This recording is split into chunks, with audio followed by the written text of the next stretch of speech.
Young lady who was serving their table, she got kids at home.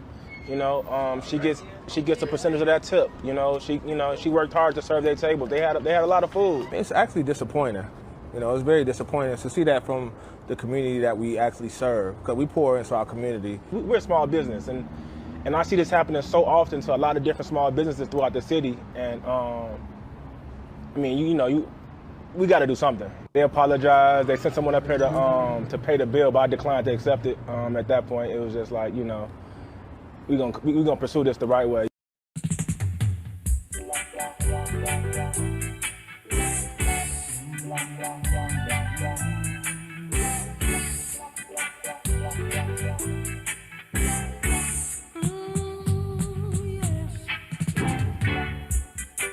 Police and thieves in the street, fighting the nation with their guns and ammunition.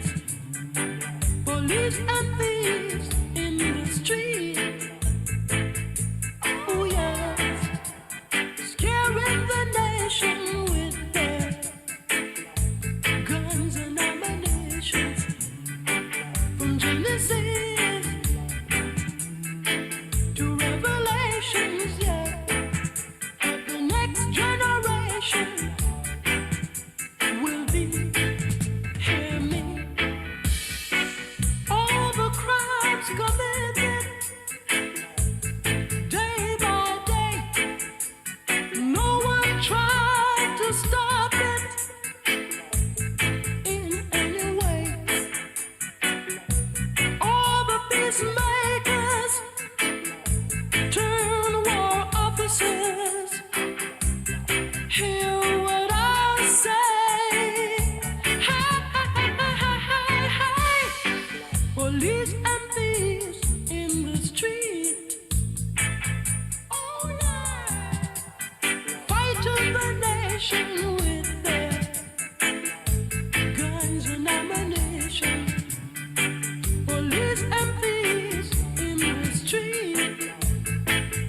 Oh yeah, scaring the nation with their guns and ammunition.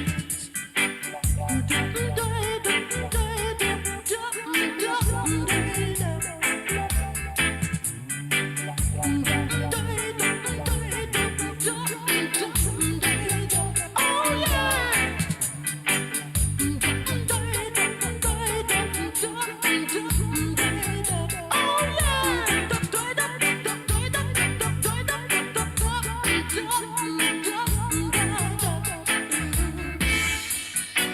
All the crimes committed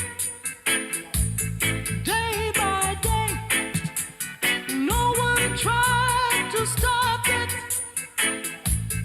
in any way.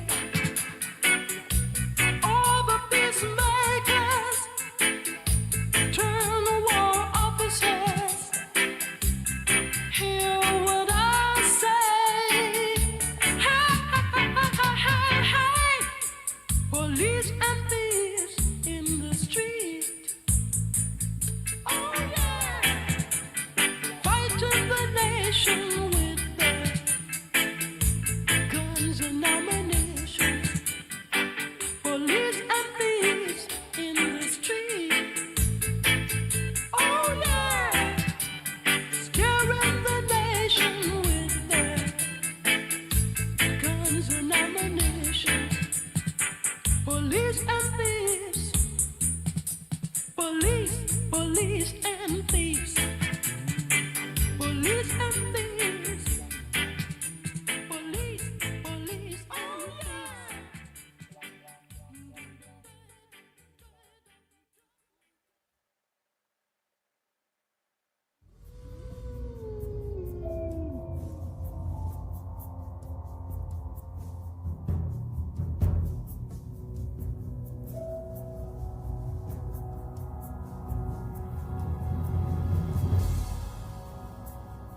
In these dark times of dirty nightmares, you must ask yourself, have I got soul? Have I got soap? Well now, you can get both with Psyche Soap. In this one place, there is a live show where we have fun, where we can let loose and speak the red pill and black pill truth. Where are we? Why, we're in the bucket with Psyche Soap. Do-do-do, do-do-do, do-do-do. In the bucket with Soul Soap and Psyche Soap. The same guy. Do-do-do-do-do-do-do.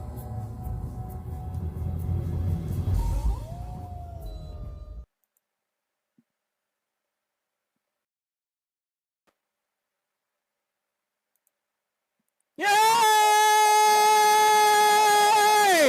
It is I! The mighty! The mighty! The mighty! Mighty! You've not seen nothing like the mighty soap. Ba-doop-doop. Yeah, do not attempt to adjust your used tubes. There is nothing wrong. We are here to bring you a heavy dose of that raw, uncut, booger nose, crap dusted, red pill MGTOW fuck, baby! Ooh, and I'm gonna tell it on the mountain. Remember that shit? Yeah, we in the bucket.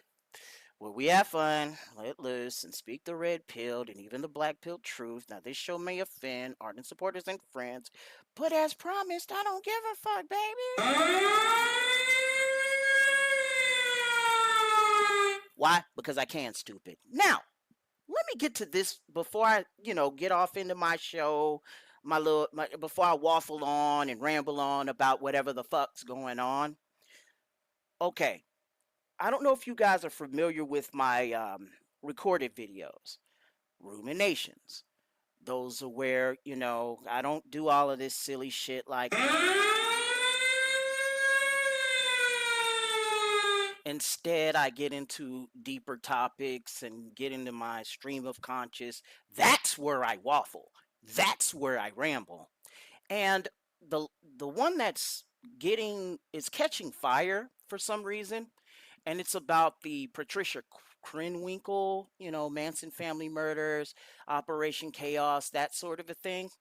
And I've been getting all kinds of fuckers in there in the comments, running off at the mouth about, and simping, just basically just simping, legal system ass simping for some bitch, talking about some, let her get, she's learned her lesson. She's repaid her debt to society.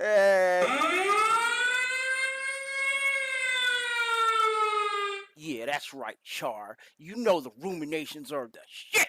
They're my shit, boy. They are the shit. But, again, like I said, there's, these, talking out the side of their mouth, random ass. They're probably bots. You know what I'm saying? With this dead internet thing. We'll come back to that later. All up in my grill talking about some bullshit with Patricia Krenwinkel, and they want to see the bitch pardon. I'm like, what the fuck? Have you asked the Tate family whether or not she's rehabilitated, whether or not she's changed? If she's worked that shit out with the Tate family, I'm gonna leave this one up to the family. Because you took away a woman when she just began her prime. Sharon Tate was the wife of that creepy ass Roman Polanski. And she was the one that was pregnant and got killed while this was all going on. But that Patricia Krenwinkel bitch was a part of the family, the parties that were doing the killing, doing the stabbing. I think she was along with the ride twice, not only for the Tate bullshit, but for the La Bianca bullshit. And we're coming up on an anniversary of it this month. Okay, now, the one thing this fucking, Sweat Off of a Yak Balls was trying to say was that she had paid her debt to society and shit like that. Yeah, that's right, Charles. She was pregnant. She was pregnant as well. And the fucked up thing about this was, when I did the rumination and I spoke my mind about the situation. And then this Buzz Killington comes out of nowhere trying to defend pussy that don't belong to them, especially at great grandmother status. You know what I'm saying? Look, doesn't matter what I think. Really, it matters what either the Tate family thinks or the LaBianca family thinks. And if they think that that bitch should stay in jail, stay in prison for that shit for the rest of her life, because those are some grisly murders, by the way. And yeah, we know the Operation Chaos and the Dr. Jolly West and all of that bullshit. But no, motherfucker, at the end of the day, they actually done the deed. So if they actually done the deed and they're really serving the time and they're there serving the time, the only one that should have right over whether that bitch, in my opinion, bitch has repaid her debt to society, has learned her lesson, for lack of better words, and who that should be up to is the family. That should be up to the families of the ones that have, the families of the victims, basically, And if they feel that Krenwinkel has repaid her debt to society, she has shown genuine remorse. If either of the families are okay with that, and I don't want to hear not one deviate. They all got to agree with it. The families all got to agree with it. For her part in the LaBiancas, family got to agree there. Part in the Tates, they're they right there got to get the final word from the family themselves. And for some whiny ass, caping ass, ass bitch that wants to get off into my damn comments talking about it, bro, think about the families that lost their family. Think about those that lost any member of the family. She was going to be somebody's mother. She is somebody's daughter. She was probably someone's aunt.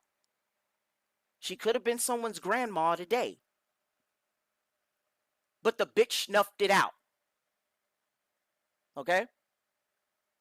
So before you go simping and for some bitch, look at all the factors involved. I know you're trying to tell me that, I can't have an opinion on it.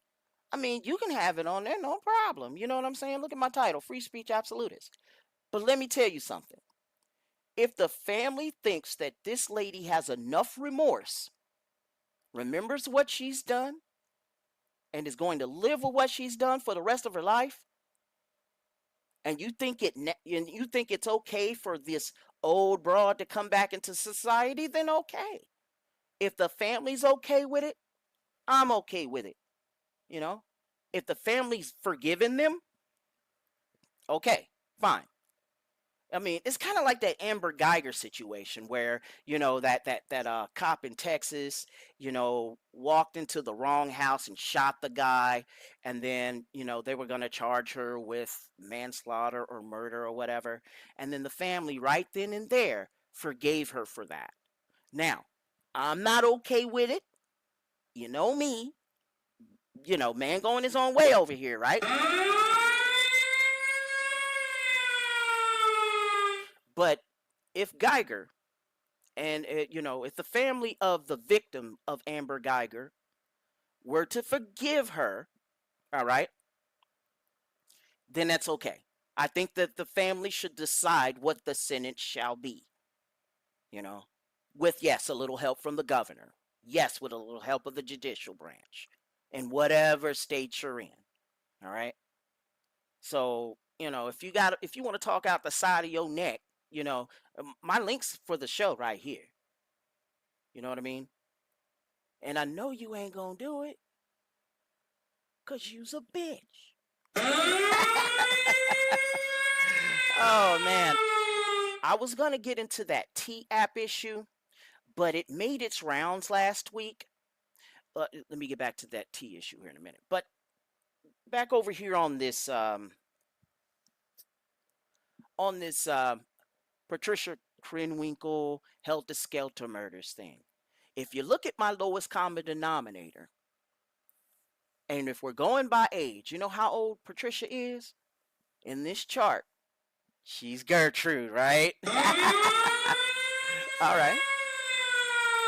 And how do you know she won't get her ass up out of prison?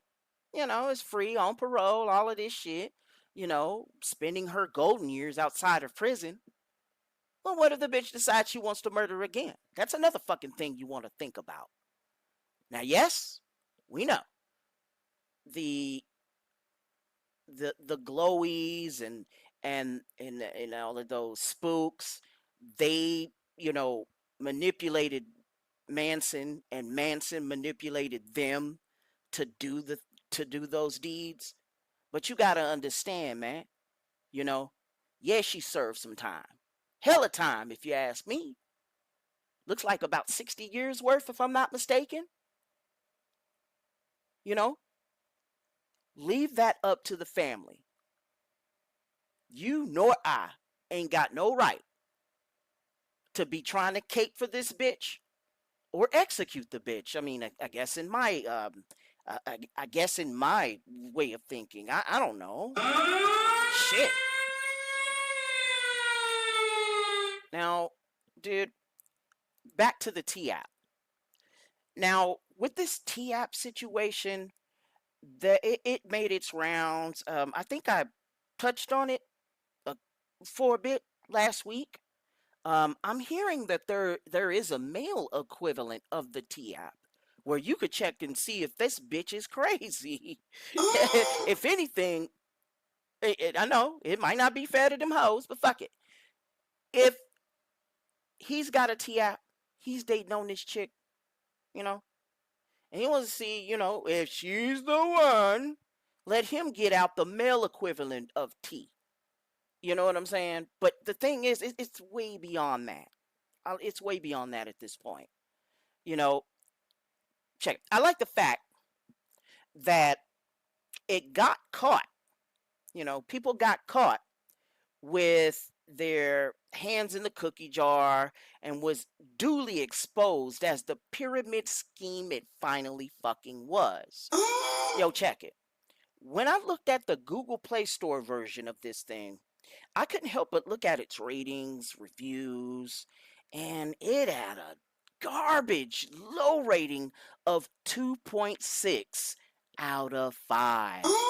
Yeah, right? So I looked at all of the critical ratings, and they were centered on, and it sounded something to the effect that the people that downloaded this app, that reviewed this app, noticed that they were trying to get, you know, oh, okay, I'll get back to that in a minute. What they were trying to get to here, and what they had talked about in that review, and this is the T app in the Play Store version, and it's still there, mind you. Most of the females, these uggos, you know, they ended up uncovering it as the multi-level marketing pyramid scheming that it was. Because to my understanding, and this is the Google Play app I'm talking about here. I'm not talking about the Apple Store. Nah, man. So they download this app, but get this, to enjoy the number one perks that this app supposedly have, and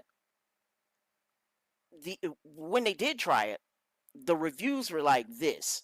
They were dumping on the way the app was taking all these uggos' money for the sake of recruiting more uggos to use the app's features, you know?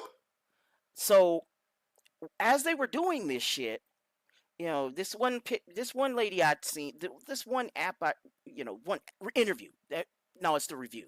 The review of the app that I'm seeing here is that this chick is like, you know, this app is garbage. It's trash. Do not, do not download it. Don't download the app. Yeah, because they make you tell a friend and try to get your friend to tell a friend and try to get your friend to tell another person so that you get to enjoy the features of the app. Yeah. Shit like that, right? See? You see that? So it was pretty much a pyramid scheme. As you recruit a friend, you refer a friend, then they get I guess the basic functions, and the person that did the referral is the one that gets to activate all their nefarious ass features, right? See, no wonder these lazy assholes, they tend to choose the human resources and the social engineering type jobs as a career. After they done got their, whether it's the psychology degrees they get, the gender studies, the lesbian dance theory, or the business degrees. Just nasty hoes, right? Just nasty. Who that talk about nasty hoe? Circus soap. Who's that guy bringing all the funk? Circus soap. Who's the man with the master plan? The nigga with the motherfucking gun. No, I'm kidding. No. Getting on this shit, it's kind of like signing up for a timeshare from the looks of this shit. And yeah, they're not. Some of them are getting out for the main reason that they got caught. They got caught, but really, some of the most negative reviews of this app means that they don't like the clickbait, the what did they call it? The unscrupulous pyramid scheme tactics that they try to get people that use the app. They try to get the users hooked on it, not for what it was exposed to be. You know what I'm saying? Yeah, tugboat. Yeah, them tugboats, boy. Oh man. Oh shit. Uh-oh. We know who's in this mother, man. Oh, no. I miss you, Father Saunders. I miss you. I'm the big miss you, guys. Hey! Super gay, bro. Super gay. Gay?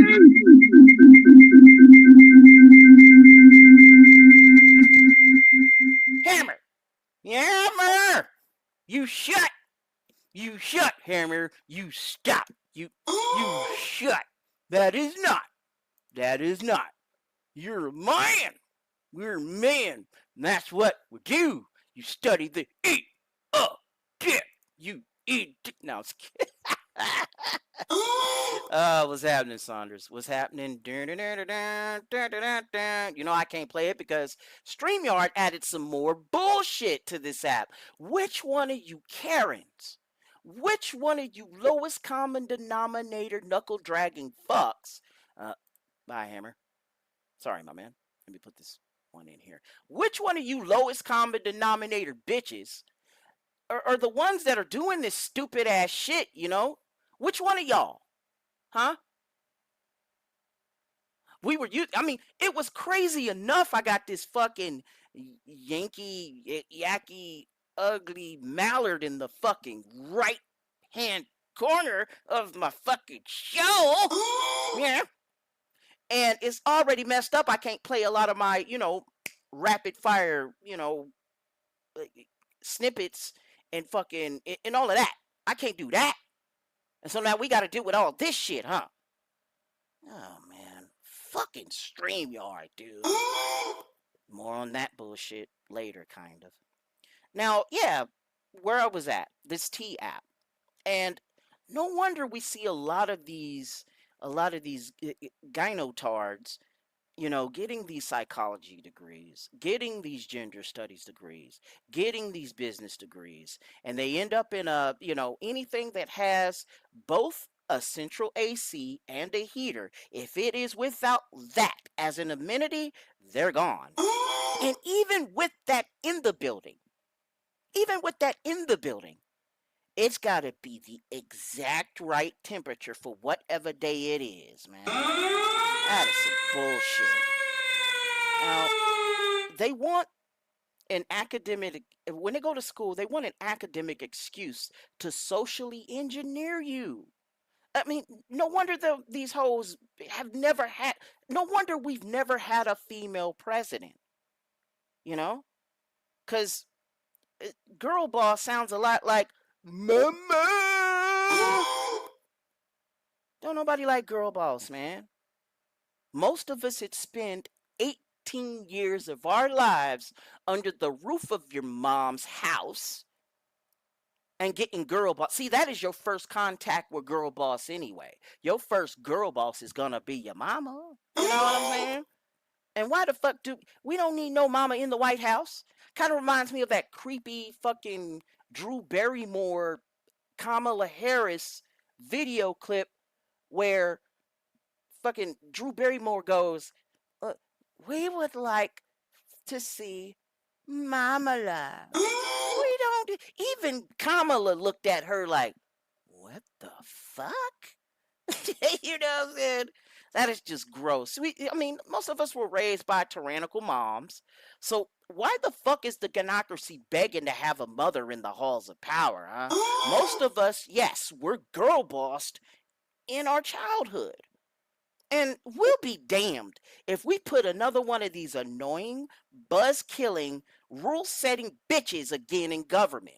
Because that's like you might as well. And this is why a lot of these motherfuckers with the male mother need end up getting out of their mama's house and end up getting a female, marrying them, and they act as though that they're the second mother. Some bullshit, man. Anywho's it. But yeah, I got the link in here if y'all want to come through. That's fine. That's cool. Hey, we got a good one for you today. We got a good ass show for you here today. And I'm going to get some shit up here for you. I probably had fucked that up. So we got to go ahead and get that. Oh, man. Where did I put this damn thing, man? I always got to stay prepared, man. Or some shit is really going to act foul in a mile in a while. Where do we want to go today? Let's do this. Big ups to my man Upper Echelon. I mean, I watch this every now and again. Now, I agree with at least 50% of what he says, but this right here was what I was already thinking when Trump pulled that bullshit about the Epstein files, and it's everywhere. Another thing that had came down over the past week or so, another thing came down, and if you notice that if you start to going to adults only sites, they start asking for an account to show your, get a facial recognition profile, get an ID shown so that you can use the site, you know what I mean? And that looks too Palantir creepy, man. We all know why they're doing this shit. We all know. You ain't fooling nobody. But that's what they do, So I'm going to get this put on here. We'll go ahead and play it. I hear these things repeated extremely often all over social media. And the way that people seem to be talking about them derails any further discussion by misunderstanding pretty critical factors. Misconception number 1. Jeffrey Epstein and Donald Trump were friends, okay? Very close friends. They have each, on multiple separate occasions, referred to each other that way. They've attended exclusive parties together. They've ridden on Epstein's private plane, something like 8 times as per the manifest. And if the Wall Street Journal is to be believed, Trump even gave Epstein a birthday card at one point, intimating that they share wonderful secrets together. a fact that is now heavily disputed and Trump is suing them over. To whatever extent you want to argue about it, the simple stone cold reality here is that Donald Trump and Jeffrey Epstein were close with each other, period, at least for a while. But one of the biggest misconceptions I keep hearing over and over is that Trump found out what Epstein was, that is, the worst scum on earth, which is a very deliberate choice of words I'm going to come back to later on. And after learning that, he banned him from attending Mar-a-Lago and severed all connections. Yeah, that is entirely incorrect as per Trump's own statements. See? You see this shit? And when I looked at that, I'm looking at, boy, you backpedaling mother. Yo! I don't know where this misconception was born initially, but the banning of Epstein from Mar-a-Lago only occurred because, quote, he did something that was inappropriate. He hired help. And I said, don't ever do that again. He stole people that work for me. And I said, don't ever do that again. He did it again, and I threw him out of the place. End quote. Now, that's already wildly different than finding out what Epstein was and taking a moral stand against him. But it gets worse because Epstein and his co-conspirator Ghislaine Maxwell would... You know, because up on that, giving Trump's reasons for kicking Epstein out, I'm like, bruh, you know, that sounds like two bros, two friends, and you know what I'm saying? You know, they would fuck the same hoes, shared clothes, closer than a booger to a nose, you know, and you know, on down the line in their friendship, this guy one of the guys gets them a female that they really like, but his homeboy keeps trying to knock her from him. So it sounds like, you know, it sounds like Trump was coming from a place of, you know, cot blocking. You know, no, not Trump, but it sounded like Trump was trying to say that Epstein was coming from a place of cot blocking. You know what I'm saying? And that's some wild ass shit. But anyway. Sometimes recruit their victims from Mar-a-Lago, which means that while Trump is openly stating that the split occurred because Epstein was stealing help, what he's actually saying is that even though Epstein was grooming victims from his resort, the real reason he was banned from the property is the fact that his servants were being poached. From his own mouth, the ban of Jeffrey Epstein from Mar-a-Lago only occurred because Epstein hired help, which was inappropriate. Yeah, this motherfucker was knocking on my hoes, man. Over here player hating on me. The fuck? What the fuck? Oh, man. Here's an extremely recent audio segment from the White House itself, as of today, actually. Mr. President, Epstein has a certain reputation, obviously. Now, I don't know if you brothers can hear that. You could let me know if you like in the comments, and I'll just replay that again. Or matter of fact, I'll just go on ahead, and while I still got you here, we gonna pump up the volume, pump up the volume, pump up the volume, dance, dance. Do, do, do, do. I remember that song, Mars, Pump Up the Volume. All right, keep going. Just curious, were some of the workers that were taken from you, were some of them young women? Were some of them? Were some of them young women? Well, I don't want to say, but everyone knows. We know you don't want to say, motherfucker. It was the concept of taking people that work for me is bad, but that story's been pretty well out there, and the answer is yes, they were. Yes, they were young women? What did they do? In the spa. In the spa? Yeah, people that work in the spa. I have a great spa, one of the best spas in the world at Mar-a-Lago, and people were taken out of the spa, hired by him. In other words, gone. And other people would come and complain, this guy is taking people from the spa. I didn't know that. And then when I heard about it, I told him, I said, listen, we don't want you taking our people, whether it was spa or not spa. I don't want him taking people. And he was fine. And then not too long after that, he did it again. And I said, out of here. Mr. President, did one of those stolen, persons, that include Virginia Jeffrey? I don't know. I think she worked at the spa. I think so. I think that was one of the people, yeah. He stole her. And by the way, she had no complaints about us, as you know. None whatsoever. Pretty clear, except let's go even further. There's an omnipresent problem now because the story just keeps on changing. According to a Miami Herald article from 2021, quote, Trump publicly disavowed Epstein a day after the financier's arrest on July 11th, 2019, saying in the Oval Office that the two hadn't spoken in 15 years after a falling out. He has also claimed that Epstein was never a Mar-a-Lago member, end quote. But according to other club members, contained in a book called The Grifters Club, quote, Trump kicked Epstein out after Epstein harassed the daughter of a member, end quote. Further down, according to investigative reporter Sarah Blasky, quote again, such an act could irreparably harm the Trump brand, leaving Donald no choice but to remove Epstein, end quote.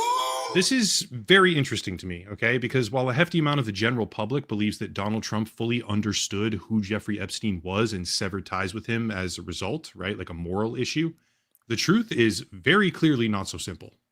According to Sam Nunberg, a Trump campaign official cited by the New York Times in 2019, quote, Mr. Trump assured Mr. Nunberg that he had barred Mr. Epstein from entering his clubs after Mr. Epstein had tried to recruit a woman who worked at Mar-a-Lago. Trump said, I kicked him out of the clubs when this stuff became public, and I made sure NBC knew, end quote. See, that's different yet again, insinuating that Trump only banned Epstein from the property after the first public revelations of his crimes in 2005. The story just keeps changing. So how are we supposed to believe any of it? If you go back to the actual White House transcripts from July of 2019, speaking to the press on the South Lawn, Trump said, quote, in response to a question asking with regard to Jeffrey Epstein, did you have any suspicions that he was molesting young women, underage women? Quote, no, I had no idea. I don't think so, bud. What do you know and when did you know it? All right? Because playing keep away with some very important information.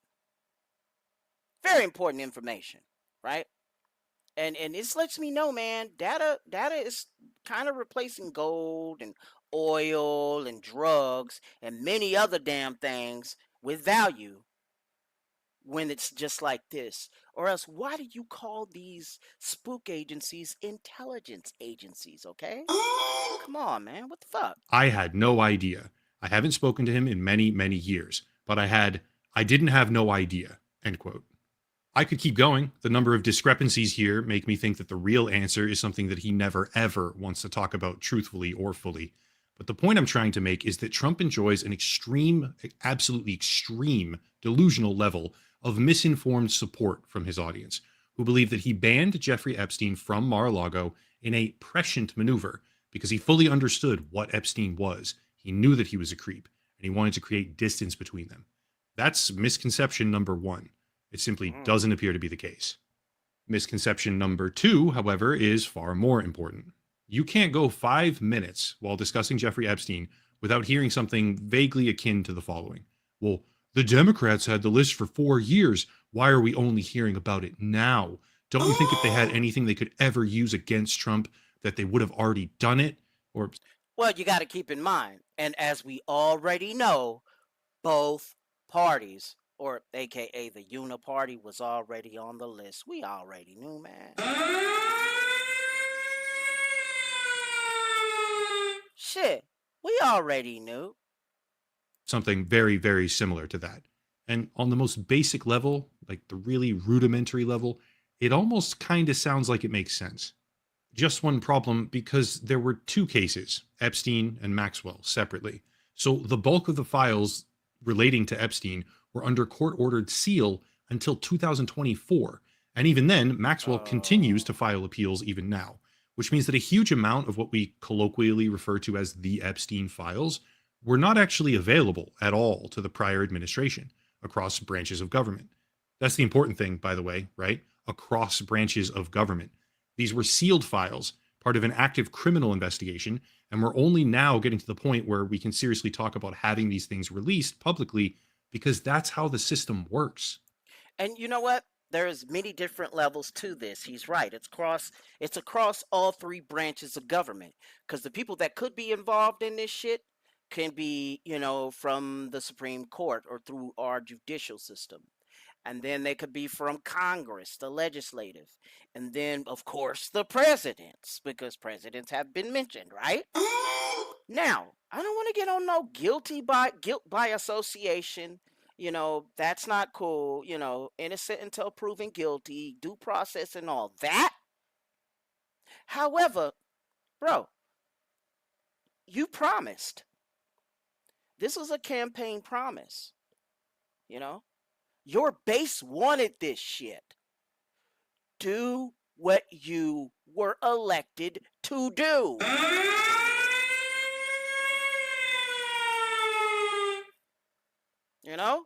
Hey, maybe you could even clear your name from this shit, Trump. Come on now. Damn. And then it's all across levels of jurisdiction, whether it's from the local, whether it's in the state, whether it's in federal, or even international. That's a big one. Because you know where the islands, right? You know where it is, right? Exactly. And it's not just in the Caribbean. Not just within these 50 states and all of that. It's all, it could be across the world, on the other side of the world, in the Eastern Hemisphere. There could be some government dignitaries in that. And you know what? I think I know why he is sealing the shit. I know why he think he is, keeping it away from you. It's because this could give him leverage over any foreign dignitary out there. And it could. It really could. So I'll play some more of this in a minute, and I'll let you in there here in a minute, bro. Misconception number 2 is that the Epstein files can't possibly be damaging for Trump, because if they were, they'd already have been weaponized. But once again, the facts on the ground do not fully support that idea. Anyway, this is already dragging on longer than it should with a lot of background information, because the actual topic I want to focus on isn't what has happened. It's what can't happen, despite the fact that every single indication out there seems to point to the fact that it will probably happen. It's pretty simple, honestly, but what can't happen is pardoning Ghislaine Maxwell. Republican Speaker of the House Mike Johnson supporting the idea that if this were to happen, it would be politically catastrophic for Trump. Speaker of the House Mike Johnson has said that he believes her sentence was a pittance. She deserves life in prison as opposed to just 20 years.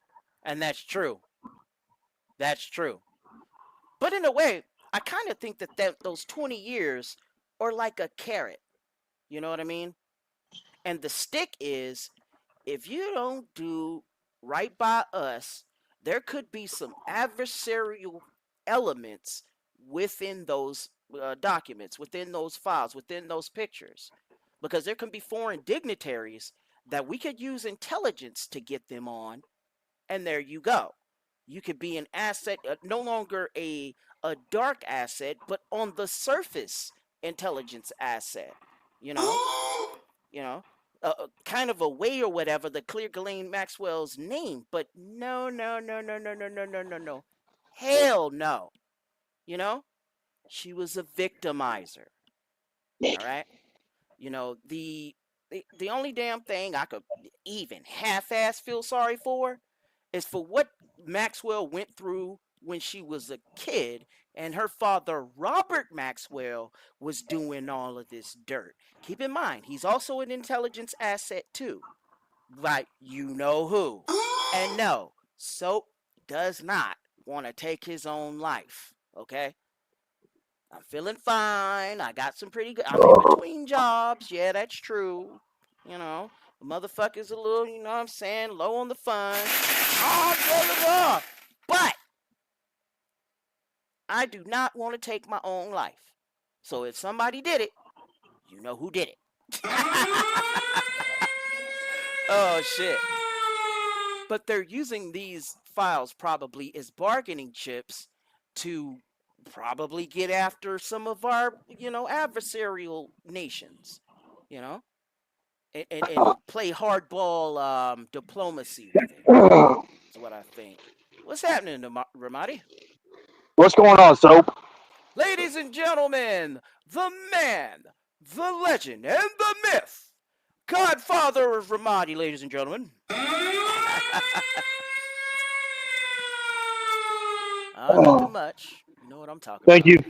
Thank you for that introduction. Appreciate that. Shit, I owe you that much for standing from that one show that we had, the show before last, and we didn't get to, stay on and cover what Well, man, material you had to cover. that wasn't your fault, man. That was we know what that was. We don't need to go into it. Mm-hmm. Mm-hmm. And what I'm But covering no, is man. probably related to it. Yeah, but no. What I was gonna say was you're talking about Ghislaine or Ghislaine or however the fuck you say your name, whatever, Maxwell, Yeah. Epstein's fucking girlfriend or whatever, or accomplice, however Yeah. you want to look at her.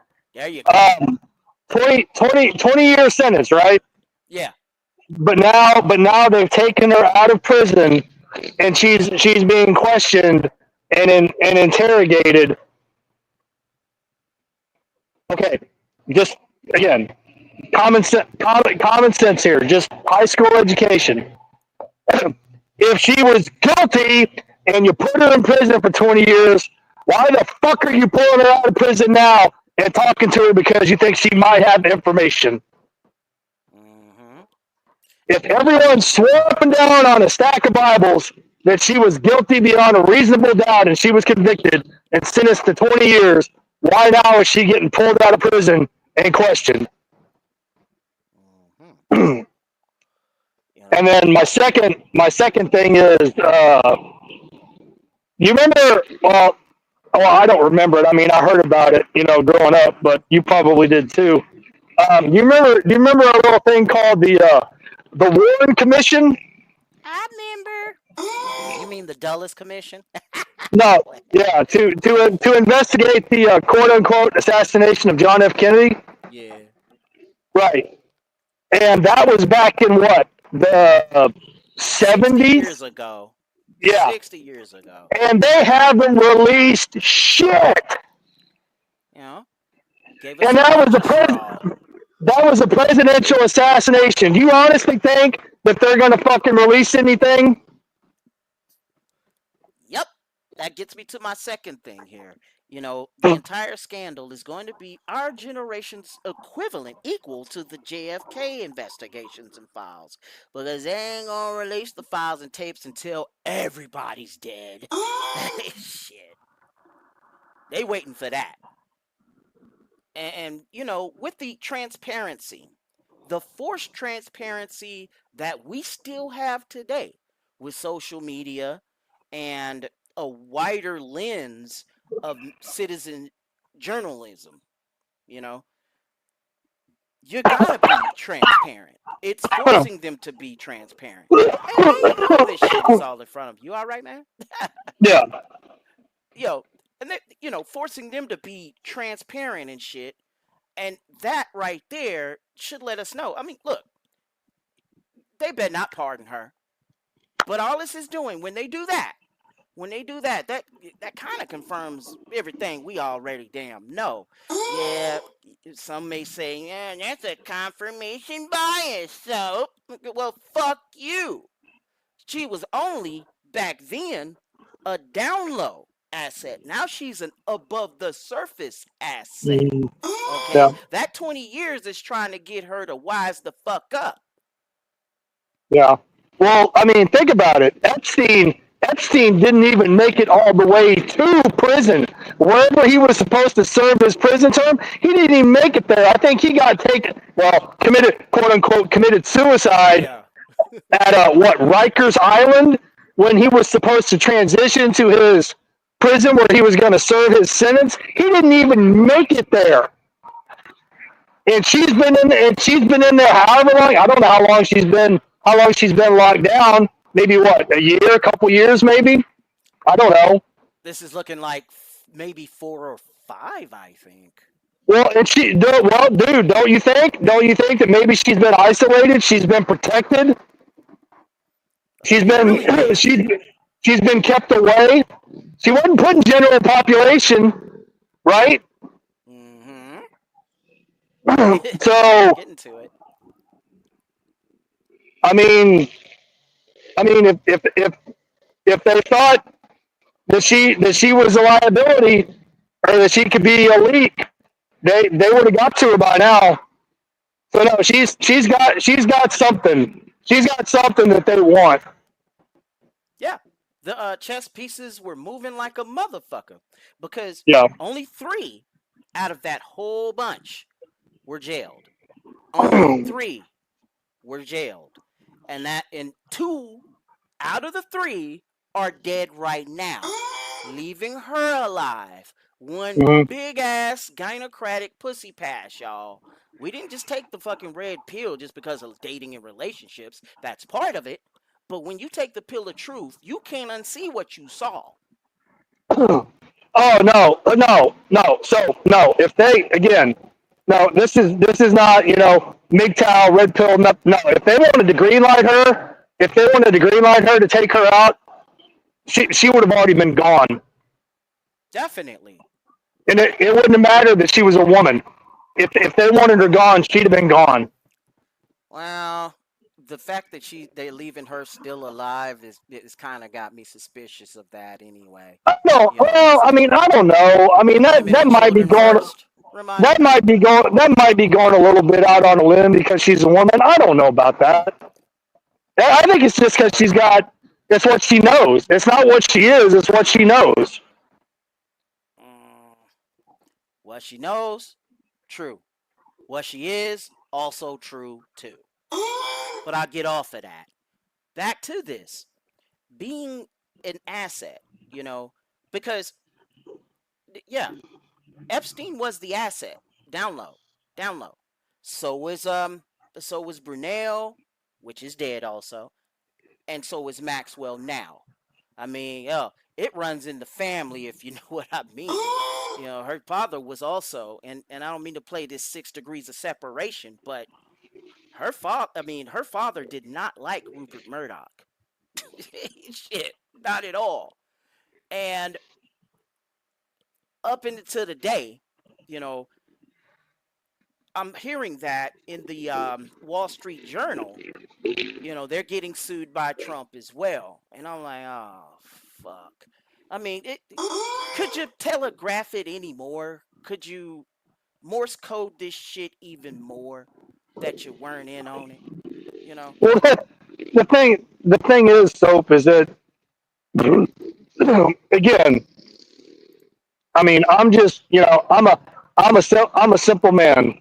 I come from Middle America, Northeast Oklahoma, born and raised, got a high school education, did almost 20 years in the military. Okay, I'm a fairly simple man, but I'm not an idiot. Mm-hmm. Okay,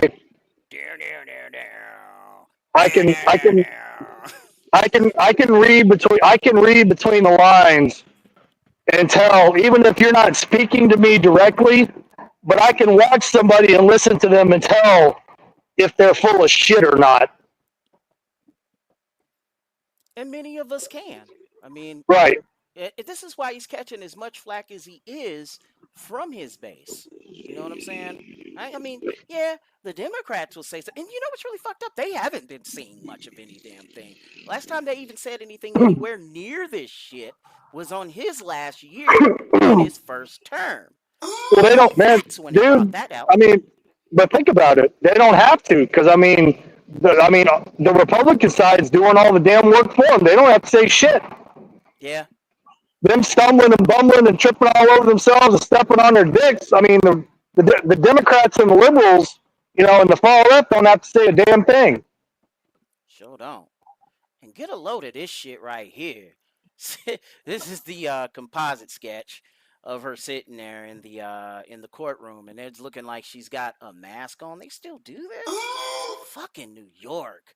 So, yeah, according to this, she's moved from Florida to a lower security facility. Oh, fuck. All right. Elaine Maxwell has been transferred from a Florida prison to a lower security facility in Texas. Wow. To continue serving her 20-year sentence for helping the late financier and offender Jeffrey Epstein abusing underage girls, the U.S. Bureau of Prisons said on Friday, just past Friday. Uh, Maxwell's moved from FCI Tallahassee, a low security prison, to the federal prison camp in Bryan, Texas. Oh, that's near Texas A&M. Comes a week after she met with Deputy U.S. Attorney General Todd Blanche, who said he wanted to speak with her about anyone else who may have been involved in Epstein's crime. Maxwell's lawyer, David Marcus, confirmed she was moved, but said he had no other comment. This I had covered in the last show as well. Spokespeople for the Department of Justice did not immediately respond to requests for comment. BOP classifies prison camps such as Bryan as minimum security institutions, the lowest of 5 security levels in the federal system. Such facilities have limited or no perimeter fencing. Ooh. Low security facilities such as the FCI Tallahassee have double fenced perimeters and higher staff to inmate ratios than camps, according to the Bureau. Which telling me is that, yeah, there's the impression that, yeah, man, they are giving her a hell of a deal right now. Yeah. And then there's the other side, like, wait a minute. Putting her in a low security facility, does that make it easy for those that could be in these files, could be in these documents, ready to get to her? And Yeah, speaking of getting to her, they already got rid of Jufrey. right. I was just about to say that. They take her from a higher level of security to a minimum security facility or whatever. I don't know, dude. I've never been in prison. I don't know all the lingo, but um, yeah, maybe they're trying to get her out in the open, Mm-hmm. right?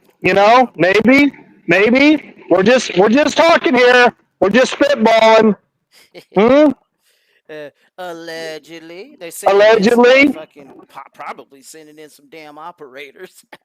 allegedly, maybe get her somewhere with a little bit easier access, where she's got a little bit more high visibility, a little bit more freedom to move around.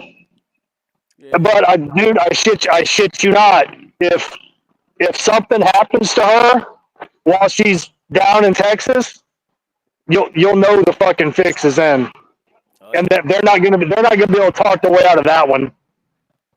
Hmm.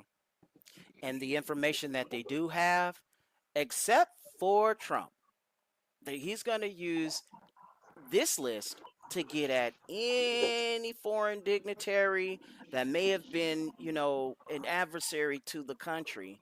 And then, he'll just use that damn information on them. And now we know where the fuck it's coming from. So either way this goes, I don't know.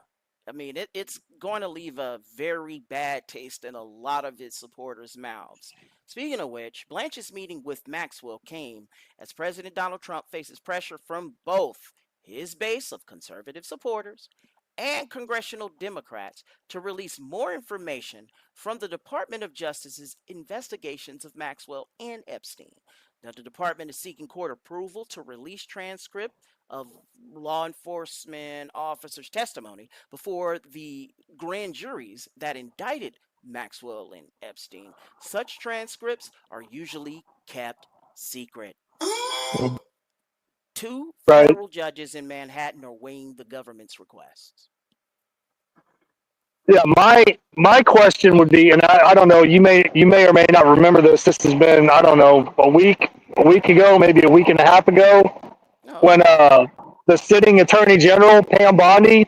You remember she had that press conference saying that as far as she was concerned, that the Epstein case was closed. There was nothing further to discuss. You remember she said that on a nationally televised news conference. You remember that? She said that to the American people.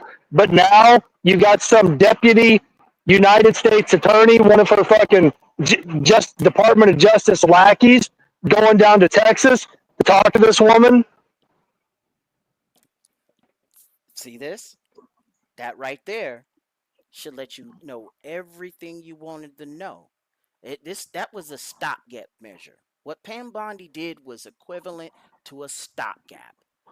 Let's get all of what we know from her, and weigh out the importance, weighing the government's requests, according to this article. You see, let's weigh this out, and if it's important to us, if it can help us, we can get a lot of people locked up. And I'm like, Well, how many? Well, here's my question. Well, not a question, statement. Again, I mean, and you know this because you're not an idiot. I mean, how many, how many people, for whatever reason, since was it January 20th of 2025? It's been over 100 days, right? yeah. It's August. How many people have been arrested or convicted of anything that the incoming administration made campaign promises about? I know the answer. It's fucking zero. Because all of the ones that have or is spending any jail time, this happened, yeah, and most of which had happened in President Trump's first term last year's. And I forgot when. Oh, okay. Maxwell got in 2021, so Trump wasn't there. This is under Poopy Pants' administration. So she was found guilty in 2021. Epstein and Brunel, mysteriously took their own lives, and that's all that's been. There's been no. Okay, they got the sellers, they got the product, but the product, I hate to say that way, but it was the women and men that these people had used to, perform the favors and all of that. But then where are the tricks? Mhm. Where's the, the guys that were buying? Where's the Yeah. buyers? We got the sellers, we got the so-called merchandise, but where's the motherfucking buyers? Where's Well, the dude, tricks? I'm not even just talking about. I'm just not even talking about the Epstein case. I'm talking about any of it. You know, Mm-hmm. they were coming after the FBI. They were coming after the CIA. They were coming after the DOJ. The Department of Intelligence. Whatever. Three-letter agency or nameless agency you wanna throw out there. That's what they said they were coming after. And arrests were going to be made, or people were going to be brought, to court. Convictions were going to be made, and people were going to go to jail. And so far, zero. None. Zilch. Shit. Zero. Motherfucking zero. They must think we're dumb, man. I swear. I don't know. Man, fuck it. But here is I pulled this from the Great Satan, USA Today, and Trump says he didn't know why Jeff Epstein was poaching his spa workers. Man, that would probably be the least of your worries, Donald. What the fuck? But here on that's I wouldn't be talking, man. If I was him, I wouldn't be talking about shit that I did before I was president. If I was him, I'm just saying. You know what I mean? Like, what the fuck does that have to do with what's happening right now? I wasn't president then. I'm president now. In terms of him poaching, quote unquote, poaching employees from his resort or whatever. Like, fuck, dude, you invited them. Have better control over your house guests. I don't know what to tell you. Oh shit!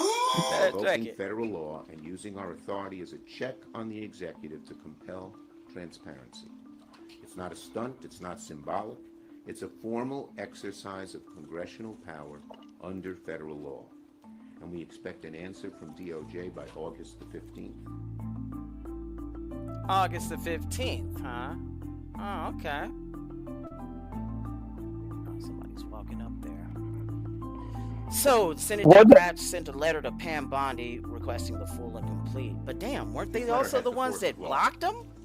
A full and complete what? A statute. Wait a minute. Is that Schumer?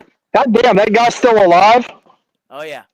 Never met a camera he didn't like. He's now the minority leader or the whip. Let me see here. Where was he at on Pam? On Pam Bondi, it's like Senate Democrats. You all right, man? Yeah, cigar smoke, man. Sorry. Okay. Senate Democrats sent a letter to Pam Bondi requesting the full and complete Epstein files. But then again, Are you serious? who They blocked really him? said that? Who blocked him? The House Democrats blocked him? Wasn't that what we just seen not that long ago? He really said that with a straight. He really said that with a straight face. Oh no, Pam Bondi, AG. This is what's going on between them. Senate Democrats, like this guy here, Chuck Schumer. He and along with other Senate Democrats have sent out correspondence to Pam Bondi to get the files released. Now, the vote they had, that looked like it was done in the House. In fact, I know that was done in the House. Some Republicans also voted with this to keep them sealed. And I'm like, what the fuck? So they did their little rounds with the House. And you know what? They're also buying time because they put themselves in recess throughout the month. I'm getting it throughout the month of August, this here month we're in. Yep. And then because they've worked 10 days in a row or whatever. They need a break, so yeah, they're probably going to come back in the fall. Whew, that was a lot of work. Wow. Yeah. On vacation. Yep. I worked 10 days straight. Goddamn, I need a vacation. Fuck. But anyway, sorry. But yet they can still insider trade. We can get back to that if we want. But anyway, so yeah, Senate Democrats have already spoken to Pam Bondi about the full and complete Epstein files. This letter has the force of law. This letter invokes a statute that has... Ooh, this letter has power. Oh. What y'all just heard, that drivel, if you can hear the audio on it, I may have it This turned letter? too low. Did he say letter? Yeah, it invokes a statute that has been little used because it has been unnecessary in the past to enforce transparency. It's necessary now because this administration is stonewalling and stalling and concealing. Not only is that administration doing it, but also those in your party that's doing it. Get it right. The point is not whether a Democrat or Republican is keeping them from being released. That's not the point, boy. No, brother. This was another red pill that I had to swallow dry. Every administration, and I'm only using myself as an example, and I'm almost 50 years old. Every presidential administration since my birth has been hiding shit from the American people. There's been zero transparency from this government, and I served my government and my country and my government faithfully and honorably for almost 20 years. And a lot of it was bullshit. Mm-hmm. This is what we talked about in a couple of shows back, ain't that, Ramadi? This is what we was talking about a couple of shows back. They give you these, lofty promises, these lofty words, and it kind of reminds me of All Quiet on the Western Front, where the teacher is trying to get those boys in class to go into World War I and all of this shit. The spoiler alert, when they do come back, when the vet does come back, he rips that teacher a new one. Because that motherfucker's never held a fucking weapon or shot a man in anger. Ever. All he's been doing is sitting in a class running his damn mouth. Whereas in this case, that fella has gone to war, has seen this, has been there, has experienced this. and this is how society treats him when he comes back to the country he defended. So yeah, like the couple of shows back when you were with me, Ramadi, Yeah. that is correct. I believe you hit the nail on the head on that one, brother, for sure. This is not complicated. After promising full transparency for years, every single time Trump, his administration, Republican leaders have had a chance to be transparent about Projection much, Schumer? What the fuck? the Epstein files, they've chosen Dude, you're riding with the kickstand down! Oh God. the evasions, the delays, the excuses. Sorry, man. Some guy just went by on a dirt bike, and he's riding with his kickstand down. Oh. Yo, yeah, you don't want to ride with your kickstand down because you could be one of them things that make you go. He didn't have no helmet on. So, I mean, Oh man. hold on. Let me holler at this kid. All right. Hold If on. you, One if you second. would, Sorry. go ahead Yeah. and mute your mic. And I'm Hey. gonna play the rest of this. Tell him he's got the kickstand down. All right, I'll play the rest of this video while Begs the question, Ramadi there's handles nothing to whatever hide, it is why he's only handling evasive? over there in his neck of the woods. So Schumer noted that the request could be challenged in the courts, it says. And let's see here. That's it. That's pretty much it. Okay. Ramadi, Okay, you I still just good? don't want to see. Okay, he's still talking there, but I'll go to this next one here. And this is a little off the topic, but yeah, to put a finer point on what we just got through doing here, the Epstein files is wrecking my fucking mind, as you can tell. But you gotta admit that this scandal alone has taught me two things, if nothing else. And that's just one. I mean, data. That's replacing gold, oil, drugs, and many other things with intrinsic value, stuff like that. Otherwise, why in the hell is knowledge power, right? What the fuck? And why are the Epstein files so valuable? He was an intelligence asset, wasn't he? Now, this information does have value, and you see this shit. I mean, I've talked about it at great length, rambled on about it at great length. I want to kind of leave this fucking subject alone after this damn show and get to more funner topics. But the information has a value in that the clients are the leaders, these leaders of civilization and other foreign dignitaries, and none of them are even coming out. None of them have been out except for, with the exception for what? Clinton, Prince Andrew, Trump to an extent, right? And Bill Richardson, and he died a while back, but he was a candidate in the 2008 election when he was running against Obama and him in the primary. Number two, the second thing it taught me is the entire scandal, this whole shit, is going to be, like I said earlier, it's going to be our generation's JFK files. Because, I mean, we'll be surprised if we live to 95 and we get the files and shit. Just like kind of like how the JFK thing is done. Because they ain't going to release them damn files and tapes until everybody is fucking dead. For real. So, I mean, I'm not trying to hold my breath. There's a problem with that. I'm going to get on over here to this economy. If you, yeah, Ramadi, you good? Yeah, man. Well, hey, man, I'm broke. I really don't have a whole lot to say about the economy other than I'm broke.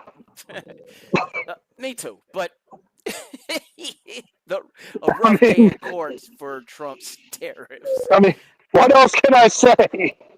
Well, shit. Matter of fact, maybe we can brainstorm on something. Maybe we can give you something to talk about on this, because this is what I was looking at over the week before doing the show and show prep. Now, Trump's assertion of emergency powers to impose worldwide tariffs faced its toughest legal test this past Thursday when the U.S. Court of Appeals for the Federal Circuit voiced some skepticism of his unilateral move to impose levies that are normally Congress's responsibility. Well, to be fair and to Yeah, I'm defending Trump in this one. Sue me, right? These tariffs are if done properly, what they're supposed to do is, yeah, you're gonna feel that sting in the fucking grocery store for a little while longer. But Mhm. it also forces other companies to build factories here. You know, Right. to it puts it fundamentally Mhm. tariffs are, yes, a protectionist measure. I do not know why the Republicans did not take advantage of this a while back. I'm not I'm not agreeing with Trump's way of using this. You know, he's using this as a weapon. He's using it as a hostage. You know what I'm saying? And I get it. These nations do got to pay up. I mean, I wished that he did this shit in his first year. I wish he did this in Right. his first year, because in his first year, the economy was already back and good. Mhm. You know, Mhm. we was Mhm. already getting better. The jobs were Yep. already up. Yep. And to put these tariffs on here, if he was to do that then, get a second term a little after, by that time, there would have been much more, even more Yeah. jobs. And speaking of which, the job numbers went up, but was not as high as it was expected to be, right? Well, well, brother, I think, and again, I wasn't even paying attention to it back then like I am now. All right. But when he got elected in 2016, and the economy was booming, right? Yeah. Even with me getting divorced for a second time, the economy was still booming. I was Oh, working, yeah. making money. Um, and I still think that even though Trump lost the quote unquote lost the election in 2020, I think that if he would have done what you're talking about all the way through his first term, that the 4 years that we had of Biden and Bidenomics wouldn't have mattered, because I think what Trump would have done would have been set in place, right? Yeah. I think that. I don't know. I'm not an economist. I could be full of shit. I don't know. But you could still vote with your wallet. Right. You can still vote with your dollar.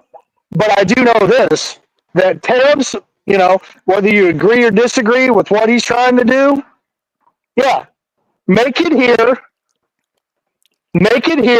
produce it here, sell it here. Yep. And a lot of what they're doing in government, and they always do it this way, is that pedestrian 10 mile an hour, too little, too late. And that's the problem with both parties, man. That's the problem with both parties. But on this shit, the oral argument touched on key questions in the dispute. Do chronic problems like the trade imbalance and cross border drug smuggling qualify as emergencies, allowing the president to set aside normal laws? Do federal courts have the power to review the president's emergency determinations? And does the International Emergency Economic Powers Act, the 1977 law, known as LEPA, that Trump invoked, allow the president to impose tariffs at all? Well, some key exchanges from the session and what they mean. Reina pushing back on Shoemate's insistence that it is not unusual for LIPA not to specifically mention tariffs. The judge said he thought it was very unusual in the trade framework to assume Congress intended to authorize tariffs by implication rather than explicitly. Shoemate argued the court should look at it another way. The statute doesn't explicitly forbid the president from imposing tariffs, so Trump should be seen to have exceeded the powers it grants. I don't know, man. I don't fucking know. I mean, look, tariffs can be in the hands of the Treasury, the Department of Congress, any more of those, SEC shit like that. Any of those three-letter agencies that are related to our economy, Department of Labor, shit like that. And Yeah. really it's supposed to be, a back and forth or working with the Congress. But what Trump is not realizing, and he already has the experience of it doing, you have the second most power out of all three branches. Congress is number one, in case y'all didn't know. And this is why he is getting cock blocked by even his own base on this. Here's one part of it here in this 2016. I'm gonna play you a little throwback from that 2016 primary debate stage with him and Ted Cruz. Check it out. People are signing up to his vision of the Republican Party. What do you think is wrong with that? All right, bring it For back. example, he was just talking about international trade. He's right about the problems, but his solutions don't work. So, for example, his solution on international trade, he proposed earlier a 45% tariff on foreign goods. Now, he backed away from that immediately, and he may come back with a different number tonight. I don't know where he'll be tonight. But I'll tell you what happens. You know, we've seen prior presidential candidates who proposed massive tariffs. You know, Smoot-Hawley led to the Great Depression. And the effect of a 45% tariff would be when you go to the store, when you go to Walmart, when you're shopping for your kids, the prices you pay go up 45%. But not only that, when you put those in place, because a tariff is a tax on you, the American people, but the response of that is that the countries we trade with put in their own tariffs. A much better solution that works is the tax plan I've laid out, which would enable our exports to be tax-free, would tax our imports, would not raise prices for Americans, and would not result in reciprocal tariffs. Thank you. Fix the problem, and that's what's missing you, from Senator. what Donald says. Mr. So, yeah. No, bullshit. It's all bullshit. It's all bullshit. You're gonna pay no matter what. It just all comes down to whatever they tell you what you're gonna pay. That's it. That's all it is. I mean, unless you just commit to say fuck it and steal it, like make me pay. That's your only other option. Because if you're not going to steal it, then you're going to pay, right? Or you're just going to do without. Yeah, they kind of did that shit anyway, especially with the COVID inflations. That was done anyway. Yeah, of course. That was fucking deliberate. Of course. Wait a minute. We're treading into dangerous waters here, brother. I don't want to get you channel struck for putting out misinformation. Ah, fuck that and fuck them. Cause guess what? I do what I want. I do what I want. So do what he want. So do what he want. Say what? I do what I want. Whatever. Trump will give you a chance to respond. The 45% tax is a threat. It was not a tax, it was a threat. It will be a tax if they don't behave. And see, this was said, damn near 10 years ago. He was talking this shit back in his first term, before his first term. Was it, presidential debate when he was running for his first term. Right here. Right. Yeah. So he wasn't even elected yet. Yeah, and they're saying that stupid shit. You know, he was trying to say that anyway. But what, pissed me off is that he waited all the way until the last year of his first term with the trade war of China. He started announcing that shit, but right after he did, 2020 came around and bam, here comes the bug. Well, dude, no, he got hit with that, and then they're like, he wanted again, allegedly, he wanted to ban all flights coming from the land or from China, and they're like, that's fucking xenophobic. You can't do that. Damn. We're like, all right. Yeah, it just said that, and if he was gonna do this, well, we are here now. Here we are. Here we are. I mean, there's no point in bitching about it now, crying over spilled milk. Here we are. Yeah. This is the this would be the only thing, in my opinion, that he even has to play with. Not counting the Epstein files, because there are many different foreign dignitaries. There's going to be foreign dignitaries. I mean, shit. Like, for example, Prince Andrew, a foreign dignitary that he's can dead be though. With this shit. Isn't he dead? I thought that was Queen Elizabeth's brother, right? I thought he was dead. No, this is Queen Elizabeth's son. He's still alive. Oh, he's still alive? Yep, he's still alive. Yep, he was one of the ones that he paid her hush money.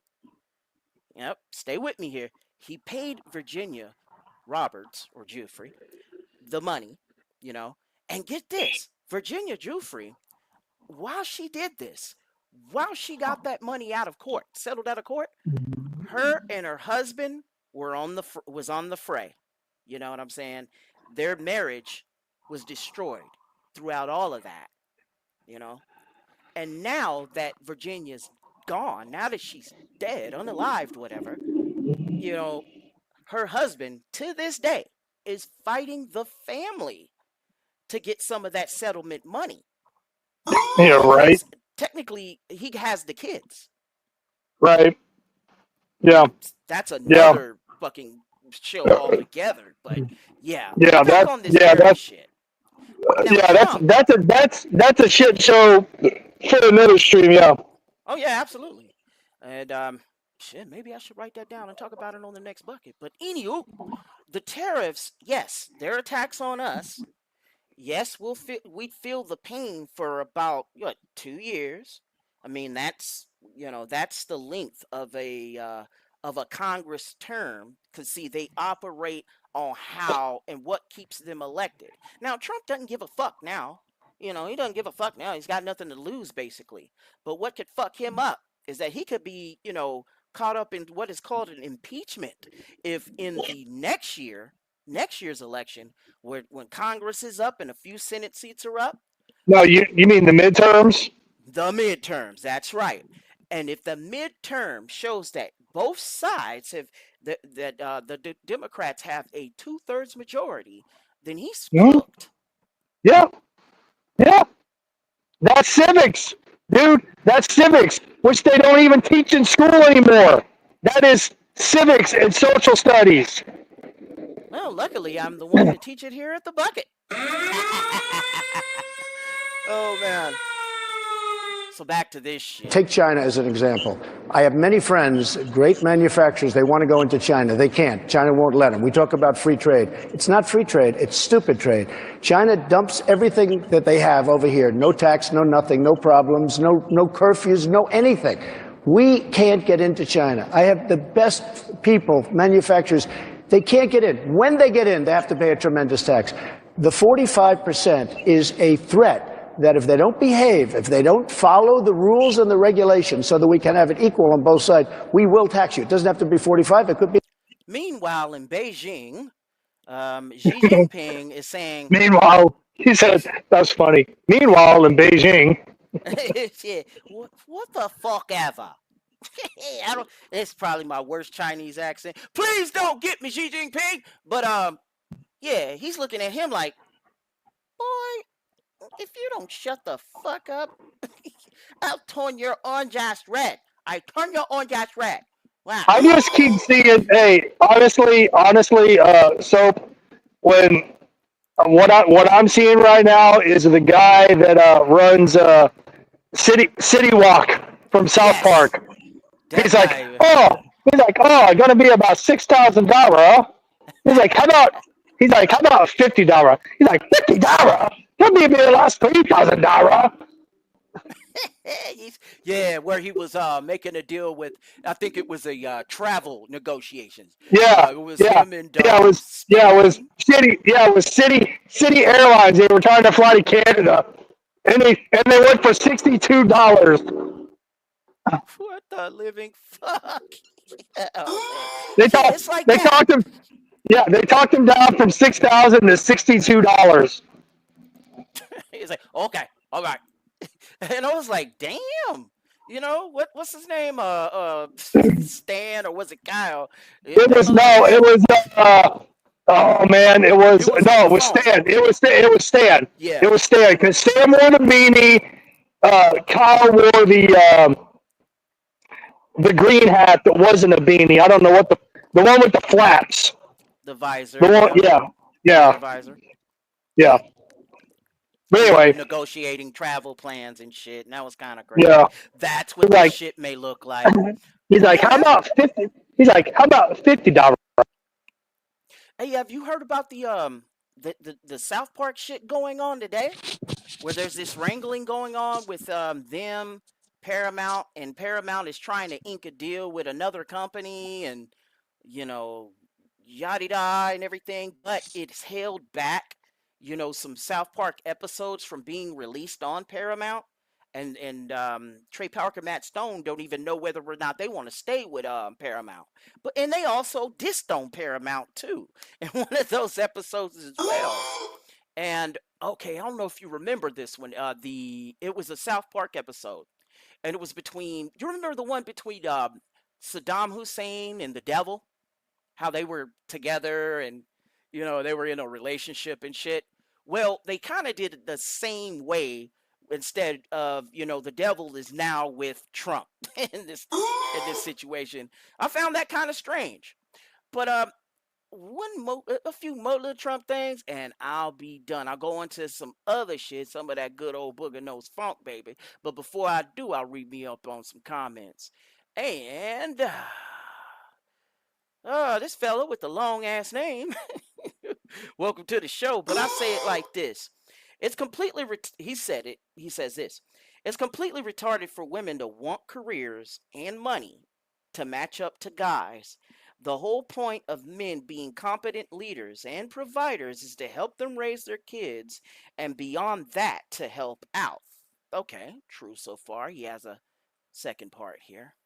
Oh, yeah. My anarchist friends were the first people I knew to find out they started doing that for PH in Texas last year. I have no idea what you're saying in this one, but I do know what you're saying in that one behind that. Because, they, the gynocracy, of course, is tyrannical, you know? And as you have seen lately, I mean, compared to, let's just say, the UK, we have not had a female president yet, a female vice president. And if this is what's going on when one's in office, you can only imagine what would happen if we had her in the fucking lead role, right? Shit. Just like I said earlier, most of us was girl bossed into adulthood, and man, I'll be damned if we put in another one of these annoying buzzkills. But it kind of looks like, from what we're seeing right here, right now, on the big picture and on the big stage, if she could do this, it will probably happen. I mean, it's not the first time an intelligence directorate has ever been in the White House. George Bush, everyone. So I'm talking about Tulsi Gabbard, y'all. I'm talking about Tulsi Gabbard. You know, she left the Democrats to become independent, and then, she's now she's now the Directorate of National Intelligence at this point, and even the intelligence community was trying to get her on a fucked up list and whatever. And then the Democrats had slammed her and gave her a hell of a, no chance at all to even run, to even primary. And she was better at debating than all the rest of the others that were on stage.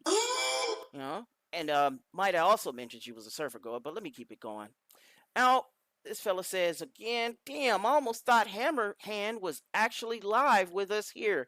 Nah, man, much enough respect to Hammerhand, but when something gets, kind of fruity, I'll enter him on the stage and he says this shit here. So fucking gay! Right? So there's that. All right, I see what you were trying to do there. Let me put back on our story. Riggs say, Soap taking it back to the Janet Jackson Donner summer days. Damn, I do not know what you mean. Yes, do watch the ruminations, like Char says. Now, Timmy say, the elites all move in the same circles. There are boundaries, and that's why Hillary ain't locked up. She's got dirt, and she's got dirt on everyone. I mean, there's been a lot of, there's a whole plethora. They have a fucking body count on this chick. Maybe I'm wrong in it. Maybe I don't know what I'm saying in it, but dude, she was in this shit. All right. So, I'm not even going to get too started with that. I'll just get through with that. Father Saunders was in the house. What up? What up?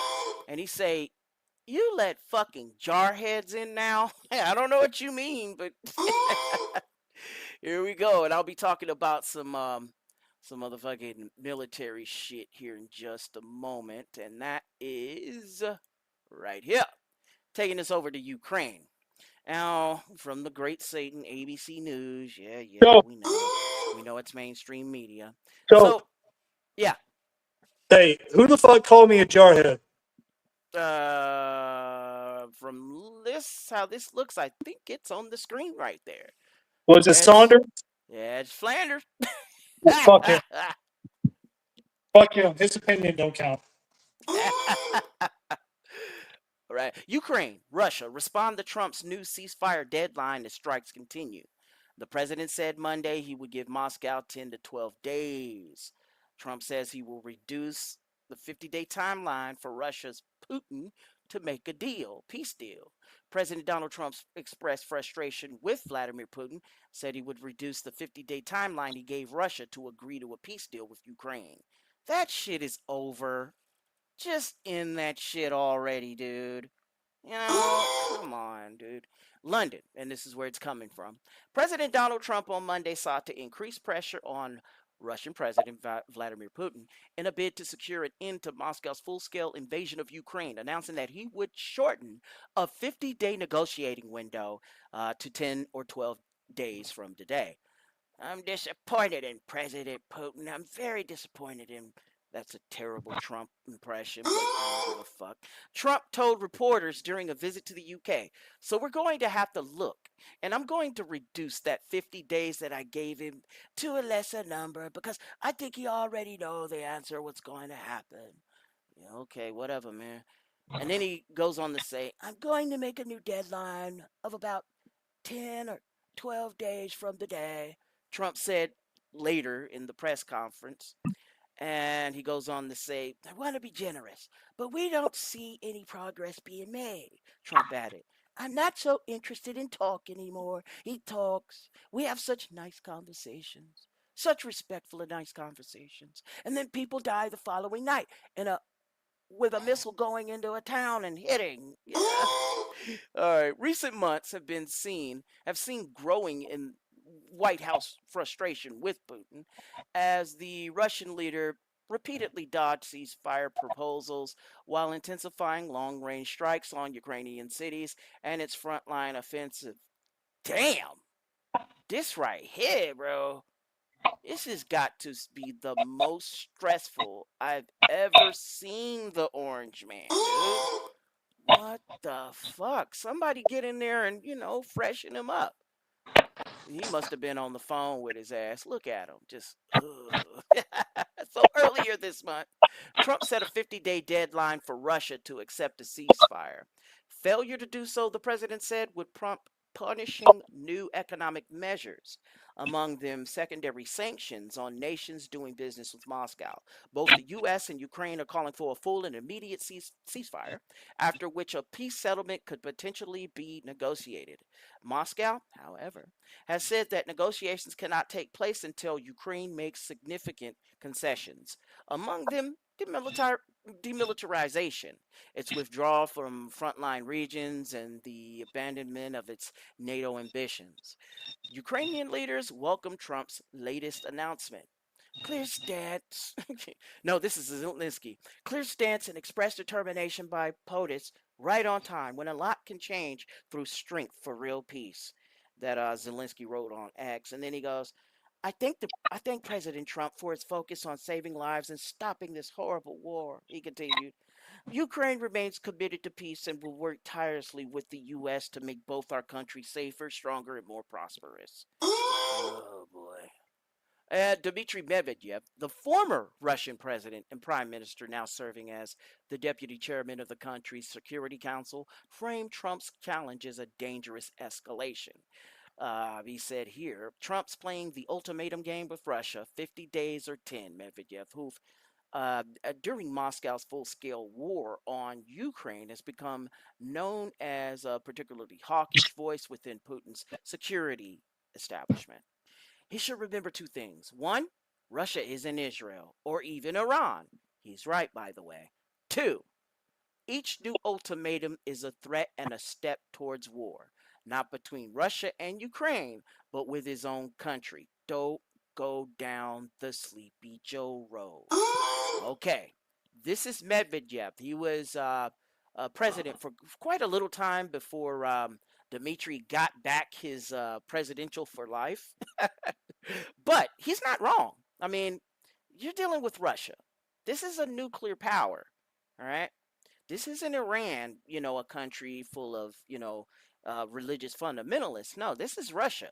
You know, the biggest country on earth in land area, land mass. The Ruskies, they got quite a few missiles over there. They got some firepower going on. They got their ammo stocked up. And if it all fails, all he got to do is tap the neighbor's shoulder. And here comes China. Here comes China. And he knows it.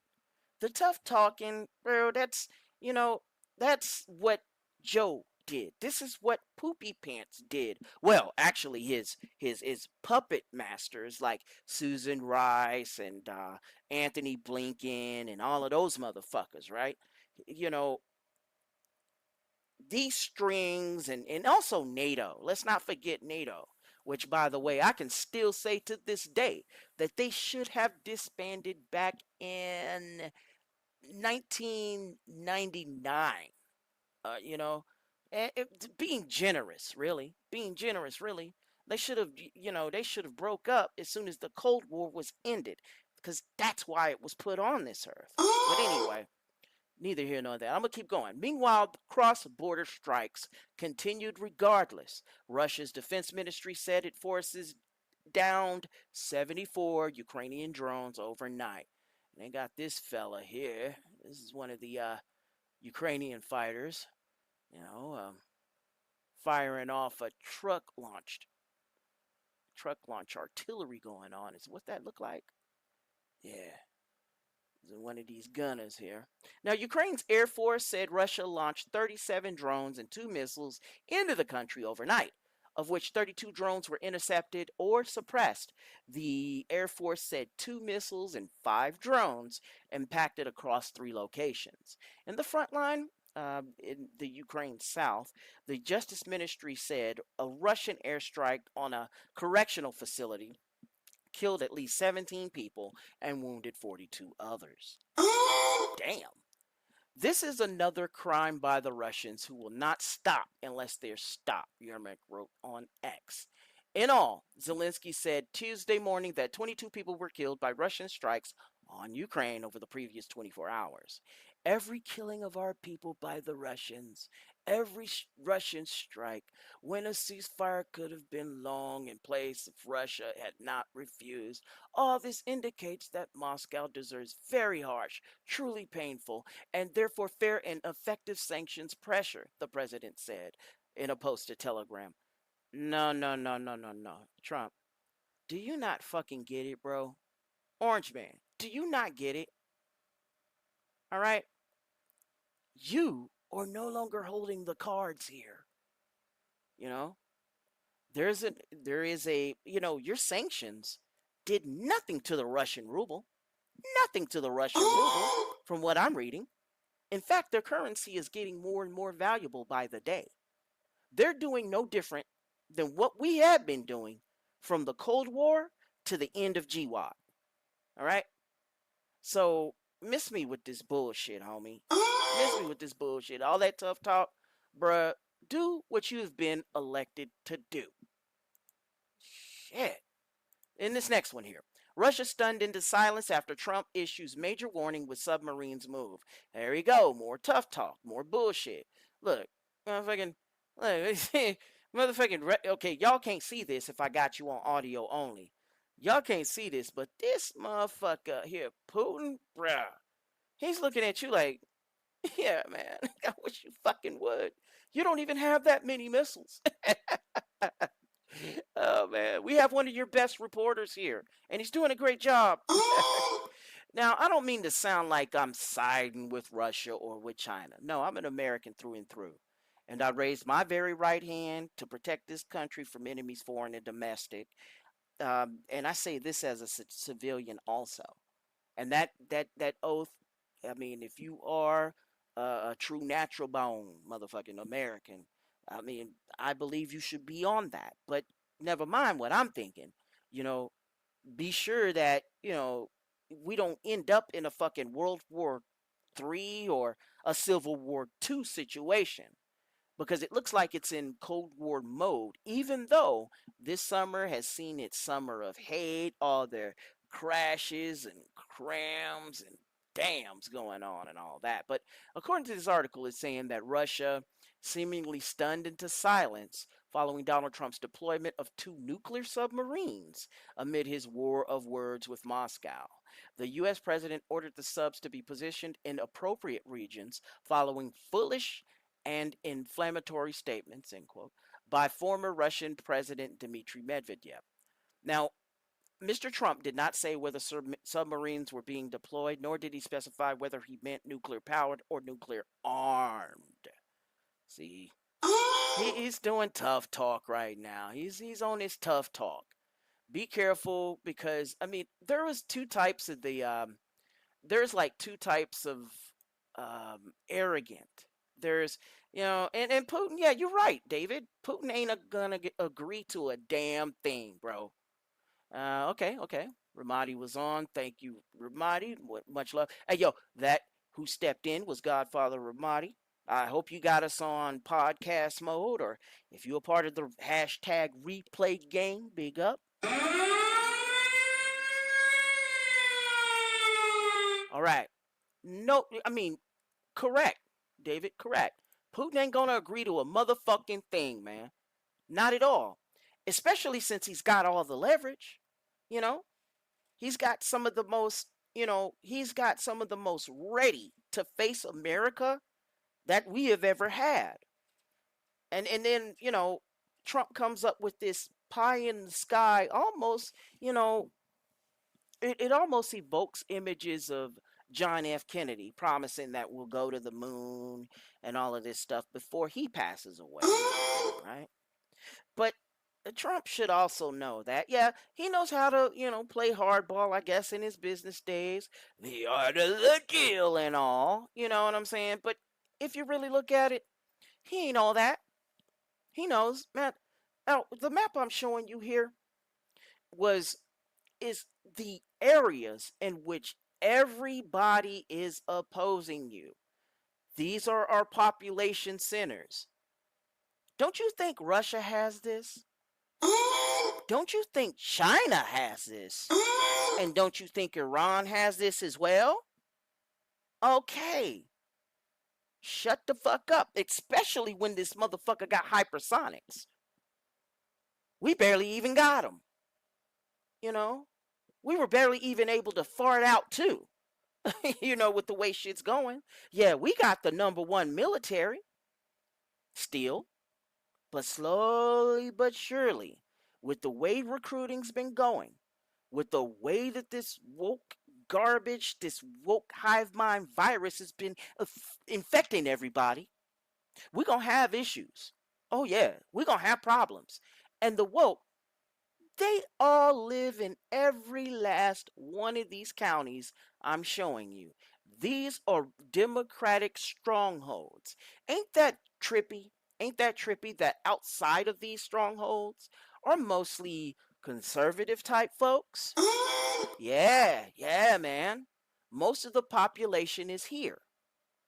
This is basically showing you the fucking map. I mean, Russia already had this. This is coming from the Census Bureau, by the way. So I'm not, this isn't classified right here. This ain't no Epstein classified sealed document shit right here. This is free information. See, some, this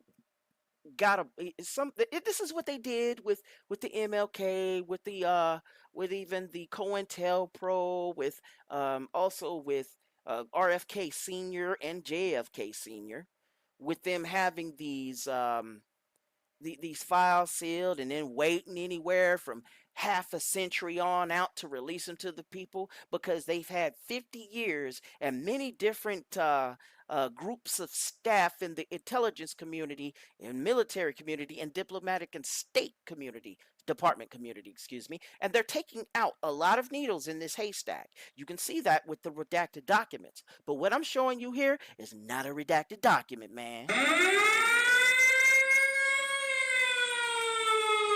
These are all the city centers in which, you know, any adversarial nation can have its way with us.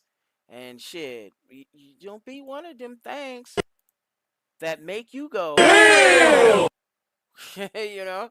Yeah, we'll get better at that, you know, as time goes by. But, you know, hopefully here and when we do get into this this new job that, you know, we can get back on point with StreamYard. Or maybe, I guess, in my spare time, I could probably learn how some, you know, OBS works and how to bring my guests in and all of that and be able to get back into what do you call that, simulcasting again to like all my other channels, so that, you know, once that show is done, recorded and over, you can go on ahead and watch some of those hashtag replay gang, you know, anytime you do want. Because right about now, you know, the internet, if it's not dead, it's surely on fucking life support today, bro. All right, David Smith say, don't forget Russia also has a defense pact with North Korea as well. Yes, absolutely. The Kim family, bro. And guess what North Korea's been doing this whole fucking, you know, 70 years? They have been studying, getting, you know, whatever little resource from China and Russia and, you know, all other surrounding allies for them. And it is another thing too. Korea also is starting to send their guys out into the Ukraine war. Now there's that, and then there's another thing with China. China is sending out troops over in the Red Sea area, you know, by somewhere around Djibouti and Eritrea, Ethiopia, the Horn of Africa, by the way. I say, watch your motherfucking ass. Watch your motherfucking ass. David also goes on to say, I still believe that Russia has held back their more advanced weaponry for when another country decides to back Ukraine militarily. And that's true. That's true. When the start of this had happened, when they were saying that they put in the Wagner group and a few state-controlled drones, I mean, this, Putin can send in his third and fourth stringers and drones. He doesn't even have to sacrifice Spetsnaz. You know? He doesn't even have to sacrifice Spetsnaz. Spetsnaz is held back. Or if I don't know if it's called Spetsnaz today. I'm not talking about the legendary, MGTOW creator. May he rest in peace, my man. Miss him. All right, but yeah, he didn't even put in his equivalent of special forces. What he sent in there were mercenaries, a few little, a few voluntary. Ukraine is the one sending out their conscripts, okay? So, I mean, we in America haven't sent our boots on the ground, but we have sent out advisors, in air quotes, advisors. Their study groups, the training doctrine command out there to from special forces, the same way they did after Dien Bien Phu over in Vietnam, over in Laos and shit, over in Southeast Asia, the McPhee's all that bullshit. In the first, in the early stages, before we even send conventional forces out there, they got special forces. I mean, come on, I'm not breaking any news here. You guys know what this is, for my audience, watchers of Psyche Soap, hey, you shut are the most intelligent guys on the planet. And I'm not just saying this shit. Y'all know what the fuck it is. Now, what's this one here? Boots on the ground. Oh, okay. Okay, I see what you were saying with that one, David. I'm going to get these out of the way. Get out the rest of these here comments. Knock this on around. Yes, they are dangling that Epstein shit like carrot on a stick. It's really sus.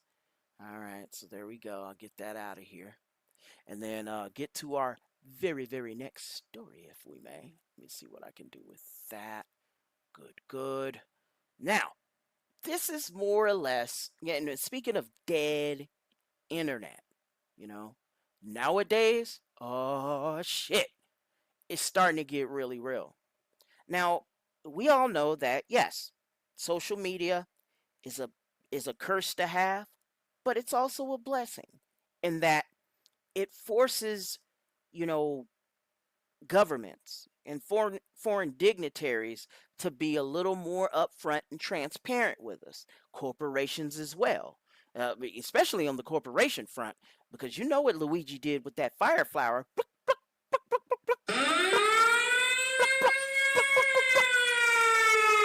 Better watch out. And then on the government side, you better be careful because, this Epstein shit, you know what? I got a little hope that I would like to hold out for that particular situation is that maybe, just maybe, somebody might pull an Edward Snowden type of leak, hopefully, a Julian Assange type of a leak, probably, and finally get the truth out there, get the information out there. Now, I get it. I mean, the judicial branch really should be having this information. It starts off Congress, then it goes into the judicial, and then what it is, whatever, Maybe they're going to try to use it as grounds to impeach Trump. Maybe they'll try to use it as grounds to negotiate with foreign dignitaries and all of this other shit. But whatever they do with this, yeah. No, you may want to, keep Ghislaine Maxwell's ass in there. They only gave her a 20-year sentence, with a chance of getting out early. I mean, it's your governmental international pussy pass. Ramadi thinks different, but I think different as well on that. And there we are. So, where were we? Yes. Now, have you noticed that the internet itself, it's starting to ask you for your ID and facial recognition and all of that goofy shit? Yeah, why? Because there's like a fucking law that gotten passed for some damn reason. Whether it was on the state level or the national level, we're starting to see the laws go into effect, therefore fostering more and more, what do you call that shit? Surveillance on you. It's becoming a police state, an internet police state. You think the way that they got us in that in that C-19 situation, well, we can say it now, in that COVID situation was why. It's going to be a motherfucker when they start doing the 2.0 version of that shit. Yeah, but yeah, big up to my man Stardust, man, also known as Thinking Ape. And this is about the internet. Check this out.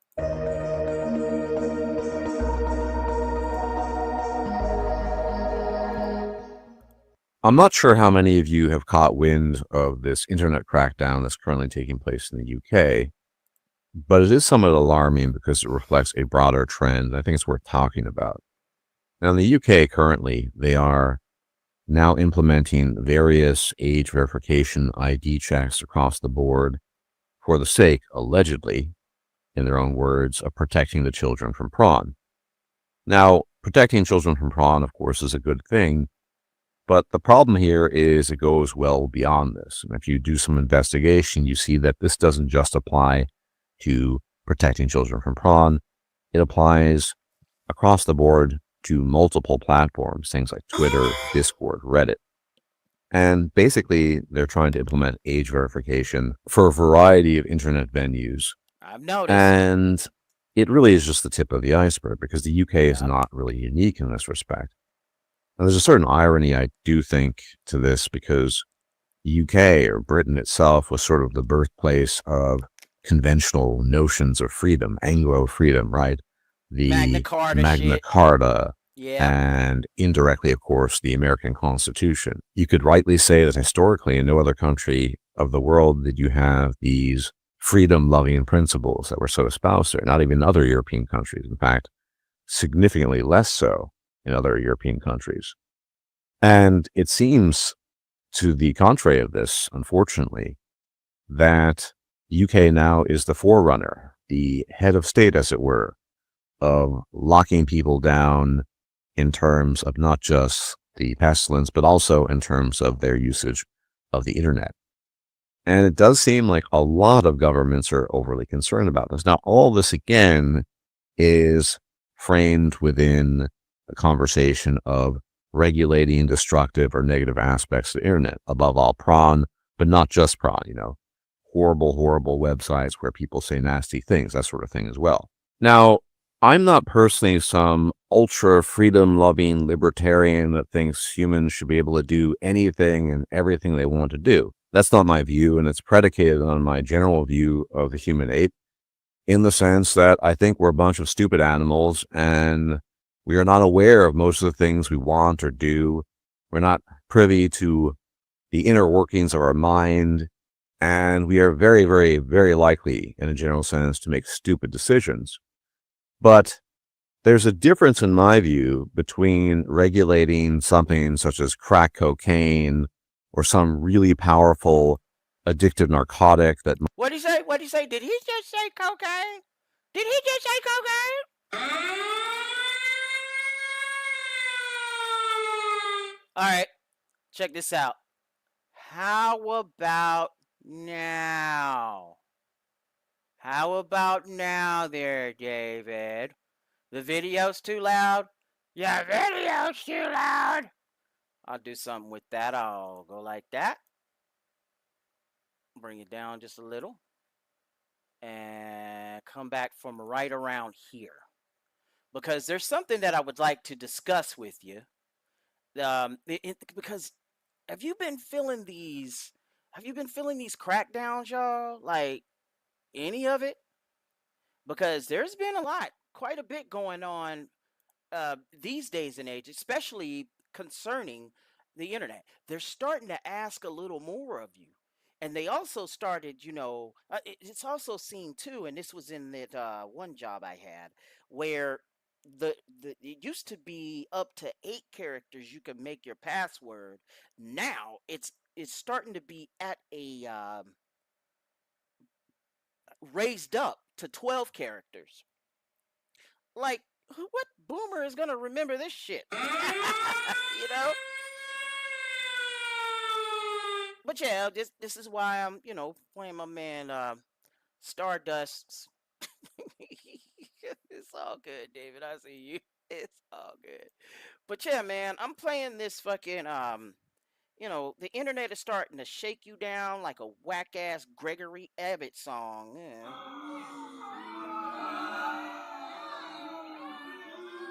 You shut! I do what I want! And I'm gonna shake you down. Wow, wow. Hey! You shut! You two splinters, you shut! Hey! 3's in the chat.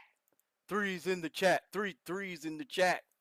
If you need to come on in here and speak with your brother Psyche Soap, we can get this shit sorted out. That's all good. I mean, and if you got somebody put out there the link, But we're getting after this part here because I'm starting to notice a lot more crackdowns. It's starting to feel like motherfucking what was that? Adpocalypse is going on again. And you know what? The one adpocalypse I think that was really fucked up was the one throttling throttling our audiences. And that was the one that happened just before COVID was happening and shit. And that's just wild, you know what I'm saying? I'm not too keen on all of this censorship. No one is, you know what I'm saying? That's why your boy Soap is a free speech absolutist. I gotta be that because it's some bullshit, you know?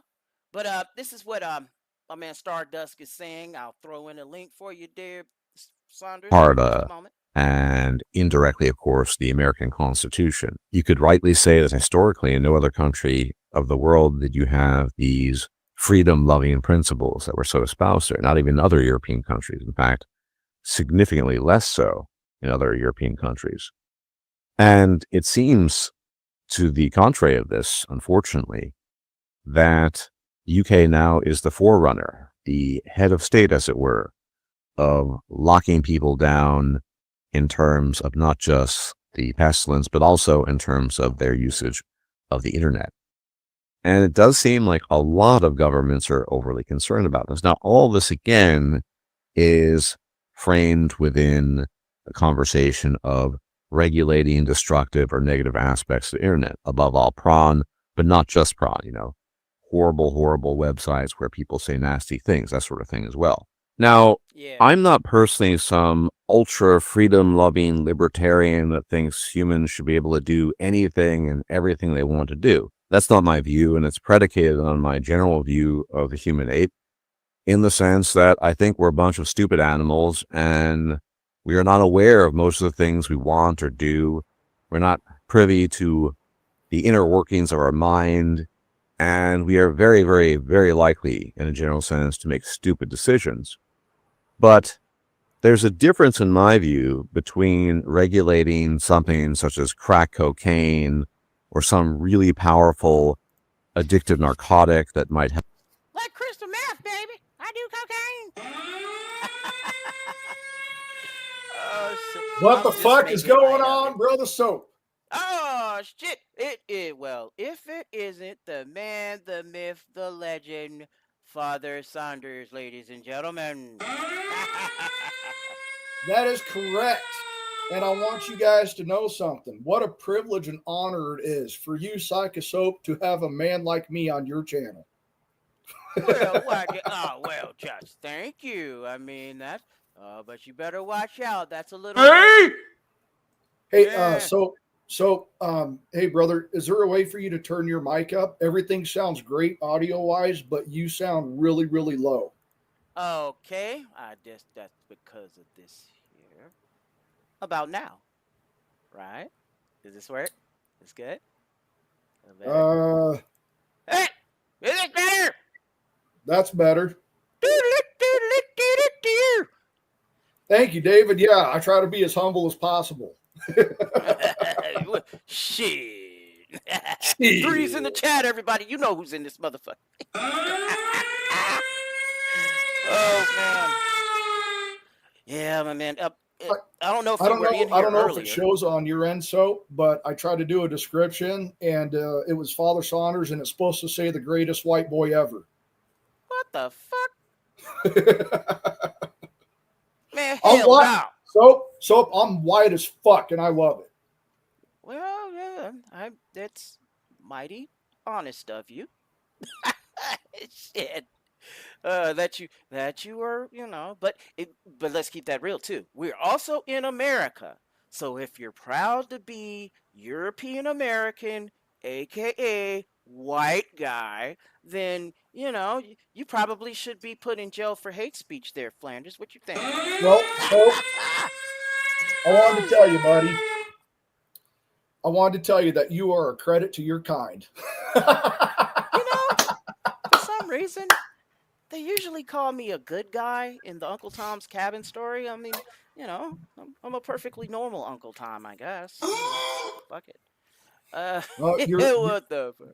You're fucking you're cool with me, brother, man. I appreciate you. I like talking to you. Thanks for having me on. Yo, you hear that shit that happened with the T app? This app that these ladies be putting on their phones, right? Both Google and Apple alike. And when they get it, if they are, wondering about a guy that they want to see or that they would like to date, they pull up his information and then they put it through a lot of background checks. They'll show their arrest record and conviction record and shit like that without the knowledge of that date knowing. Yeah. You know what it is? It's a bunch of 3s and 4s thinking they're fucking 8s and 9s. And this is what I call them. I call them the unfuckables. It's always the unfuckables that have the most to say. You are, yeah, correct. I mean, because it did its thing. But what I was saying earlier is that, I was able to look at the reviews of the app when I was on Google Play, looking around for it on the store to see if this was really true.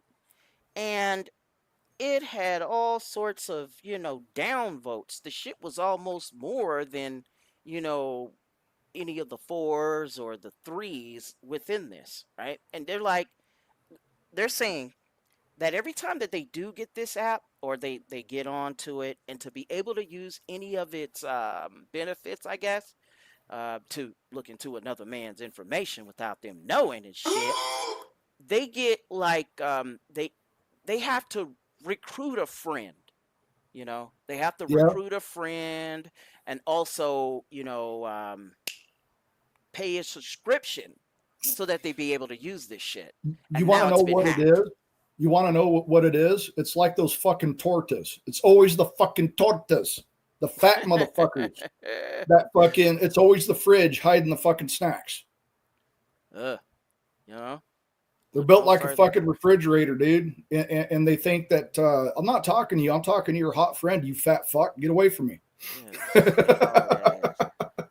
But no, man. All it is a bunch of bitter women who just hate men. Let's be real.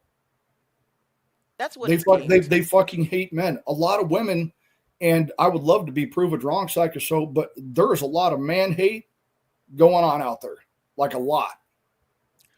Way more than they think the opposite would be. What I was saying here last show, I did job training for Apple, man. I was going to be a customer support guy for Apple. And in this class of 24 people, 3 of us were guys. And the other 21 or 20, 3 of those females were pregnant.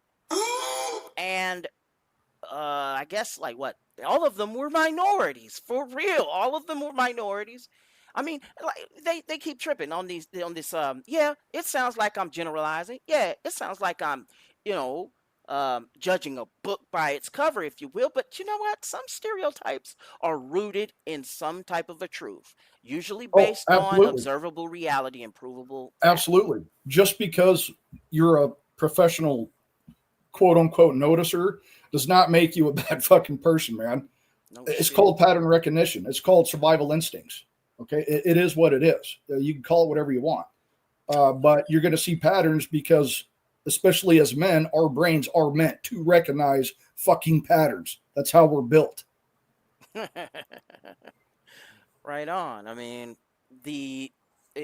there's these fem sales that get into that bullshit. Even if they do that, all they're doing is turning the 80-20 rule into a 99-1 rule when they do this shit. I mean, if that guy is going to fuck them. Man, they sit there. Okay, let's just start right off the bat. All right. Any woman that says he's got to be 6 foot, I'm 6 foot even. There's only 15% of the fucking population who's 6 foot. So you've already fucking eliminated 85% of your potential dating pool. Are you fucking stupid? We're not even including if he's in shape, has a big dick, and makes 6 figures. Now you're in like the 0.02%. Now, when they fuck me up is that most of the females that do this shit actually are usually bitches under 5 foot, right? And you know how they look at us men where, they're about 5'7" or whatever, and they happen to own a super duty, heavy duty Ford 350, F350 diesel truck. And then when he gets out the truck, they go, man, is he overcompensating? No, this T-app shit is just like that. Short ass bitches wanting to date. You're fucking 5'2" and you demand a man to be 6'4". Bitch, you're 5'2". There you go. What You're the fuck? overcompensating. I have no tolerance, man. I'm 6 foot, psychosoap, but I have no tolerance for women who fucking treat men who are shorter than that like shit on something that they have no fucking control over. I don't have control over my dick size, my hairline, or my height. Do you know what you have control over, woman? You know what you got control over, ladies? You got control over your attitude, how many men have been inside you, and your fucking weight. All those can be controlled. All of those can be. If you're going to do some height requirements, why not throw a little weight on requirements? Yeah, the average woman, 5'4", 170 pounds. The average man, 5'9", same weight. What the fuck? Fuck out of here with that shit, man. Oh, he's got to be in shape. Man, you're shaped like a fucking potato, bitch. What the fuck? Fuck yeah, man. Like a potato. Dude, look, man, I'll always be this way, Psychosoap. I'm in good shape.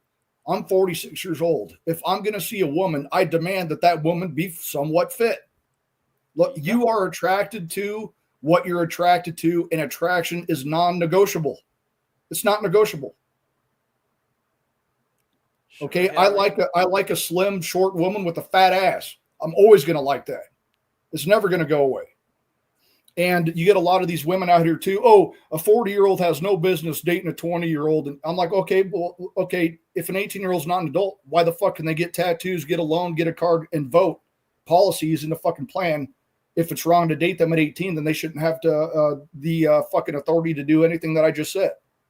Yeah. They were talking about the aesthetics of it, or how much the couple would look like, and they would say that 40-year-old man is manipulating that 20-year-old. But hell no, do they say it? But they are proud of the manipulation that the 40-year-old woman does to the fucking 20-year-old guy. Exactly. They think that's a flex. Bitch, you're being used as target practice. He doesn't care about you. Absolutely. There's no flex. A woman cannot say all these men want me and think of that as a flex. Of course, men fucking want you. That's not a flex. It is a flex for a 40-year-old man to land a 20-year-old woman, because that shit is not common at all. Sure the hell ain't. I mean, and if they really look at it too as well, that no, it ain't no motherfucking flex. It ain't no motherfucking flex that they are doing that shit. Because look, when they're doing this shit, they're only expressing penis envy. Let's just call it what it is. Exactly. They're too busy wanting to be a guy. They're pissed off that they're not a man. It's exactly penis envy. That's exactly it. They want to be men. Shit. Get a clue. It kind of reminds me of this, and I said this in a few shows back. When I worked at my old grocery store job like a couple of months ago, and there was these two fellas that came in, and these guys are like, one of them was one of these guys, they were both over 6 foot, well over 200 pounds, and kind of like a football player, linebacker, or lineman, you know what I'm saying, shape. Yep. And one of them was talking about dating a black woman. I'm like, bro, go ahead, but you've picked the least sought after out of all these females in America. Why do you think true. The black guys are going for every other race but her? And if they are, they're probably biracial or something like that, because the black woman attitude is well known. This man right here, this is a black man telling you guys this, so I don't want to hear shit. And he's exactly correct.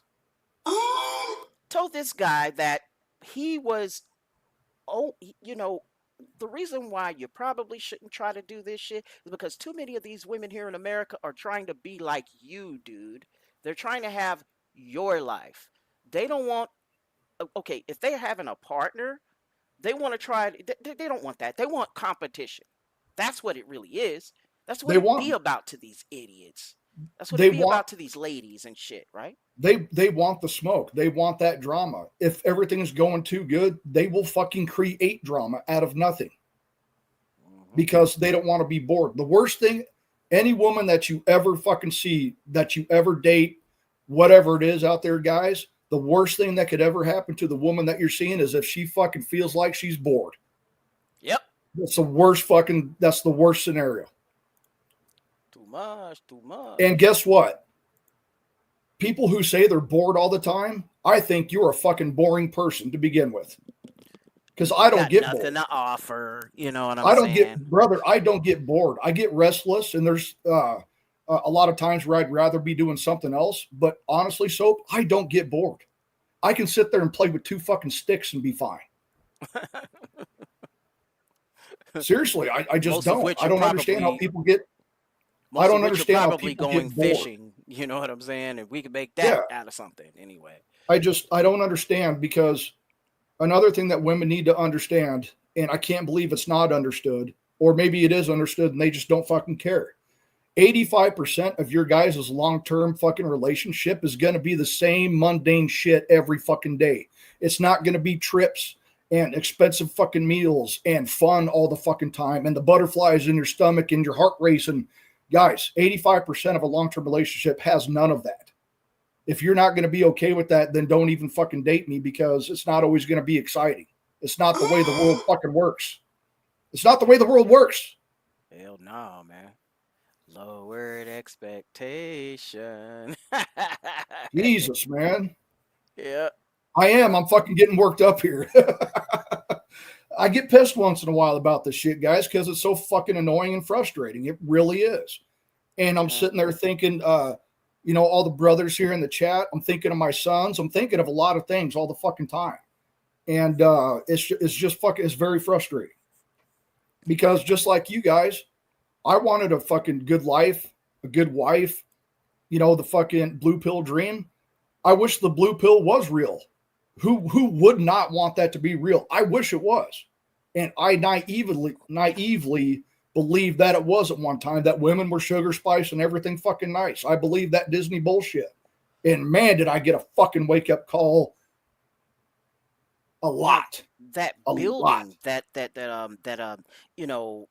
reminiscing or wishing, for the ideal relationship and spending a life with your so-called life partner. I don't really want to call it that, but there's a symbiosis in that. To get something, they're going to have to give something. And for us to give something, they're going to have to get something. And usually that scale is tipped way over to the wrong side. And if it ain't, if it ain't common in the world, it's definitely common here in Western civilization.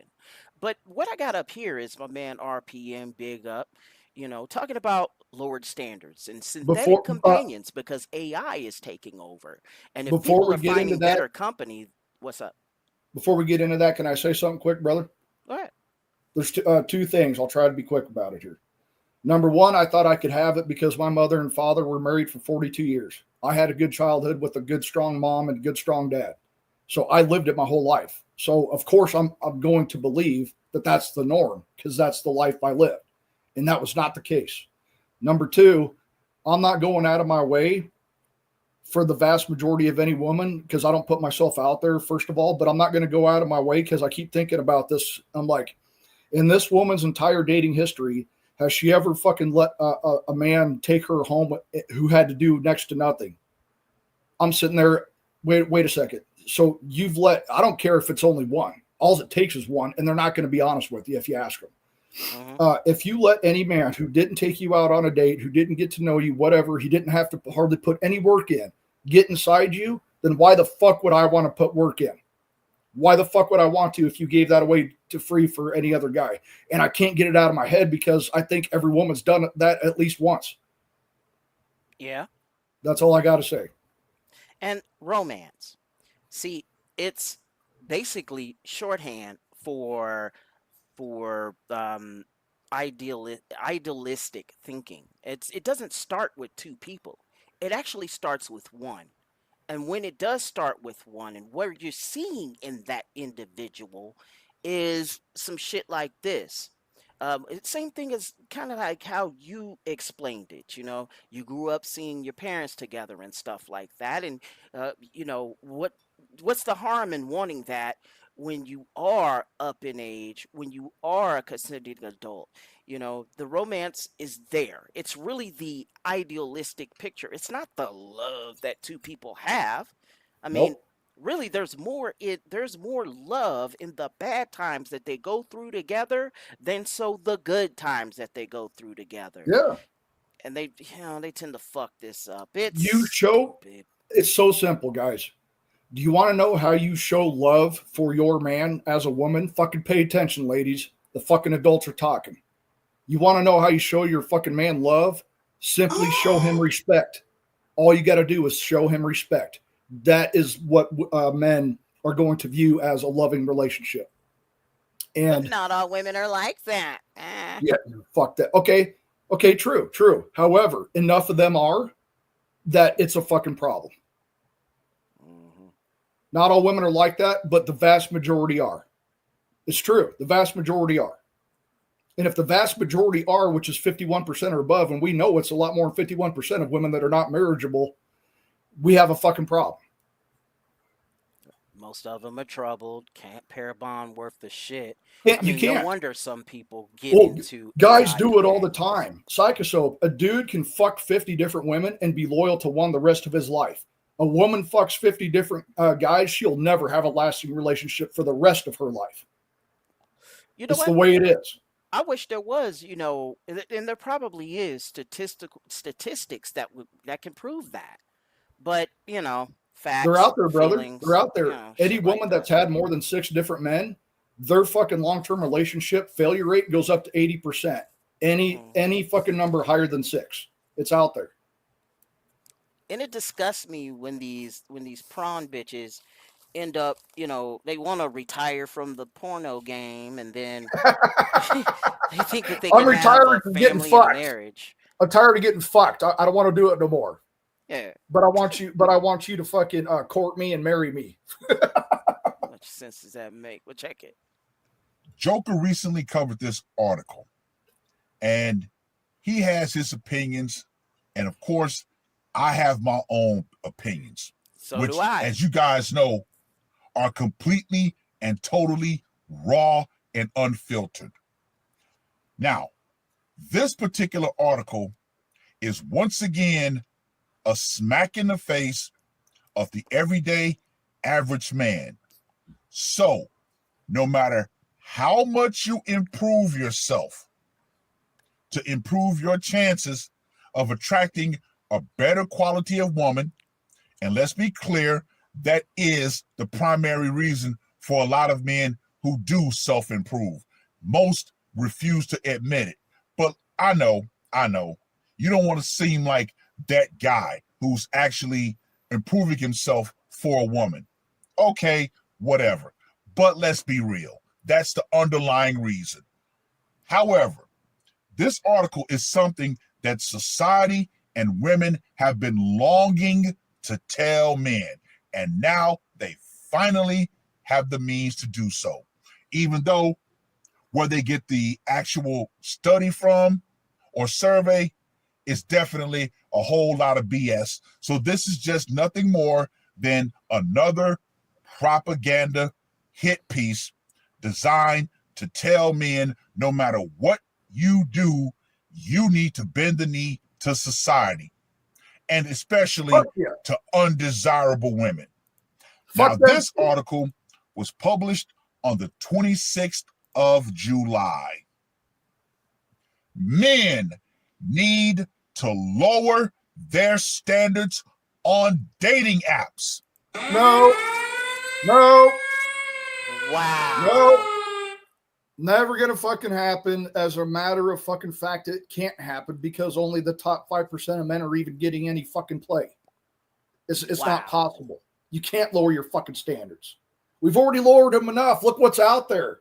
You want to hear Tommy Lawrence stupid fucking bitch ass talk about the pickings are fucking slim? Fuck you, bitch. I'll fuck you in your ass in front of your dad. Shut up. Goddamn, dude. I'll piss on your grave in front of your fucking family. Shut the fuck up. Shut up. Okay, the only thing that comes out of your mouth is fucking stupid. That's all I hear. Stupid, stupid every time you open your whore mouth. Shut up. Can't understand normal thinkers, right? God dang it, man. Yeah, man. I mean, let's be real. What's out there for us men? You want to talk about chopped men? What do we have? All you women that are saying the men are chopped, you're fucking average at best too, just like most men. There's nothing wrong with being average looking. The vast majority of this earth is between a 4, 5, or a 6. It is what it is. You have 10% that are less than that due to unfortunate shit like birth defects and whatnot. And then you have 10% who just hit the fucking genetic lottery. And then you have the other 80%, which is right in the middle. Yep. It's not that fucking hard. Improve myself for what? Improve myself because you think I have to improve myself in order to fucking court you? Bitch, who the fuck are you? Last time I checked, when you turned 18, you didn't have to sign to potentially go get killed in the fucking war. Who the fuck are you?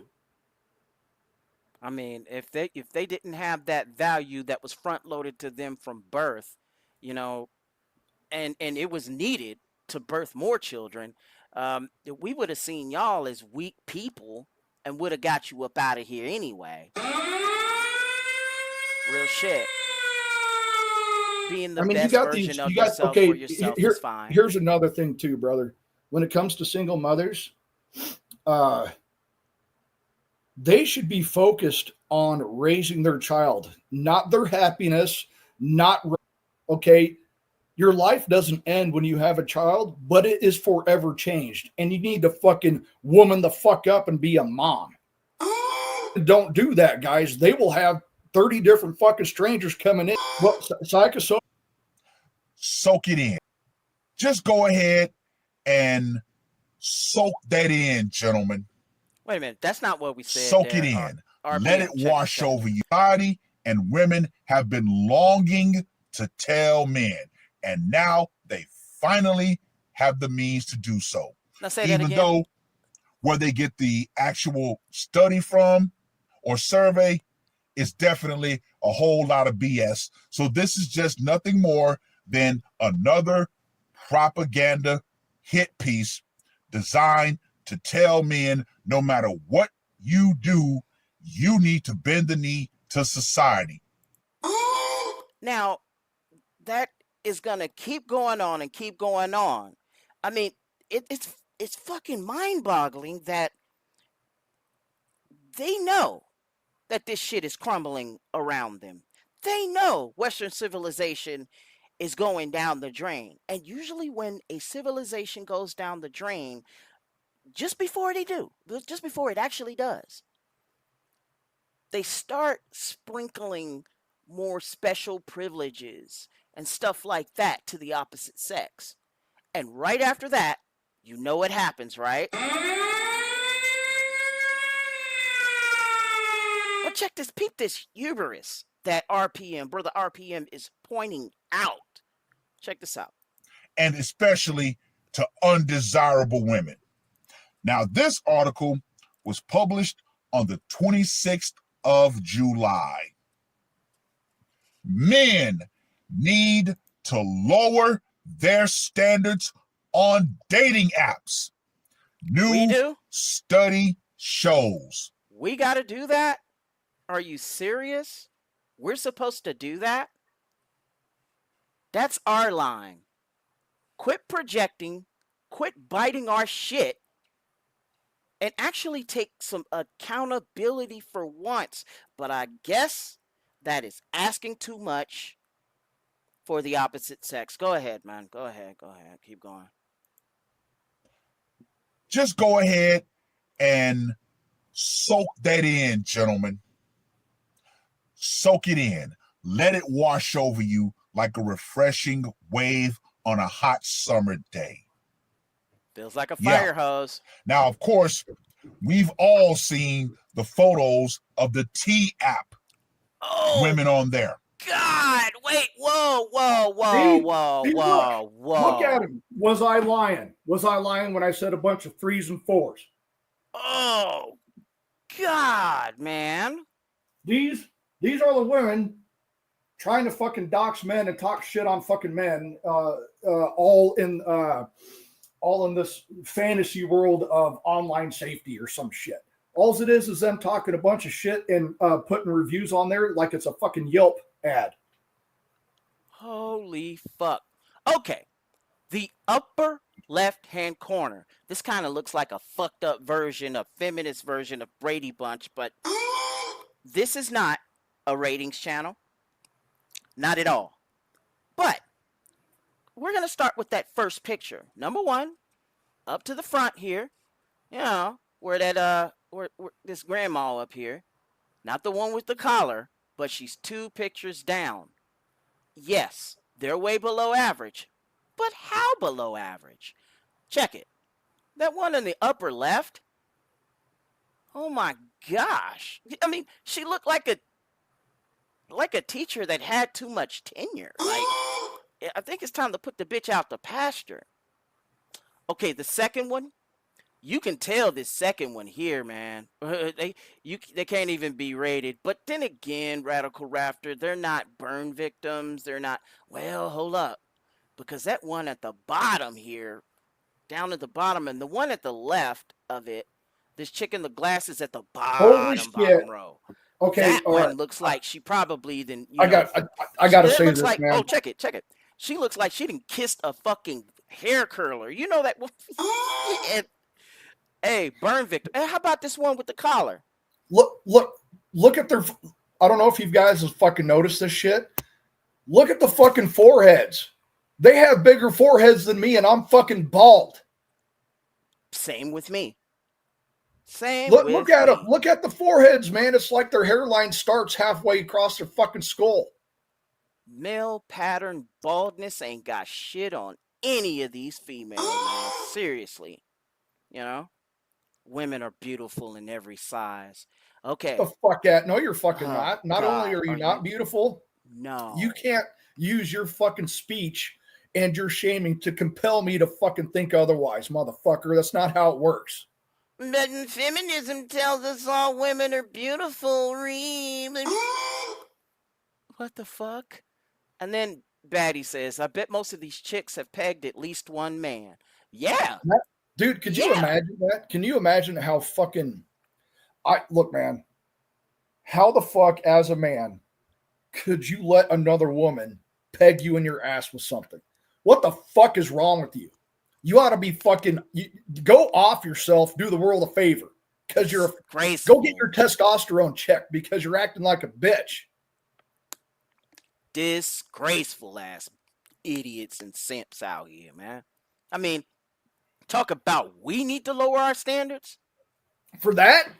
Bitch, we need to lower our standards for that, guys. Look on the screen. That's who we're supposed to lower our standards for. Yeah. Yeah. You see this shit?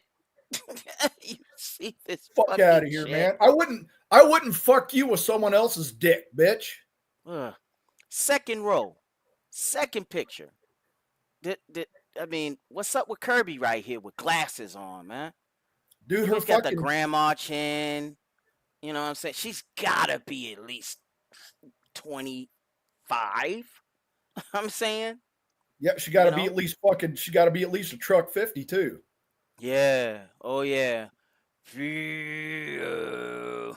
Femin lib men say if you love your woman and it pleases her, you have to let her peg you. Give the fuck what the.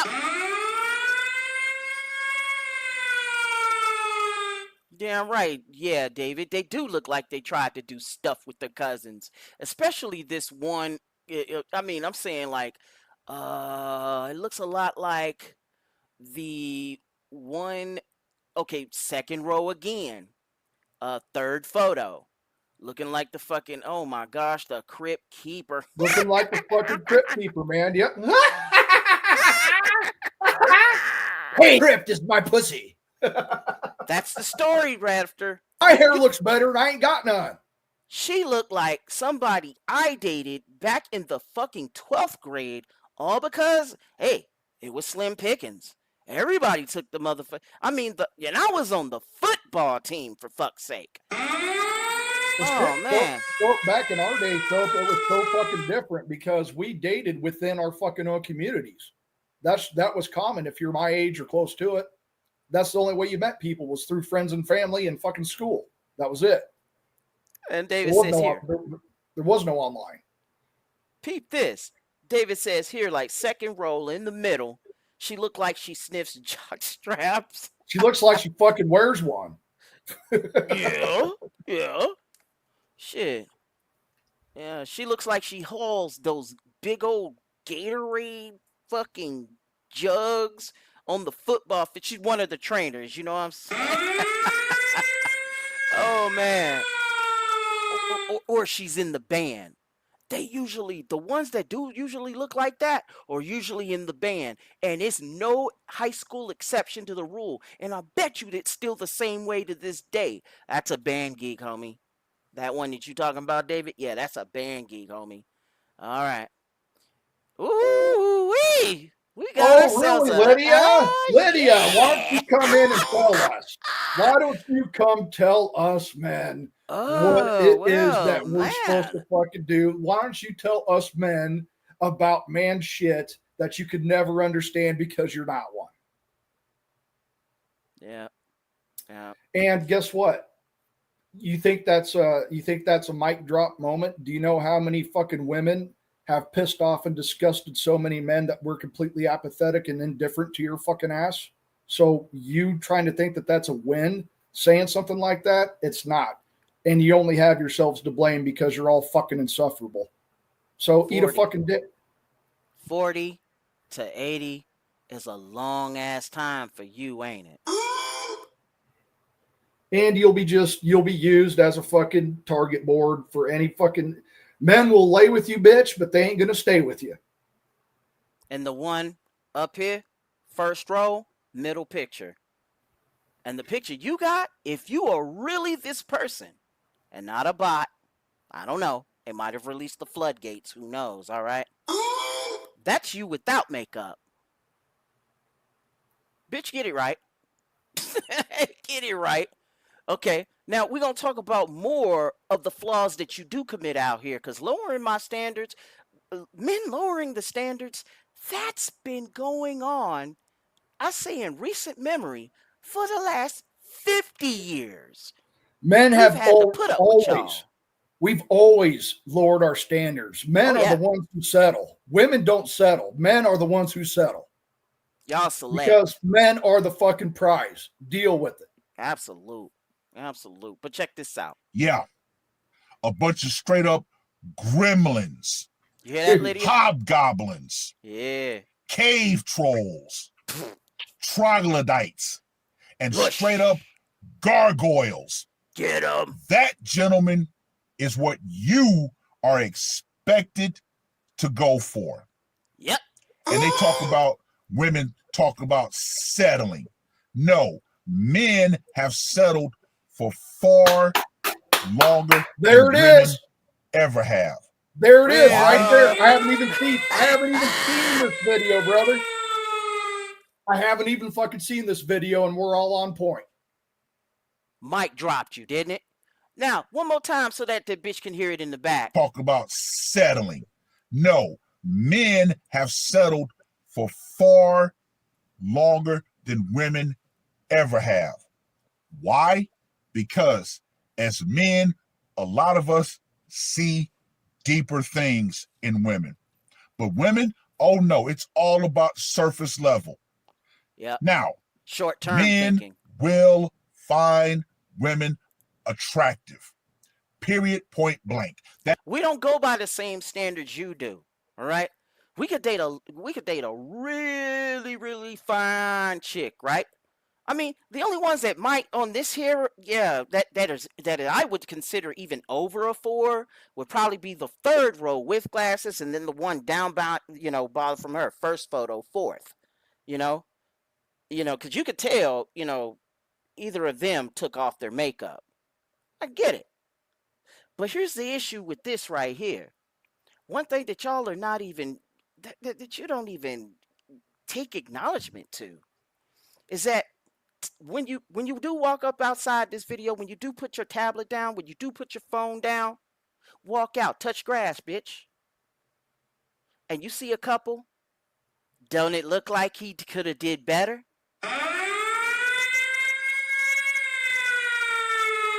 don't it look like he could have did better? Because that's happening more often than not.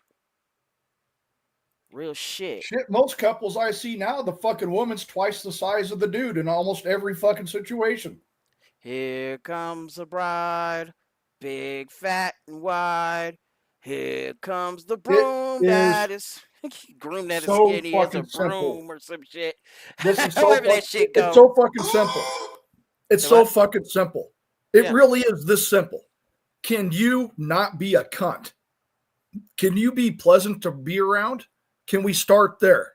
Because if you could be pleasant to be around, a 4 or a 5 can easily become a 6 or a 7 if she's just cool as shit. Psychosoap, I've done it where a woman's not mind-blowingly attractive enough to, do like a double take, just, average. But the more I've gotten to know her and she was so fucking cool to be around, I got more attracted to her than what I originally thought, just because she was pleasant to be around. That's a real thing, ladies. Being pleasant to be around will up your fucking sexual market value by a minimum of 1 point, possibly up to 2. It's that simple. I'm not even MGTOW. When have I ever claimed MGTOW? Yeah. I've never once claimed MGTOW. Well, he might not, but I do. What's the problem with that? I just agree with its tenets. Absolutely. No long-term relationships, no cohabitation, and no new children. I agree with that. It's basically what a confirmed bachelor is. I agree with it. Oh, and what happened to your picture, darling? What happened to your picture, sweetheart? Oh, get him. Talking about. I think it's fine. Talking about this. Check it out, Saunders. Check it out. Check it out. Let me get this. Let me get this. I think it's funny that white MGTOW are now hanging with the black. I know at least a few of you are racist like me. This must be one of us trolling. That must be one of my homies trolling, because this can't be right. This can't be real. Okay, let's think about this. I'm sure we've all had racial tendencies. Okay, your soap has at least thought it. Okay, I'll admit it. But guess what? You're talking about you're bringing racism to a fucking channel where a white and a black man are fucking on the same fucking channel talking. Racist shouldn't even be in your fucking vocabulary right now based on that alone. Yeah, diversity ain't our strength. No, diversity Unity, of we thought. just do that. We just do that just breathing. We could do that with our eyes closed. Yeah, diversity. Why do y'all of gotta thought. struggle? Why do you leftists gotta struggle real hard to come to come to terms, to even be tolerant with it? Wasn't that what y'all used to be? Tolerant? I know, I used to be you. But the shadow you're basically shells of your former self, yelling out meaningless, empty ass talking points. Miss me with that shit, lady. Miss me with that. Let me play this video some more, man. I know I'm doing a lot of shit. We only gotten 4 minutes in out of a 19-minute video, but we can do it. Come on. That is never going to change.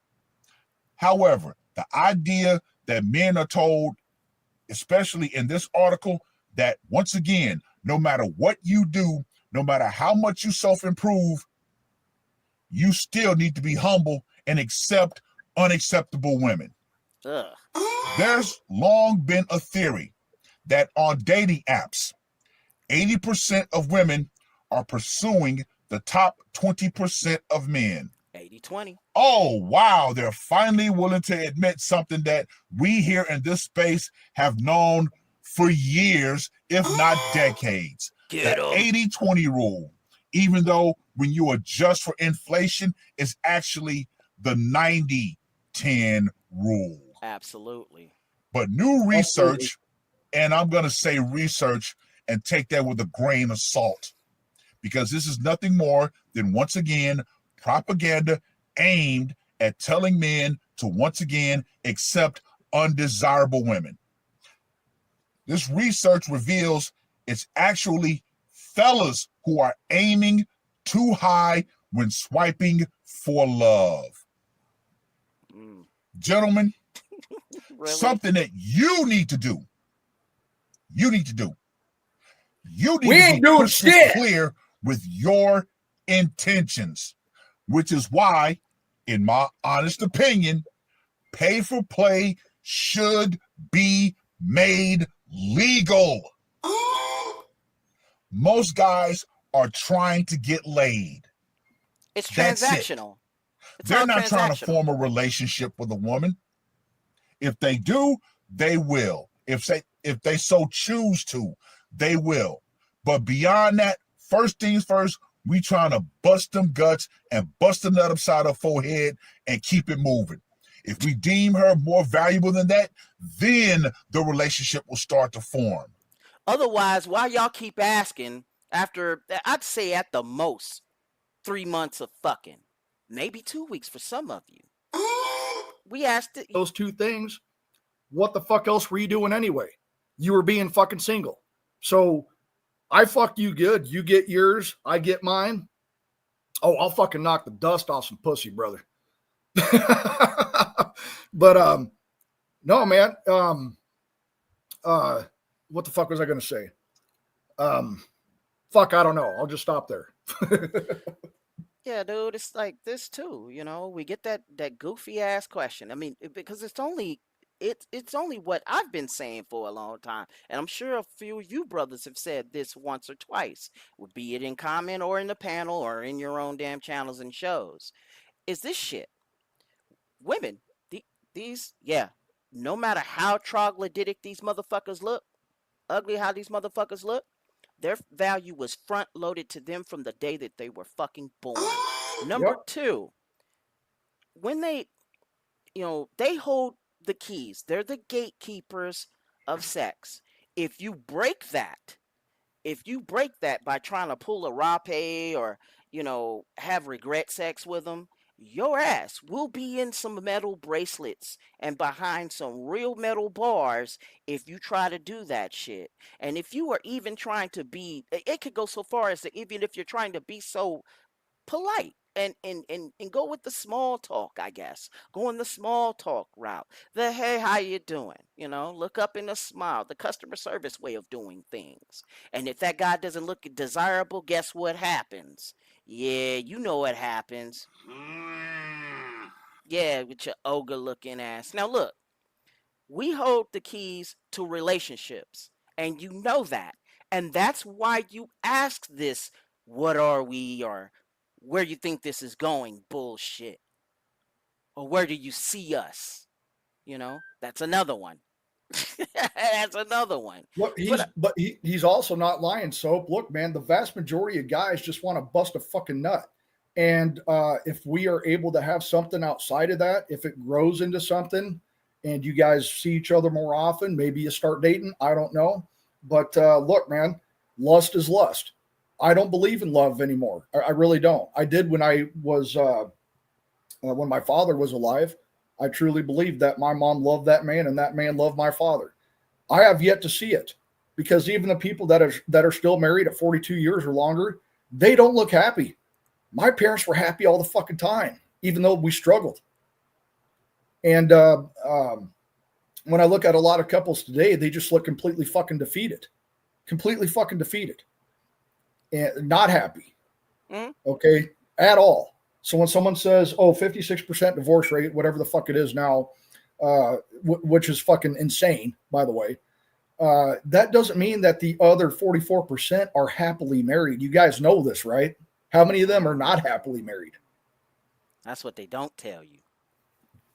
That's definitely what the fuck they don't tell you. If you were to ask my honest opinion, and I might be giving it more than it fucking needs, I would say 10% of marriages go. Yeah. I mean, social media and how it's, degraded people. In a way, all relationships are transactional. They all are. Unconditional love, They all are. only seen that between family members. So it is transactional, and nobody can argue that. And I can stamp out any argument right now, and I don't do debates because you're trading each other's time. That's already a transaction. Yeah. Already right there. Gate. You right out the gate. If you've sacrificed, so to speak, time, it's already transactional because you can't get it back. Just go ahead and be honest with yourself, gentlemen. Stop selling these women dreams. International researchers analyzed the behaviors of almost 3,000 heterosexual users of a Czech Republic dating app, with their findings published earlier this week in the Plus One journal.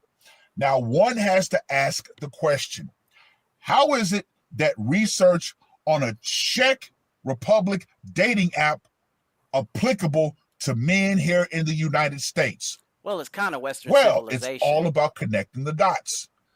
The overwhelming majority of men here in America are no longer pursuing women. So, any attempt at propagandizing the problem to blame it on men, guess what? The lamestream society is going to take it. That's all this is. Quote unquote, men tended to express interest in women who were more desirable than themselves, while women typically pursued men of more similar desirability, the team uncovered. That right there is a serious crock of shit. Seriously. They torpedoed their own argument in the first damn line of the first paragraph, the 80-20 rule.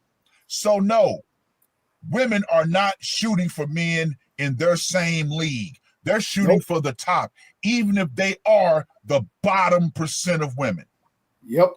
To classify how desirable each user was, researchers counted the number of swipes they received from other people on the app. There were more male users, meaning that female users generally ranked more highly in this hierarchy. Once again, that is absolutely ridiculous. These women don't even rank that high. Hell, you got to look at the vast majority of these women to begin with. Most of them are not even trying to actually find a man on the app. Yeah, see, they conveniently left that portion out. The overwhelming majority of women on dating apps are only there to get their narcissistic attention fix. Yep. Some of these women are even in relationships already, but they need that hit of dopamine just to say, ooh, I still feel desired. Once again, that is a big part because of it's this never enough. quote-unquote. It's never the fuck enough. It's not enough that you're desired by one man who fucking loves you. Oh, I can't have that. That doesn't make me happy. I need to know if everybody else thinks I'm desirable. Bitch, what the fuck? And if you're doing this, you owe it to that man to fucking tell him that you did this and you fucking think that way so he could get the fuck on down the road away from your ass. Just fucked up, man. I mean, it's majorly fucked up, man. It's that's fucked up. I saw that one, the soap where a fucking female soldier said spouse on her fucking common access card.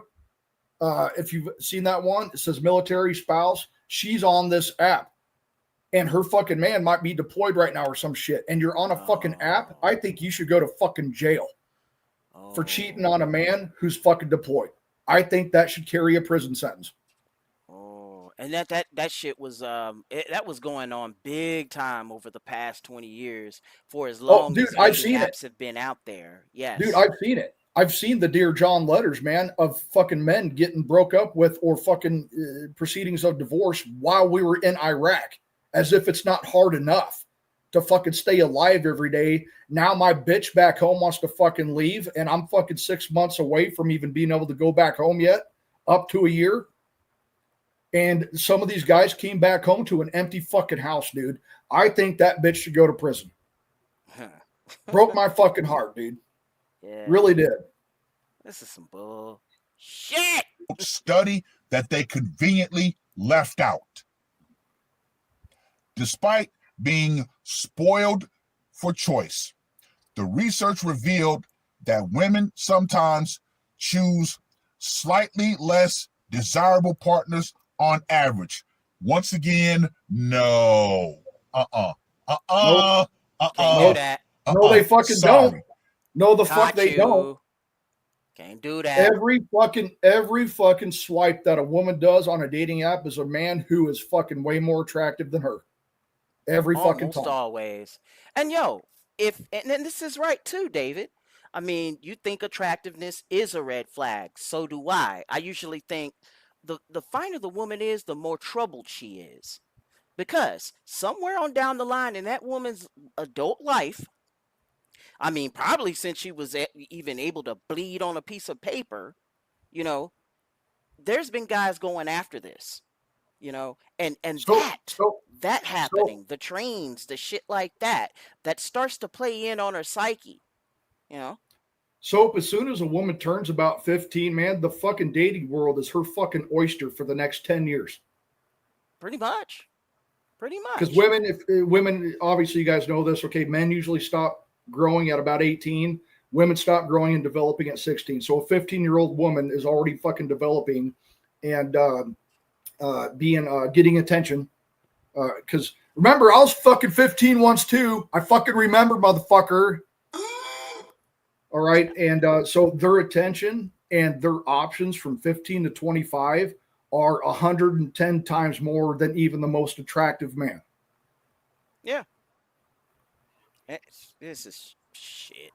I mean, when I do look at an attractive woman, and if she's into me, I start to wondering, man. I'm starting to, hey, what's the catch?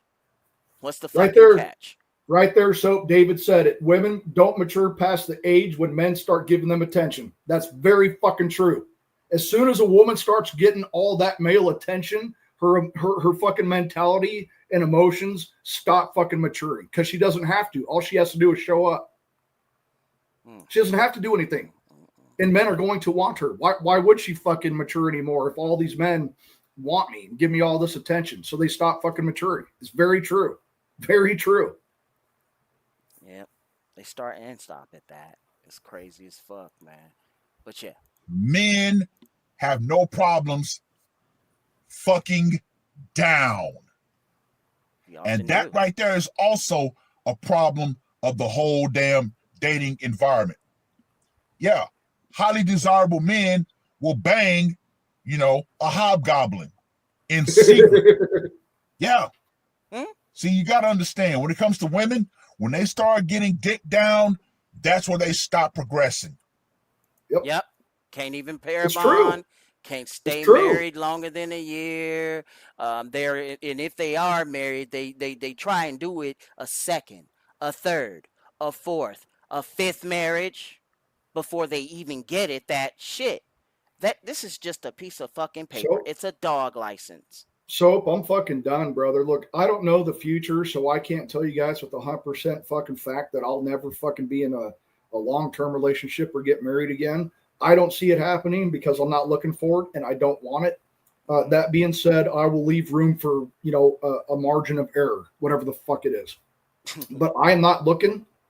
I will not get married because I will not ever allow another woman to have the fucking power that my ex-wife held over me in the fucking court of law. I will never fucking put myself that vulnerable again for fucking anybody. Nobody.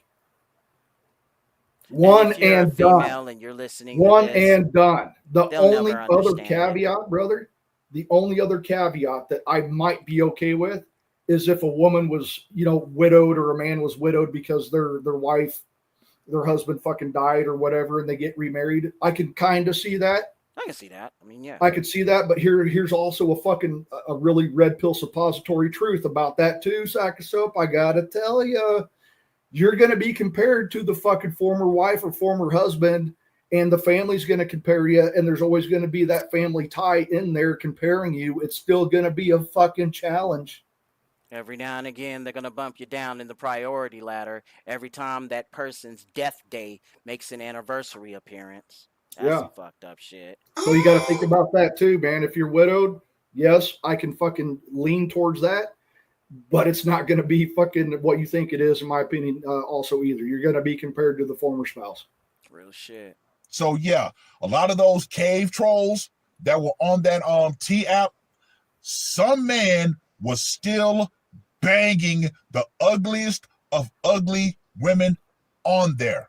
but they were doing it in secret. Yep. And that's something that men have to stop doing. But I know that's never going to happen. But on the real though, Easy lay. But on the real though, RPM, I know you're not here to defend yourself, really. You just got this video, and big up and thank you for that. You know, that guy, it doesn't even have to bang him in secret. This guy can actually show that out, you know? Now, what he's talking about and what he's probably speaking to are, you know, this guy is highly sought after. He is high value. So, yeah, he's going to keep this on the low. He ain't going to be seen with this, you know, less than, you know, attractive, you know, because that right there, you know, people will look at that like, what the fuck is up with his self-esteem, bro? You know what I'm saying? And they'll instantly think that when that does happen. But yeah, some will do it secret. As a matter of fact, the higher the value, the more secret they'll keep their hog slayings and their whaling missions and shit. It's always going to be an easy lay. However, the study showed that successful matches tended to quote unquote happen between people with similar levels of desirability. Thus, to avoid feeling frustrated and rejected when using dating apps, the research suggests that men should be more realistic about their own desirability and not attempt to date out of their league. Boy, that right there. Talk about a serious kick in the nuts. Yeah. However, Fucking hubristic. Arrogant. CGA has the perfect counter to that phrase.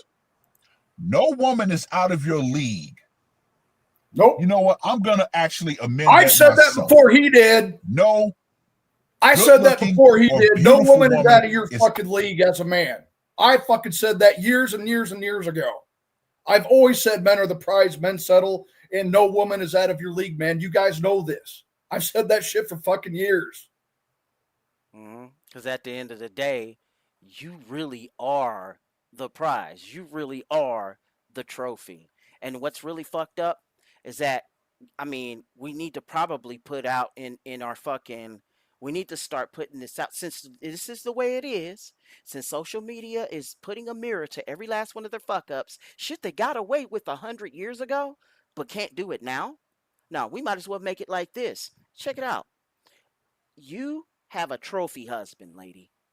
If you are the fucking Miss Pac-Man shaped SpongeBob square dress hog bellied bitch that are going with these, you know, pretty, you know, high up on the totem pole, pretty high up on the pecking order, value type of man. Nah, you're the one that got the prize. You are actually the lucky one. You are really the lucky one. Yeah. Don't ever forget that shit. You know what I'm saying?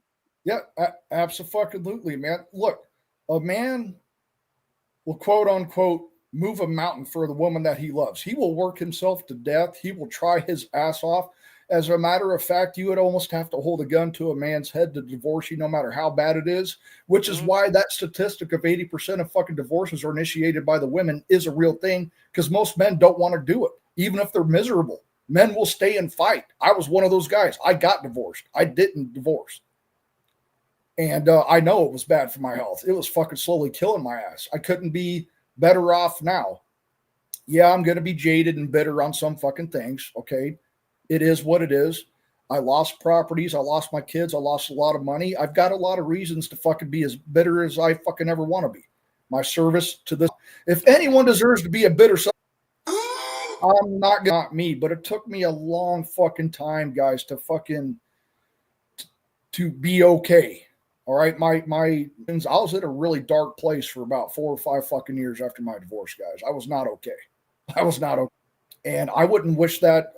I wish a lot of hurt on my. I'm just happy to still, I knew 3 of them took their own life. And for if a man, one woman outside of your mother, and I would tell you to go marry that woman. That's probably what I would tell you. Yeah. If she would move mountains and work herself to death and do everything she can to please her man and whatnot, that's probably a woman. In today's day and age, I highly don't recommend it. But real shit though, I mean, guys, do not be afraid also to if you catch one of these walking dumpsters, walking and talking dumpsters, trying to talk to you about the dating climate in Western civilization, or how they're rejecting men left and right, and they are all chomping at the bit to get with them. Don't be afraid to call them arrogant, because I'm starting to notice that a lot of fellas aren't branding them with the same title that they deserve to be. They use this word narcissistic. They keep using this word. I don't think it means what they think it means. They are the ones that are very, very hubristic, very fucking arrogant, condescending, all that. This is why a lot of us are turned off by that girl boss energy, like I stated earlier. We have no fucking tolerance for that shit, brother. I have zero fucking tolerance for that. That fucking attitude where women think they're so fucking bad they can get up in your face and fucking check you like a man. What the fuck is wrong with you, woman? You know I could turn you into a pretzel in fucking 2 seconds. What the fuck? We live in a fucking society where women are confident enough and stupid enough to think that they can fucking get in the face of a man and fucking slap or fucking punch him. And when he reacts, he's the fucking problem.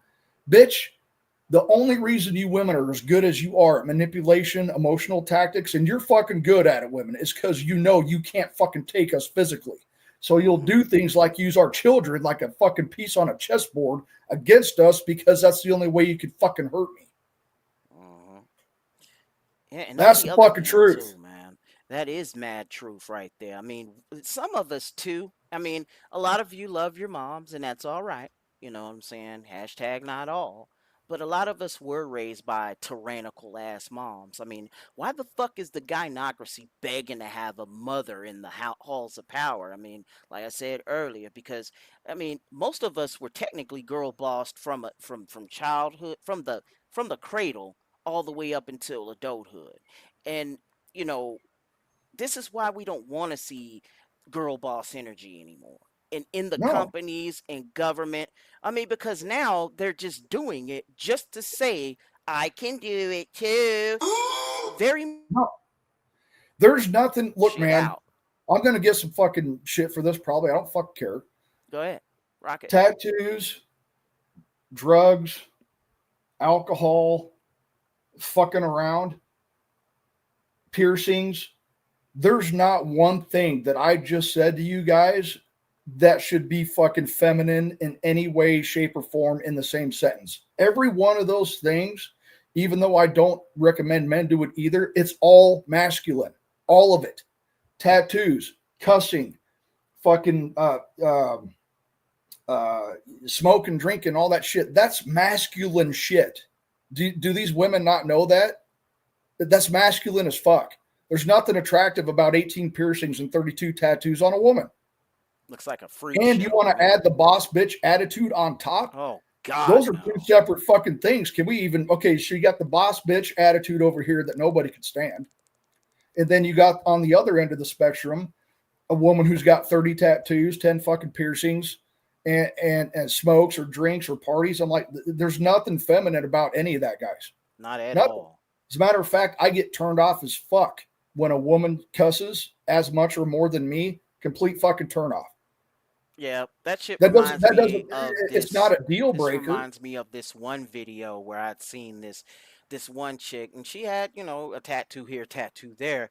Okay, I was willing to let that go. But the moment this broad started talking, bro, I'm feminine, bro. Look at me, bro. I mean, bro. And I'm like, No, bruh, no. First no. of all, any woman who fucking says bro, I want to punch in the face. Don't fucking say bro. Don't fucking say it, man. You're a fucking woman. Shut the fuck up. Don't say bro. The fuck? Bro? Am I your fucking bro? I'm not your fucking bro. The fuck out of here. Tattoos are a big turnoff. Bad language is a big turnoff. Tobacco usage is a big turnoff. Miss me with that. Too many piercings, Big fucking turnoff. Old Okay. 1930s school teacher glasses frames is bullshit too. Yeah, I'm gonna call It that is. shit It's out. fucking penis envy. It's exactly what it is, Sarah. From everything I told you guys, most men are going to agree with me. It's all masculine. There's nothing feminine about you with all that shit. There's not. Some guys don't care. I get it. Tattoos don't bother me. Piercings don't bother me. If she uses tobacco, doesn't bother me. Hey, man, you do you. But the vast majority of fucking men don't like any of that shit. We don't. I don't even like a bunch of piercings, tattoos, and all that shit on fucking guys. Why are you hiding your fucking physique with ink? Dude, what are you doing? I have one tattoo. I got it in 1998, and I've thought about getting rid of it for the past, I don't know how many years, because it's almost like not having a tattoo is the new having a tattoo. When I was in 98 and I got mine, it was very common back then, guys. The only people that had tattoos were gang members, former military, and fucking gangs. That was it. That was fucking it. Now everybody and their mother has ink everywhere. And here's another fucking reason. God, I'm getting fucking pissed. Here's another fucking reason that tattoos on a woman are a red flag. Because I've talked to women, and this is only the women that would admit it to me, Psychosoap. I talked to women. I said, have you ever traded sexual favors to pay for those tattoos? They said, yes. Yes, I have. They can't afford all that shit. You guys know how expensive fucking detailed tattoos are? You think anybody's got that kind of fucking money now? Some of these are multi-$1,000 fucking tats. That used to it used to be a sign to me to let me know that they're not children. But you know, as the years are passing by and as tattoo laws start going down to 16, okay, that's the age of consent, but I'm not trying to get on no Epstein R. Kelly shit. Hell no. And you know what? That used to let me know that they were grown, but no, fuck that. Well, I look at the rings nowadays, in their necks. a fucking parent can sign a consent form, and their children who are under 18 can get a tattoo if they have the parents' permission. So you don't know. There's no way you can know.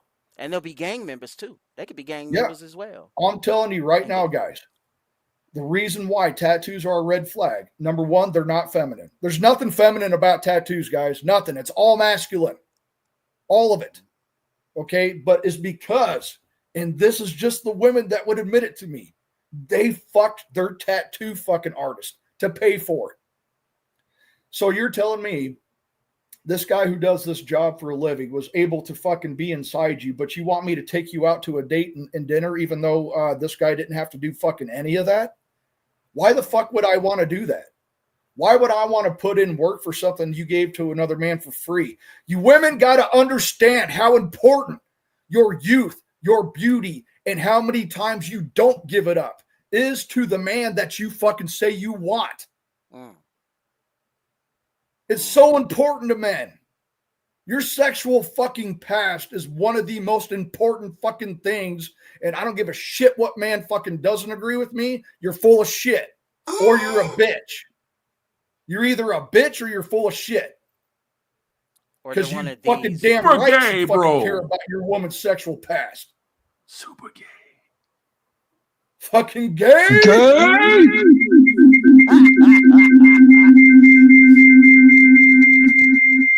That's what it looks like to me.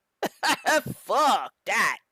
You know what I'm saying? And it's gotten fucked up, you know. And yeah, David say here, when I was a smoker, I didn't mind if my girl smoked, but since I quit, I find it absolutely disgusting. Yeah, because you're getting back your sense of smell. Dude, you could smell that shit a block away. If you're a smoker and you quit smoking, the smokers now fucking, they smell like an ashtray. And I know all you former smokers know because I was a former smoker.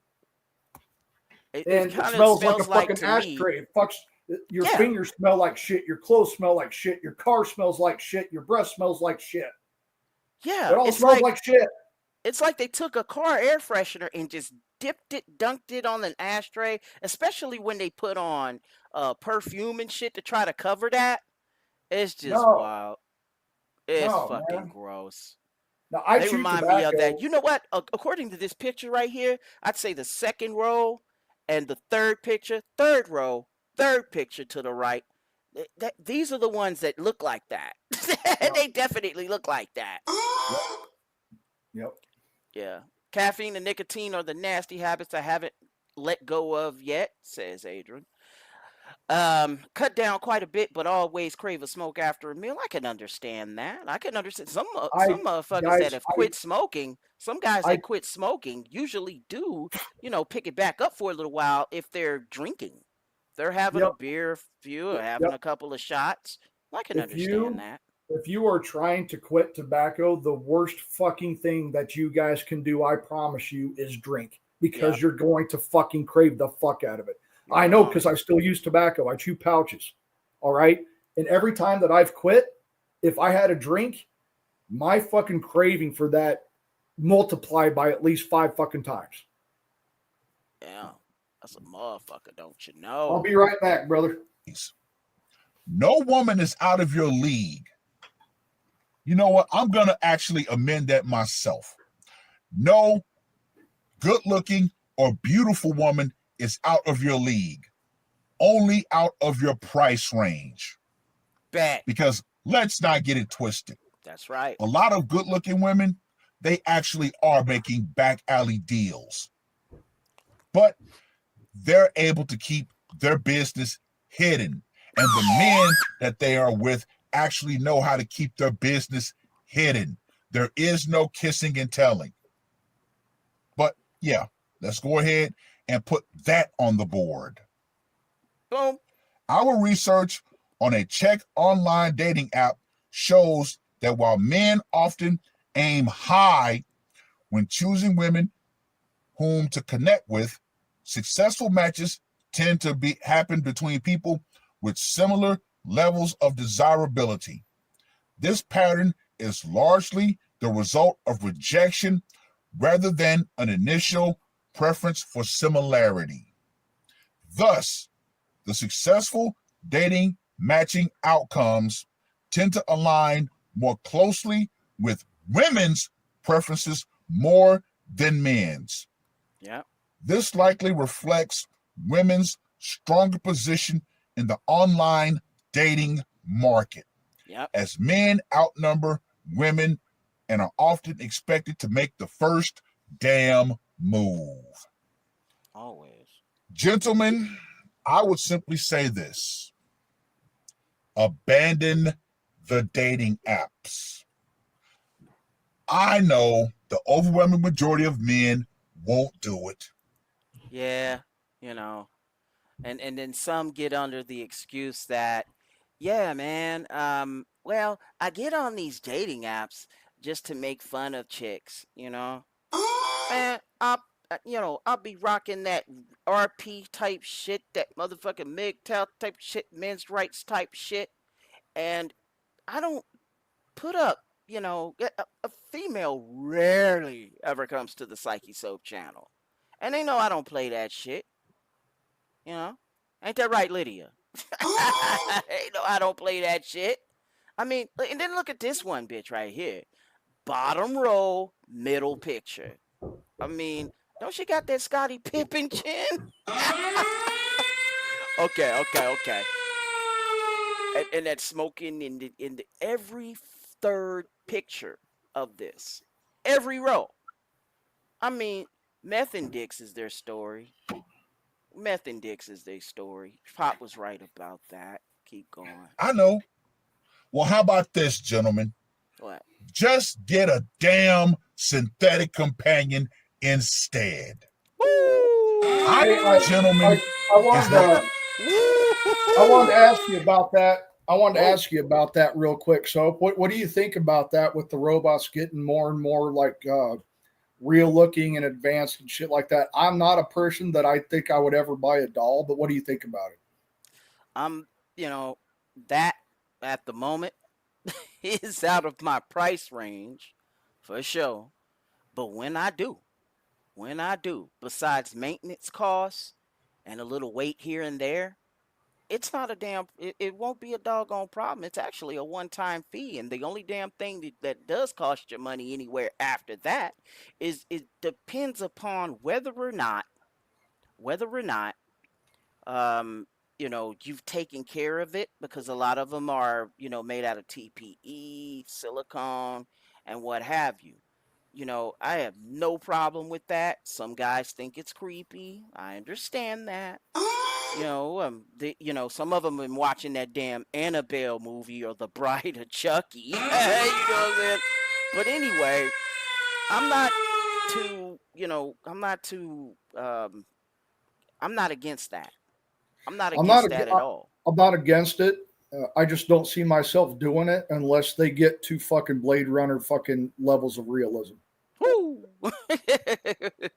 If you get to Blade Runner levels of realism, we'll get to that. If that does happen, then I might jump on board. Yeah, I mean, and then probably and hopefully it doesn't fuck her up. Program her with a defense mindset, and if anybody starts fucking with us as we walk, you know what I'm saying, out to the pier and go fishing or whatever, somebody got some stupid shit to do with us, some stupid shit to say about us, you know what I'm saying, she could just slap them. You know what I'm saying? I mean, with them TPE robot, that TPE covered metal Terminator waifu hand. You fucking know. You fucking know, dude, that we have a fucking problem. Men and women have a problem if men are considering purchasing a synthetic companion. Yeah. There's a fucking problem there if a man finds you so fucking undesirable, so fucking insufferable that they're willing to fucking do that. Yeah. That's, ladies, you need to look at yourself on that, because men didn't make that choice. You drove them there. That says a lot about them, because it's been a long time that they have reduced us to Glifberg ass fuck machines and battery operated boyfriends. Hell, I see them sold at Walmart, Walgreens, and any other place that has general merchandise in it. Man. And it's fucked up here. But you know what? There's a reason why they do it. I can't believe it, man. I can't believe we're so bad. We're so bad, and society is so fucked and degenerate and whatnot right now that it's like, you know what? I don't even want a real woman. That's fucked up. Yeah. That is fucked up, guys. That means your society is fucking dying. Mm-hmm. Mm-hmm. And that's especially if a man chooses it. Because this wasn't even, before this, it was, enlisting the services of a pro and like, on a street corner or in a Las Vegas setting, which is still around, by the way. But, even that's becoming a problem, because usually the buyer is puts his ass in, gets his ass in jail, or they get mixed up with somebody that's in a human trafficking situation, and that could never be right, guys. I'm for this type of shit right here, the synthetic companion shit, for sure. If you're so totally fucking bad that a man is willing to spend hypothetically $10,000 for a non-real life companion because you as a entire gender have failed, that's not the man, because if the gender that you are didn't fail, a man wouldn't be fucking looking elsewhere. Come on. Right. If you were 100% about your woman, ladies, if you were 100% about your femininity, 100% about, handling a symbiotic relationship, because that's basically what these things are. You're giving something to get something. It's else, in a platonic way, of course. And yeah, David, I can understand that, man. I can understand that you are going, you're against the synthetic route. It reinforces sentimentality. Dare I mention also male mother need, and potentially violent mentally, you say, in your opinion, but not necessarily. I think, I think it's even more of an willing to accept a female substitute. Yeah, man. Either we're willing to accept a substitute, or willing to live your life totally 100% gateless gate monk free. You know what I'm saying?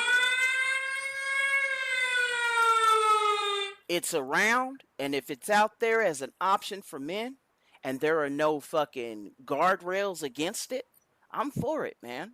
And yeah, like Father Saunders was trying to tell us, like today's woman, today's Western civilization, Western civilized woman, if she is the most deplorable, undesirable, highly risky choice out here, then, you know, picking up a synthetic companion, a substitute for this, where you don't get no drama of the type, you don't get to you don't get to be the bearer of the burden, the baggage that she carries, and dare I do say the baggage that you can give to them.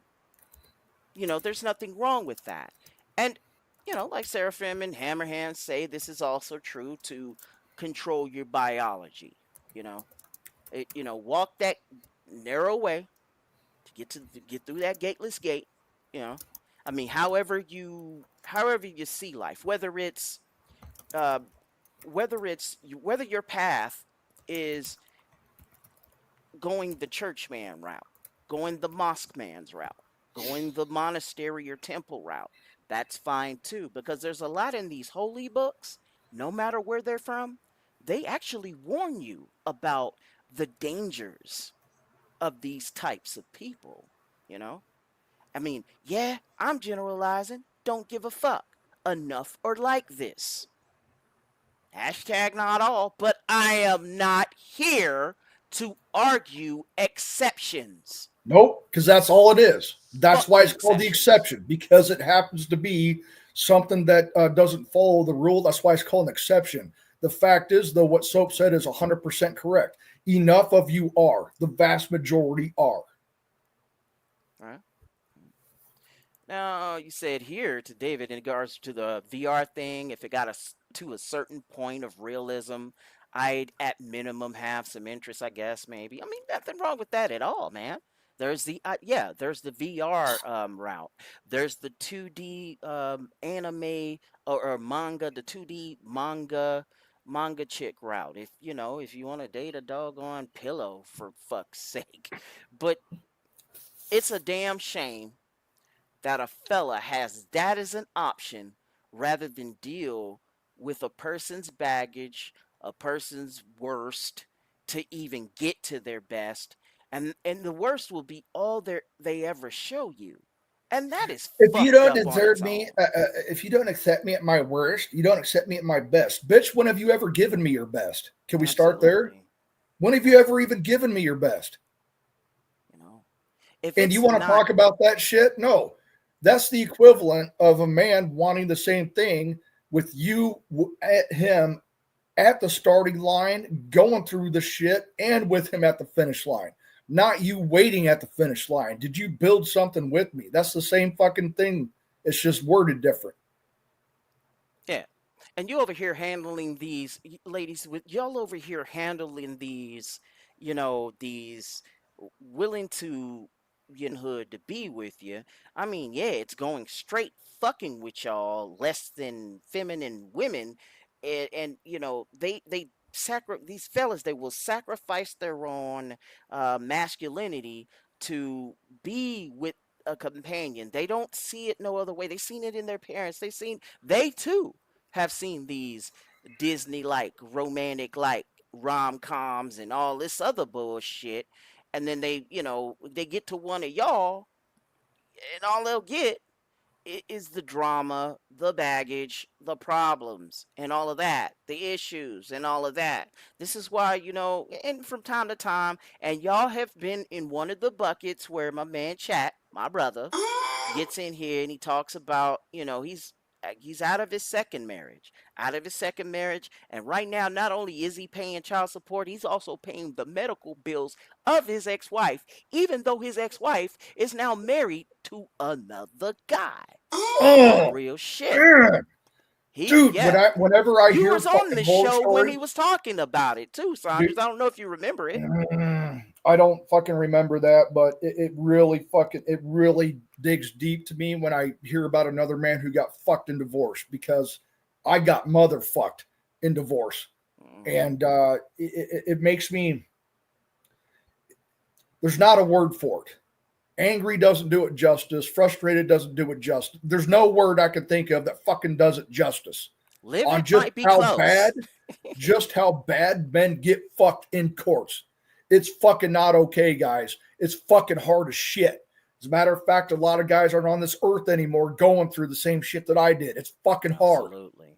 I don't want any of you guys to ever have to fucking go through divorce where the person that you fucking used to love is now a stranger and your fucking enemy sitting 5 feet to your right. Damn. That's real shit. I mean, and shit, in my case, hell, my brother's there. He's shit. Now he lives next door to me, practically. He ain't nothing but down the alley. But every other week, and thank goodness that he finally wised up, because he was on the show and he told us about this shit and what he is going through what he was going through with this fourth girlfriend he got with, and his fourth girlfriend has kids, roughly about the same age as his son, around the 10 through 14-year-old range. And not only is this true, not only did he choose to put up with this, there's extra baggage in this. This same female was dating a guy and then they broke up, but that guy is still seen as one of her children. Like, what the fuck? Past boyfriend. I mean, you get this, guys. Ex-boyfriend still seeing my brother's girlfriend, yet my brother is still seeing. He made the right decision. He chose, I mean, he's still slaughtering sacred cows, or better yet, he's getting back on the path. He's in monk mode and all but name.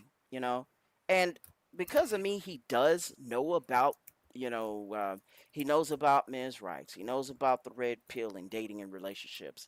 He knows about MGTOW. He knows that's me. He knows that's how I'm gonna live.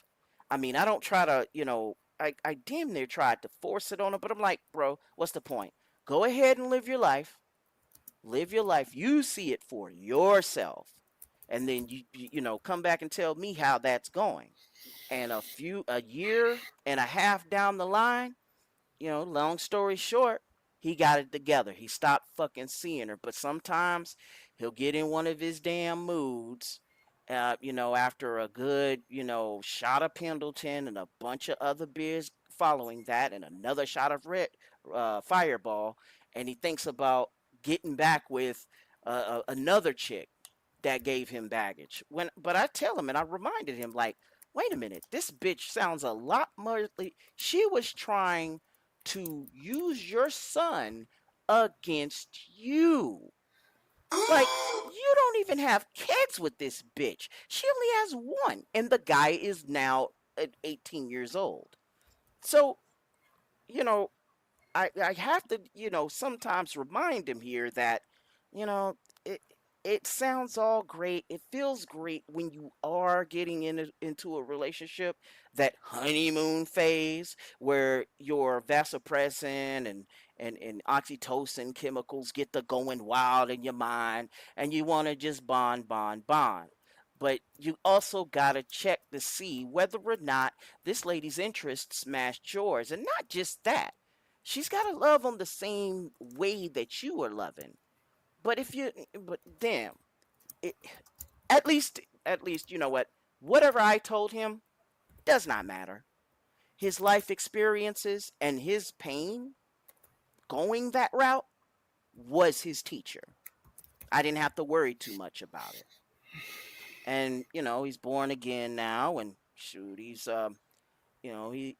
hitting that Bible pretty hard, and that's okay. If that, I'd rather you have that.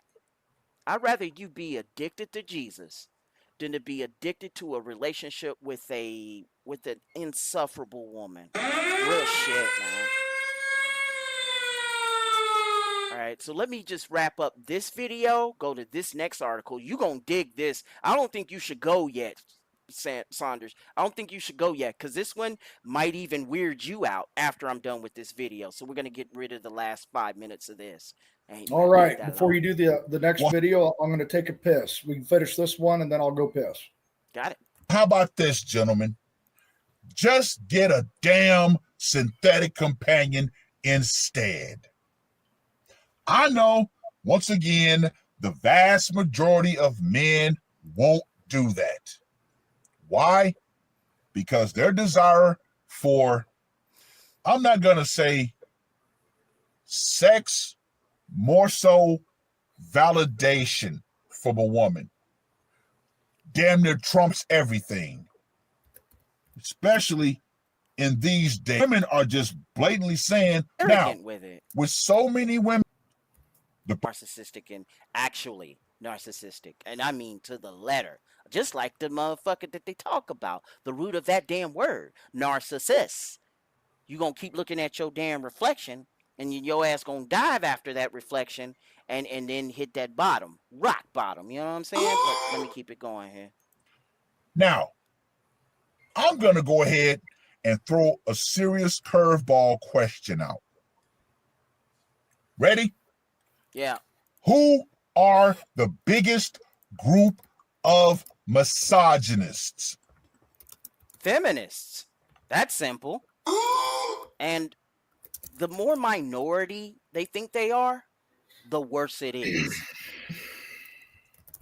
What group has a burning, seething hatred for other women? Single moms. That's right. The answer is undesirable women.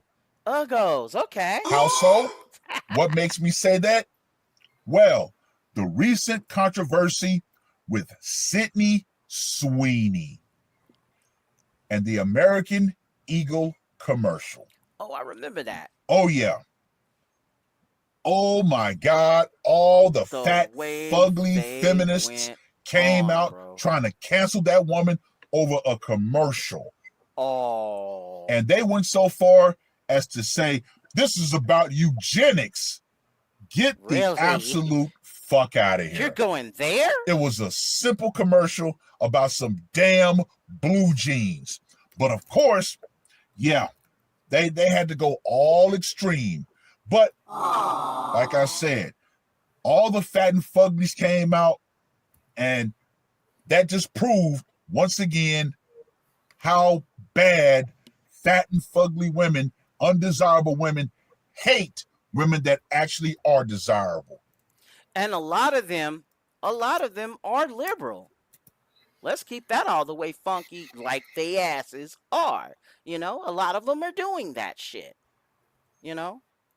Which we know the vast majority of women here in the West are in fact undesirable. Very. So yeah, just another layer. But yeah, gentlemen, at this point, if you're gonna sit it out, at least get yourself a companion doll to sit it out with. Because trust and believe, these women, they are not going to improve. They're not going to get in the gym. They're not going to go get themselves a skin routine, nothing. They expect you to improve yourself and still come back down, all because they have, okay, we all know. Women say, ooh, I got a box. So that's my... Within you, the moment you got your mommy's ass. Hey, you know what? I'll just go across the seas, which women are still talking shit about the passport bros. But guess what? They don't care. They don't care, gentlemen. They don't. And neither should you. But all in all, yeah, the women on the T app represent the overwhelming majority of average women in America that you are supposed to take on. Yeah, no. Fuck that. No. Well, I've rambled on long enough. Read the article. Let me know what you guys think.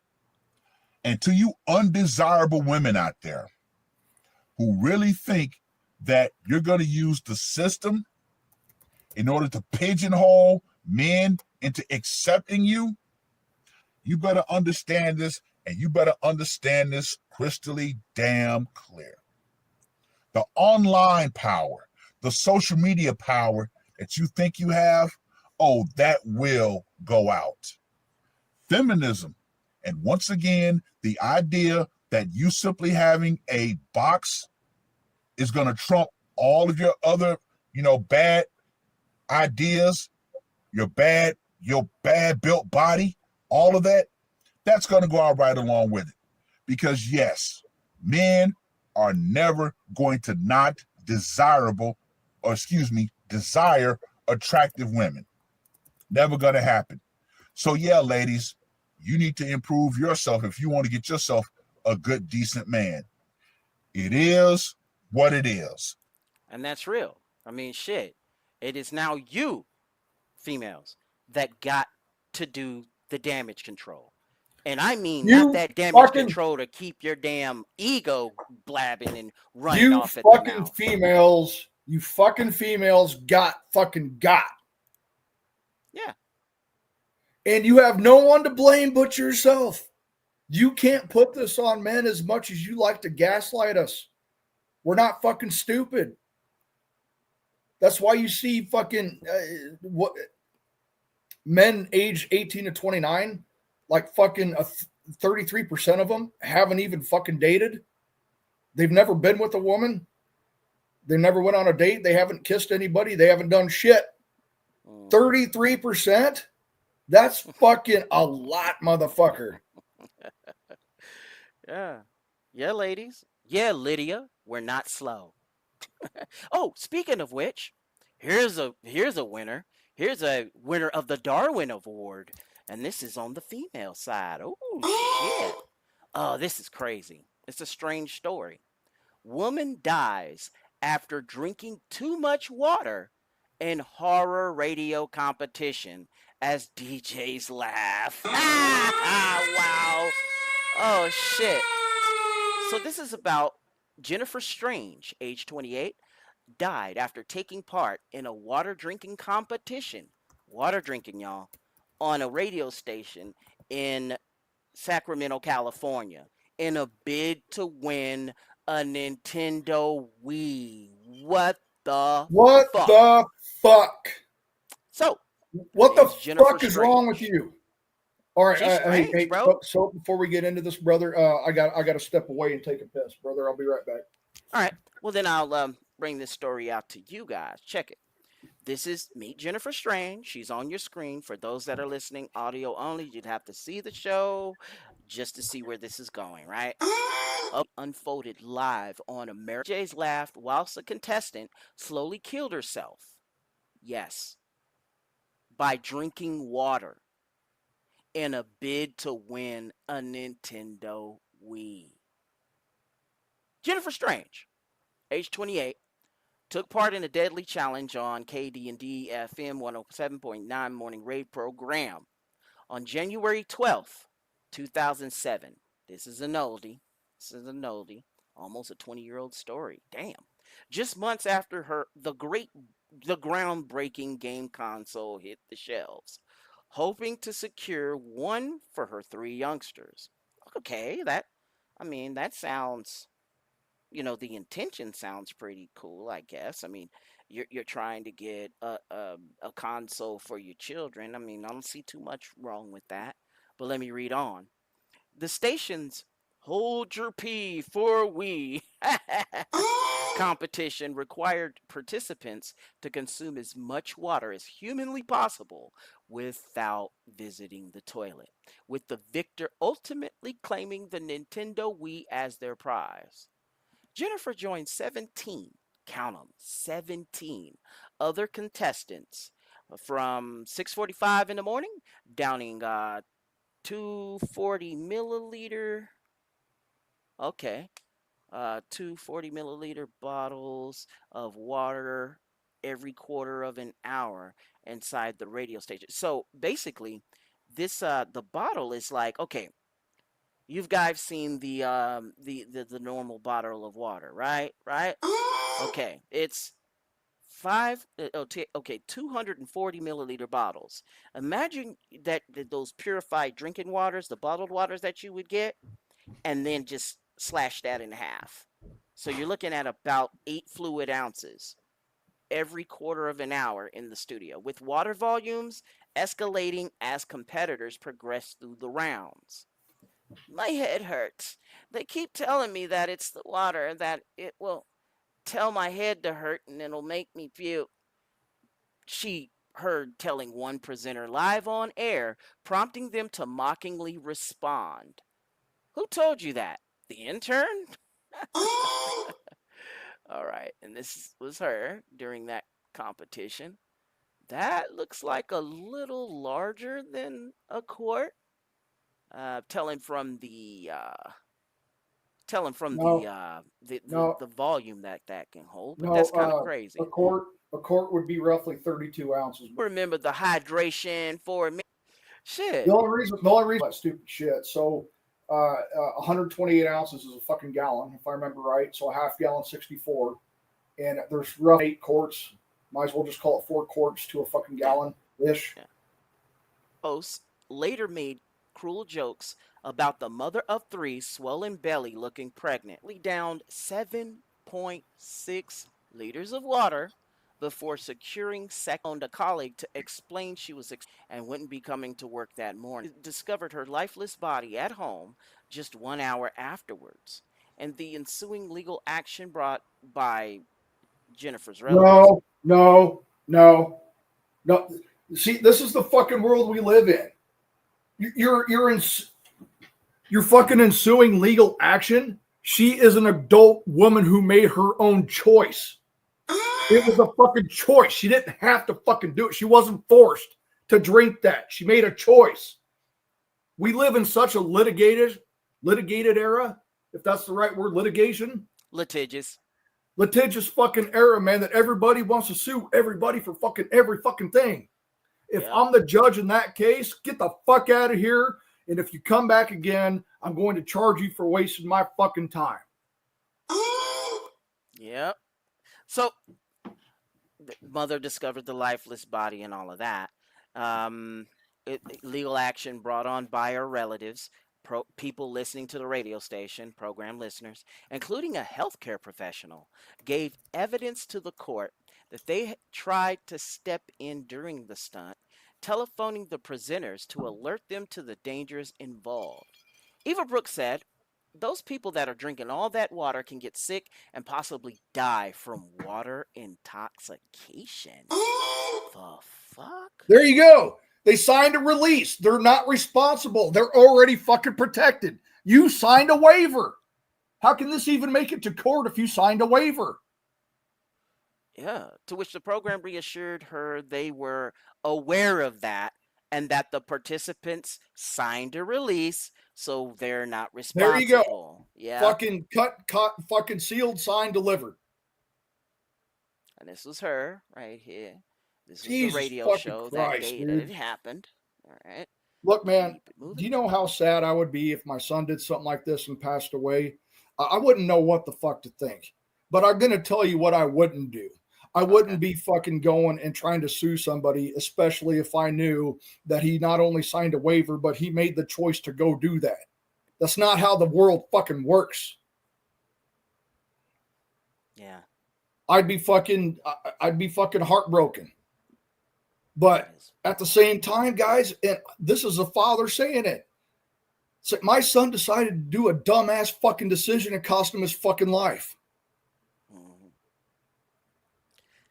Nobody forced you to do shit, but because you got a fucking hole between your legs, you expect the world to fucking cater to you. It's only a problem if it fucking happens to women. If all of a sudden 1 in 2 women had female pattern baldness, they'd have the fucking cure tomorrow. Yeah. Yeah. Because this fucking, this world is too damn gynocentric and too hooked up. It's so fucked up that parents or people would put their adult daughter, before their own granddaughter. and this had happened, right, Casey Anthony? Oh, Right? shit. Woo, Right. shit. Oh, Soap went there. Soap Yeah. smoke. Yeah, you thought we forgot that shit. And I now did she's forget got the that. nerve to be in Until legal you said that shows name, and I shit. forgot all about it. As soon as you said that name, I fucking remembered instantly. Right. So about this competition, though, it carried on despite these cautionary calls, with the quantity of water consumed increasing twofold as the broadcast progressed. Now, the Strange family solicitor, Roger Dreyer, disputed that Jennifer had signed a liability waiver, arguing that the broadcaster had failed to present one in court. Okay. Rather, she had signed a document allowing them to utilize the competition and marketing materials. Okay. So the morning rave program was instantly axed following her death, and the station was ordered to pay $16.5 million to her family in the wrongful death $16.5 proceedings. million? What the fuck? And in today's money, that's 25. The morning, hold on, let me read this again. The morning rave program was instantly axed. Yeah. Axed. Did your brother write this? I thought it was asked. Look at that. The morning rave program was instantly axed. They actually what fucking it said did the about trope. that. No, check it out. Axe means cut off. Done. The show Oh, wait. was The morning rave instantly program was axed. instantly axed. Okay, it was cut. Jesus, I read that wrong, dude. I was going to laugh my ass off, dude. I was like, dude, did your brother write this shit? Oh, what? No. I got to give you shit, brother, man. That's what I took it as, man. My bad. I had a white boy error. I can understand that. No criminal charges. 16.5 million. No criminal charges were brought in relation to the incident. Yeah. There can't be, because you made the fucking choice and you signed a waiver. Yeah, and there's this Jennifer's husband. Her husband, William Strange, told Good Morning America it was a preventable thing, whilst Dreyer added, she acted based upon the information she had. Okay. I mean, what the fuck? If you drink too much water, it can be fatal, says one comment. And what a tragedy. Why do people think it's okay to abuse their bodies? Everything in moderation, even water. That's actually a fucking thing, guys. Believe it or not. I can't remember the actual nomenclature medical term, but you can die from water intoxication. Shit. It's actually a real I'm going to look it up right now so I can fucking, because it's going to bother me. Indeed. Medical term, bitch. Yeah, water intoxication, bro. Like, what the fuck? Now, There's a word for it. And I'm going to get that set up here ready. That's what it's hyponatremia. Whoa. Hyperhydration.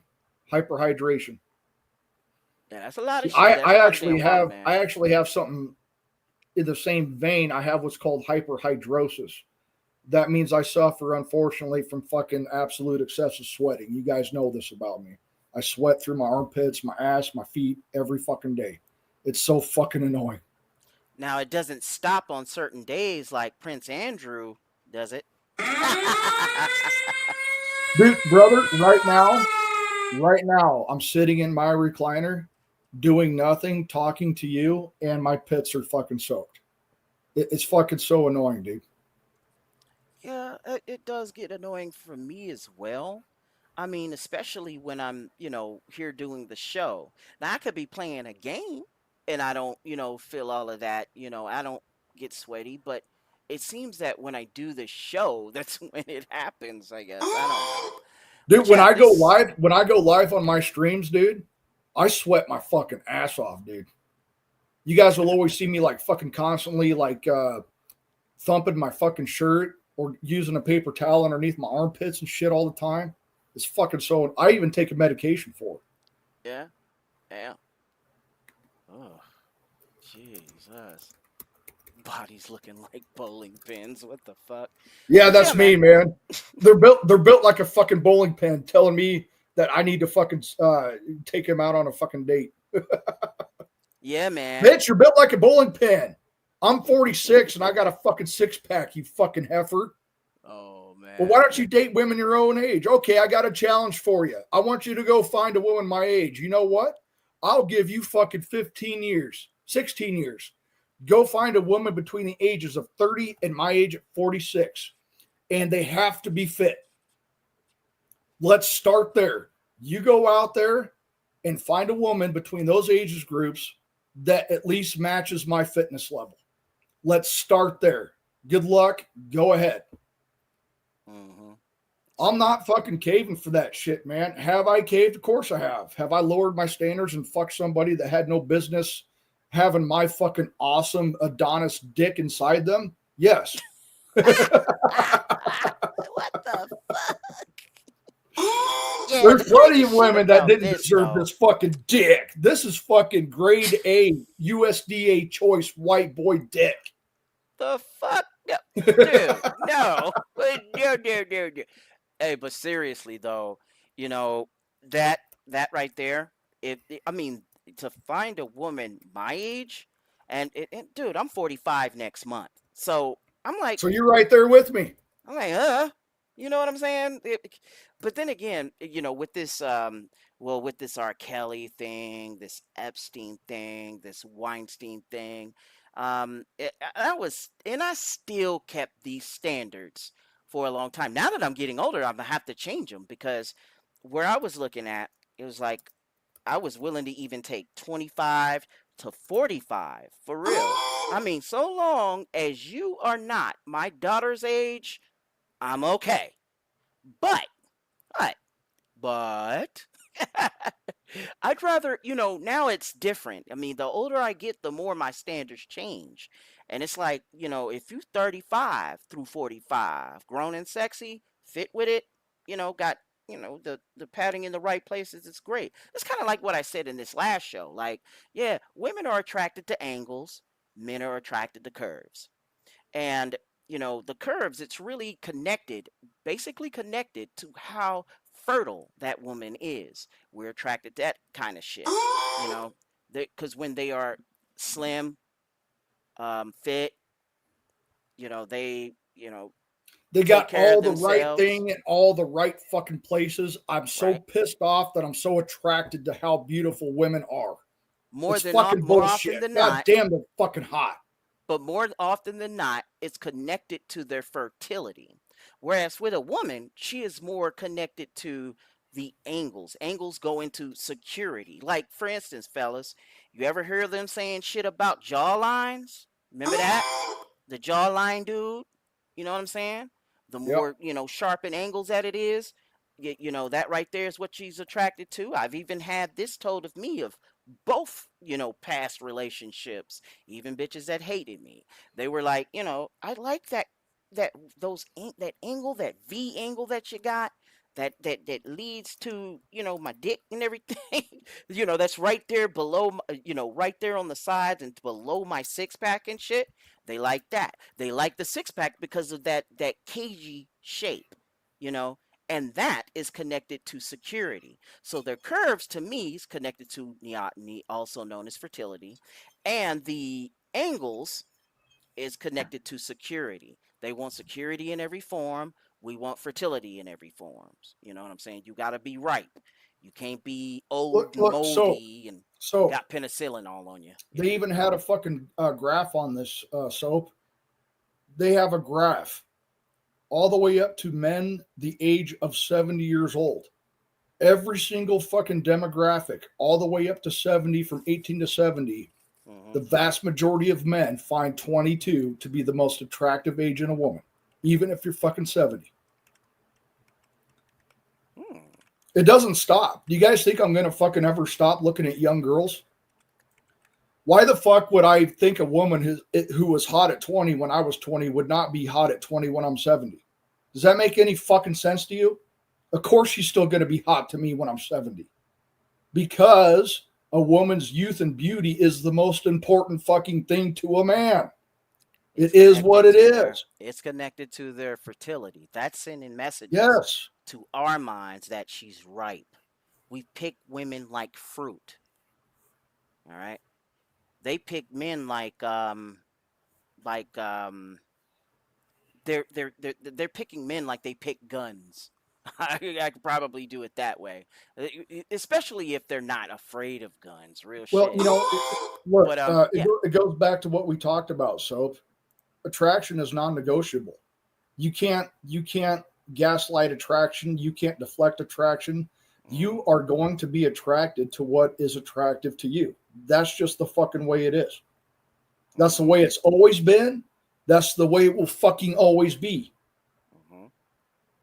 You know, I gotta see on a female too as well, and this also goes with the fertility thing.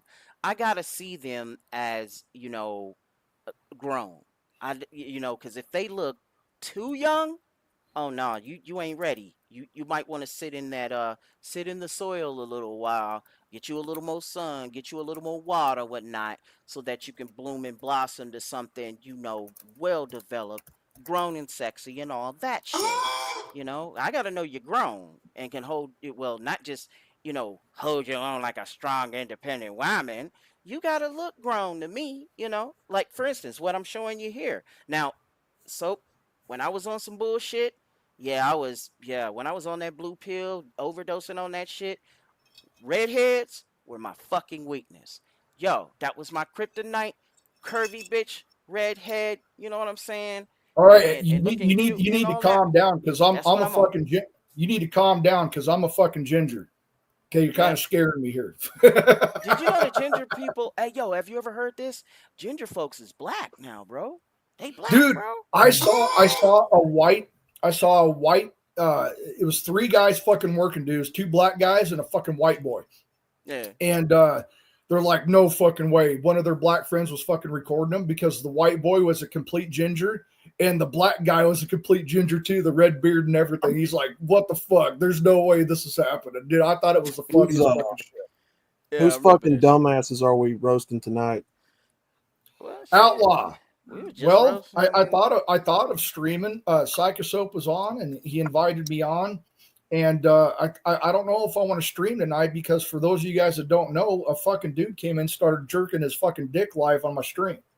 And I had to hurry and kick his ass. How long ago was that again? Last night. Last night, man.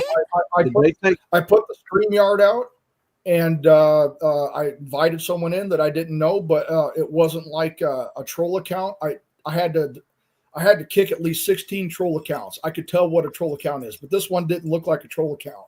Invited the person on, and all of a sudden some dude was jerking his dick. I'm like, dude, look, I'm handsome, but I ain't that fucking handsome. There's a lot better people to jerk it to than me. You know, don't they at least show you what they look like before you let them on? Yeah, and another question too. Here's another one. Well, no, obviously, if he was jerking his dick, I'm not going to invite someone who's jerking his dick on. They did it after they came on. Did they take your stream down after that?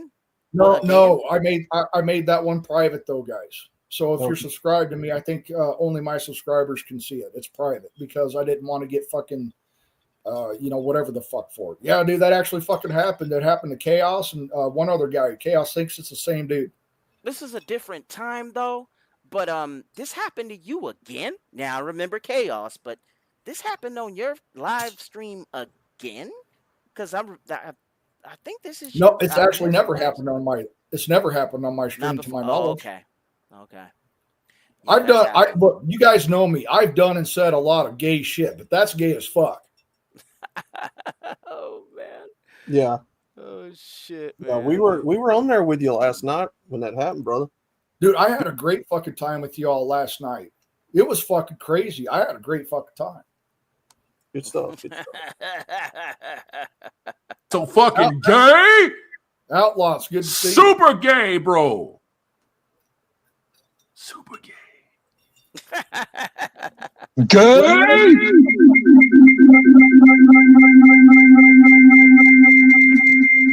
All I'm fucking saying is, guys, look, man, I appreciate the respect, but when I talk to you guys and I say gay shit and whatnot, I want you to know that I don't go totally gay. There's no reason for you to whip your dick out. You don't need to do that. You don't need to whip your dick out, okay? Never go full gay talk. There's a lot better looking women out there and whatnot. you don't need to be jerking it to me. Okay. Wow. I appreciate the respect. Thank you. But don't do that. And if you do that, don't fucking show it live or tell me about it, please. All right. And Yeah, we was just go ahead, Outlaw. No, go ahead, brother. Go ahead. Well, on this other story here, there's of course the obligatory controversial study that's sparking so-called outrage after revealing what age men and women find most attractive. 22. Yeah. 22. Okay, let me see what they say in this. I guarantee it. I saw the graph already. Even men in their 70s, like we just talked about, the most attractive down the fucking line from 18 to 70 is 22. Okay, so it goes, while men consistently found that women in their early 20s were the most attractive, there you go. Women were more likely to find men that were closer in age to themselves the most attractive. Yep. For example. Yep. The women were within 5 years of any age down the board. Men that stayed at fucking 22 all the way up to 70. But check this out. Both men aged 28 and 47 said they were most interested in dating women around the age of 20. But in contrast, on the other side of things, women aged 28 found that men aged 29 were the most attracted to them. And women aged 47 said they looked to date someone aged 39. See? Oh, that's still true to this day. Okay, look, I'm going to be honest with you guys. I have zero fucking interest in women my age, man. As a matter of fact, Psychosoap, if a woman came up to me that was my age, most likely, not every time, but most likely, are you interested in me? I would say no, but I'm interested in your fucking daughter. More often than not, but, you know. Look, man, I look, as fathers, if you guys out. are a father and whatnot, if you guys have sisters, I'm not that guy that's looking to ruin a woman. I'm just being honest, because a woman my age can do nothing for me. She can't do anything for me. If I date her daughter, let's just say hypothetically she's 23, introduce me to your daughter, that's a fully grown adult fucking woman. I don't agree with this whole fucking men who are a certain age shouldn't be looking at women 18 and older. They have, fuck you, bitch. Who the fuck are you to tell me what the fuck to do with my life? Whoa.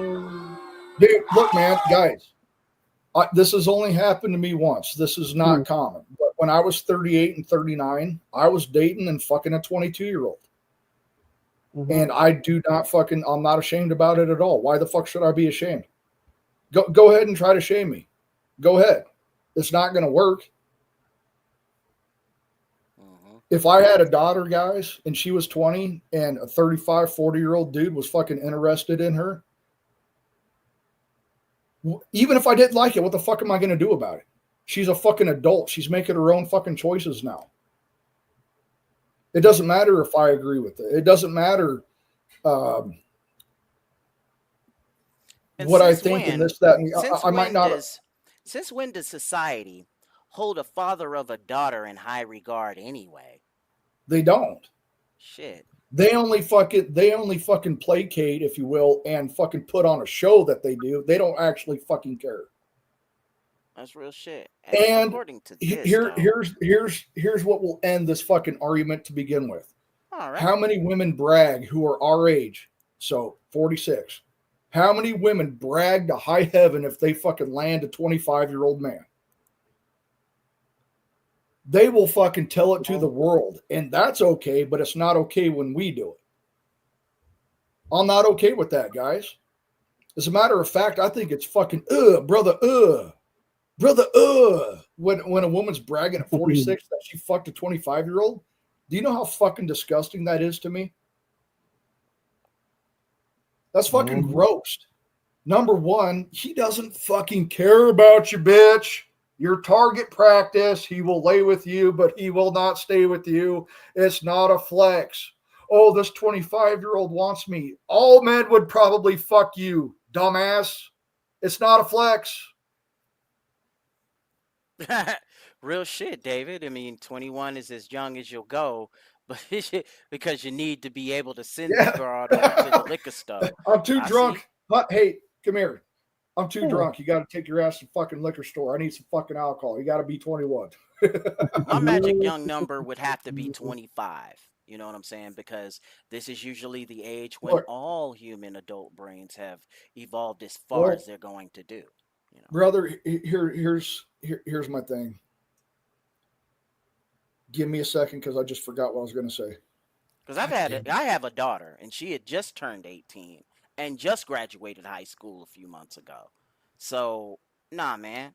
If you're about as young as my daughter, that's a hell no. But that's my preference at the end of the damn day. So who are they to say that we can't have a preference? I mean, now the only part that I will draw the fucking line is if you're gonna go under 21. But then again, even that I have no rights on judging it. But then again, bro, you better not be fucking with no minors, bro. You better pre-screen. That's real shit. No, here's the fucking thing, man. Give me a second because I just had it on my tongue again. Hold on. You dating young women? No. I'm not so ignorant or arrogant enough to believe that a 23-year-old or a 20-year-old is going to be interested in a 46-year-old man. I hope you guys know that even though I say a lot of stupid shit, I know my fucking place. I know that that's not fucking normal, okay? I'm not that arrogant. However, if a woman like that was interested in me, of course I would fucking take her up on it. Why would I not? I know that younger women find me attractive, but I don't think they find me attractive to the point to fucking actually date me. You guys can find attractive traits in people and not be romantically fucking interested in men. I know that there's 16, 17, 18-year-old girls when I go to my fucking son's work and I have them all laughing. It doesn't mean they want me. It just means that they find me funny. Or maybe they like my fucking smile. It doesn't mean they want me. Attractive traits just enhance. For example, if you are attracted to me and you do find me funny, that just enhances my attractiveness because I'm also funny. Does all that make sense, guys? A lot of them mention sense of humor when they are looking for traits in a man. But Seraphim, what country are you in, bro? Age of consent. The age of consent is 16 here in a lot of the states too, brother. But it said 18 for alcohol. Oh, 18 for alcohol. Oh, shit. Yeah, where are you? It's 21 here. It's 21 to get tobacco now in the States. It used to be 18. You got to be 21 now in Nebraska to get tobacco. That's changing. Yeah, that is changing. It's 21 here. Dude, could you imagine if you were a week away from being fucking 18 and they just changed it on your ass? I'd be like, you guys are fucking assholes. Well, here's another question, man. I got a question for you guys. It changed to 21 here in Nebraska. What if you've been buying tobacco for 2 years and you're 20 and it changed to 21? Do you get grandfathered in? How does that work? Yeah, that is. I don't know, dude. Dude, if I've been buying tobacco for 2 years and I'm 20 and it changed to 21, how do you deal with that? That is wild weird.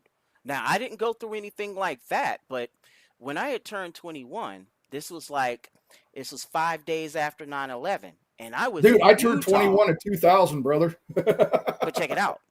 I turned 21 in 2001.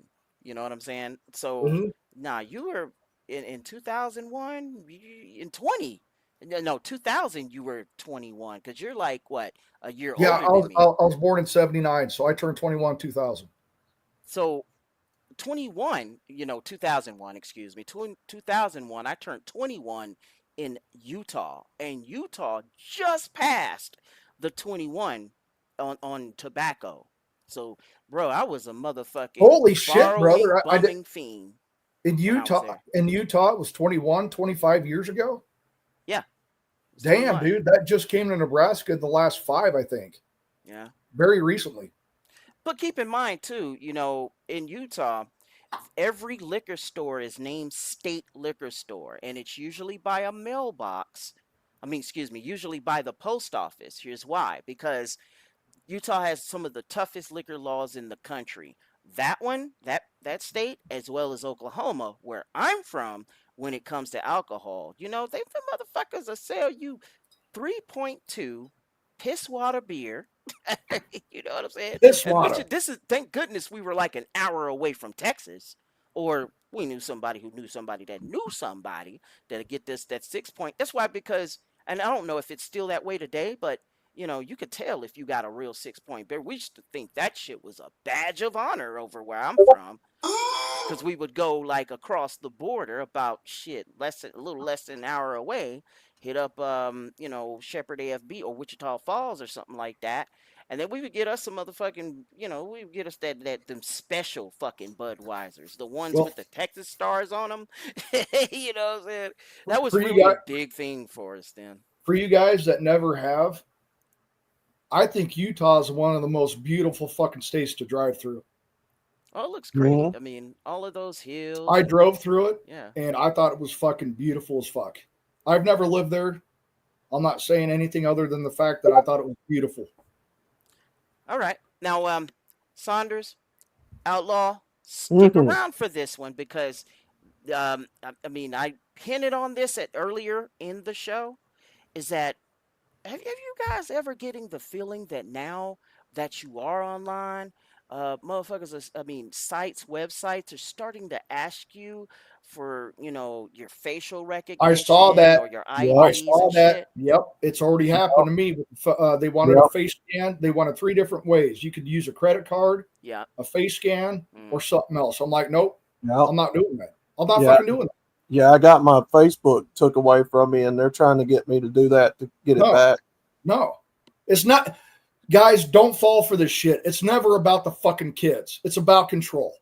It's about censorship. It's never been about protecting the fucking kids. Kids are going to do what kids are going to do.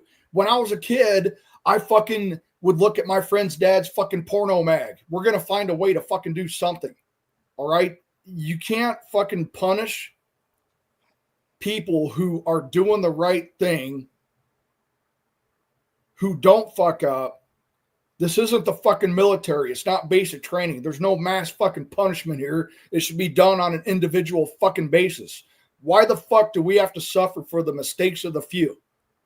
Because the ones in which these bullshit laws on the internet and all this other shit are coming from, they're always coming from some, you know, some lazy ass Karen, some lazy ass soccer mom, lazy ass Keisha, that always gotta, you know, she doesn't have she can't woman up enough to raise her children, but instead she wants corporations and governments to raise her children. They really take this saying, it takes a village to raise a child, way too fucking far, bro. You motherfuckers, and stay the fuck away from my motherfucking video games. Hey, payment processors. Hey, Visa, MasterCard, eat a fucking dick. Yeah, You're a payment processor. I will spend my money the fucking way I want. You are a payment processor. Know your fucking place. Shut the fuck up and don't worry about what I spend my fucking money on. Yep. Whoop. Settle down now. I saw that too. Check this shit out. Yeah, I saw that too. I did a stream on it. Don't ever fucking do that. And you want to go against fucking gamers? Motherfucker, 85% of gamers are straight white fucking men. The reason why gaming sucks now is because you guys have women and fucking DEI hires making games. We got women and DEI hires trying to run the country. What the fuck are you doing? Well, again, look. You're shitting on your original base that made you who the fuck you are. Well, Saunders, it's the basic premise of they can't beat them, so they bought them out and joined them. The fact of the matter is, people knows gay faggot shit don't sell. No. Lesbian shit don't sell. Masculine shit sells. Hell no. Masculine shit sells. Feminine women sell. Sex sells. It's always been that. Case in point, Sydney Sweeney. Gee, dude, they made $400 million on that ad alone in market share. So it did the right fucking thing, guys. It did the right thing. Okay, Sydney Sweeney, I would like to come all over her fucking tits. And I'm not all right. Settle down now. Listen to this shit. I'm not sure how many of you have caught wind of this internet crackdown that's currently taking place in the UK, but it is somewhat alarming because it reflects a broader trend. I think it's worth talking about. Now, in the UK currently, they are now implementing various age verification ID checks across the board for the sake, allegedly, in their own words, of protecting the children from prawn. Now, protecting children from prawn, of course, is a good thing, but the problem here is it goes well beyond this. And if you do some investigation, you see that this doesn't just apply to protecting children from prawn. It applies across the board to multiple platforms, things like. And I don't mean to be, a slippery slope type guy, but, bear this in mind. If where does the goalpost go? How far is it gonna go? How it doesn't matter. It doesn't matter because wherever it goes, there it is, and they'll move it again. That's the problem. Wherever it goes, there it is, they'll move it again. Well, the problem is they don't give you an end date. Nobody asked the question of, okay, you're going to put this into motion now. When does it end? When it's like do we the Patriot Act, brother. We don't need the Patriot Act anymore. It'll never end. No. Twitter, Discord, Reddit. And basically, they're trying to implement age verification for a variety of internet venues.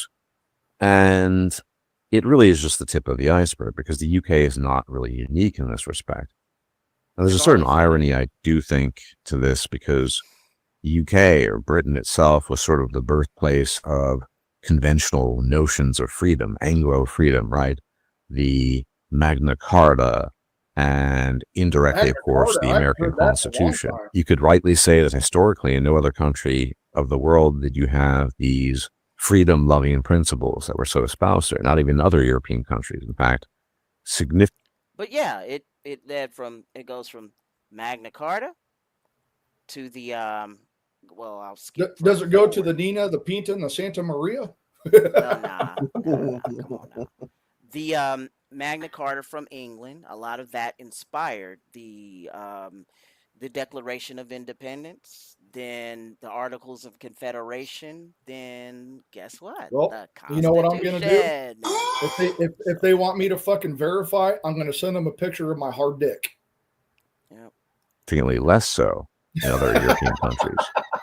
And it seems to the contrary of this, unfortunately, that UK now is the forerunner, the head of state, as it were, of locking people down in terms of not just the pestilence, but also in terms of their usage of the internet. And it does seem like a lot of governments are overly concerned about this. Now, all this, again, is framed within a conversation of regulating destructive or negative aspects of the internet, above all prawn, but not just prawn, horrible websites where people say nasty things, that sort of thing as well. Now, I'm not personally some ultra freedom-loving libertarian that thinks humans should be able to do anything and everything they want to do. That's not my view, and it's predicated on my general view of the human ape, in the sense that I think we're a bunch of stupid animals, and we are not aware of most of the things we want or do. We're not privy to the inner workings of our mind, and we are very, very, very likely, in a general sense, to make stupid decisions.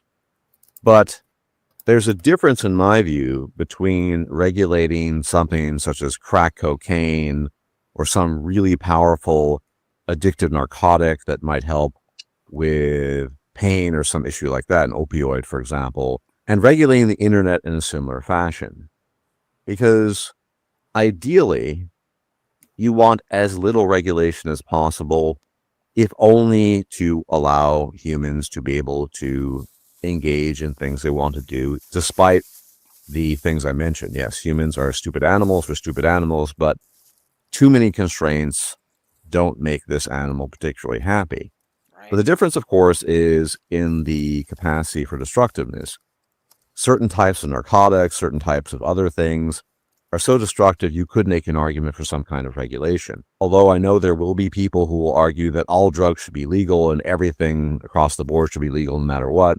I'm not one of those people. This is not the time or place to discuss this. I'm just mentioning the fact that I know that such people exist. But really what this is about ultimately is concern trolls and so-called Karens. And the government is an extension of this.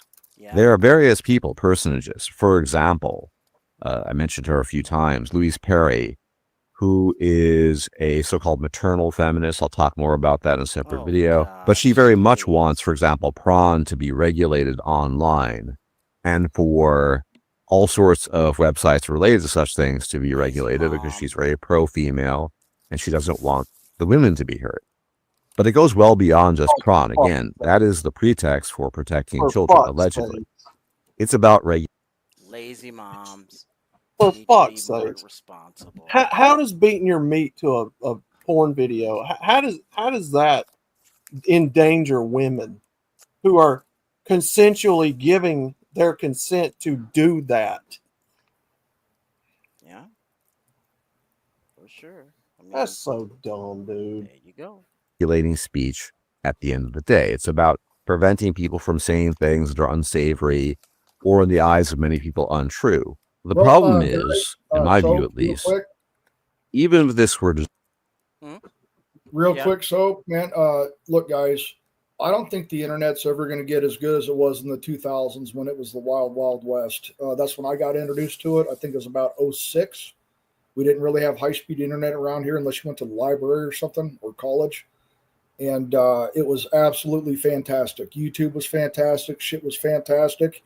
Then the decades of the 2010s, which was the shittiest decade I've ever had in my life. And the 2020 decade is right up for runner-up for the shittiest decade of my life. For sure, man. desirable in the sense of making sure that everyone says, quote unquote, the right thing and everyone is, quote unquote, nice to each other. The internet is a vast, vast, vast place. And it's almost impossible to regulate it all. People will inevitably find corners of the internet where they can say what they want and not feel restricted in doing so. Now, to this end, Yeah. Real quick, y'all know that you need to thank the fucking Army, DARPA. That's who came up with fucking internet. You guys know that, right? A lot of people talk shit on the military. If it weren't for the military, you wouldn't have no fucking internet. I just thought I'd put that out there. ARPANET. Yeah. Yep. I heard the military technology's directly responsible for gaming development too. Yeah. Yeah.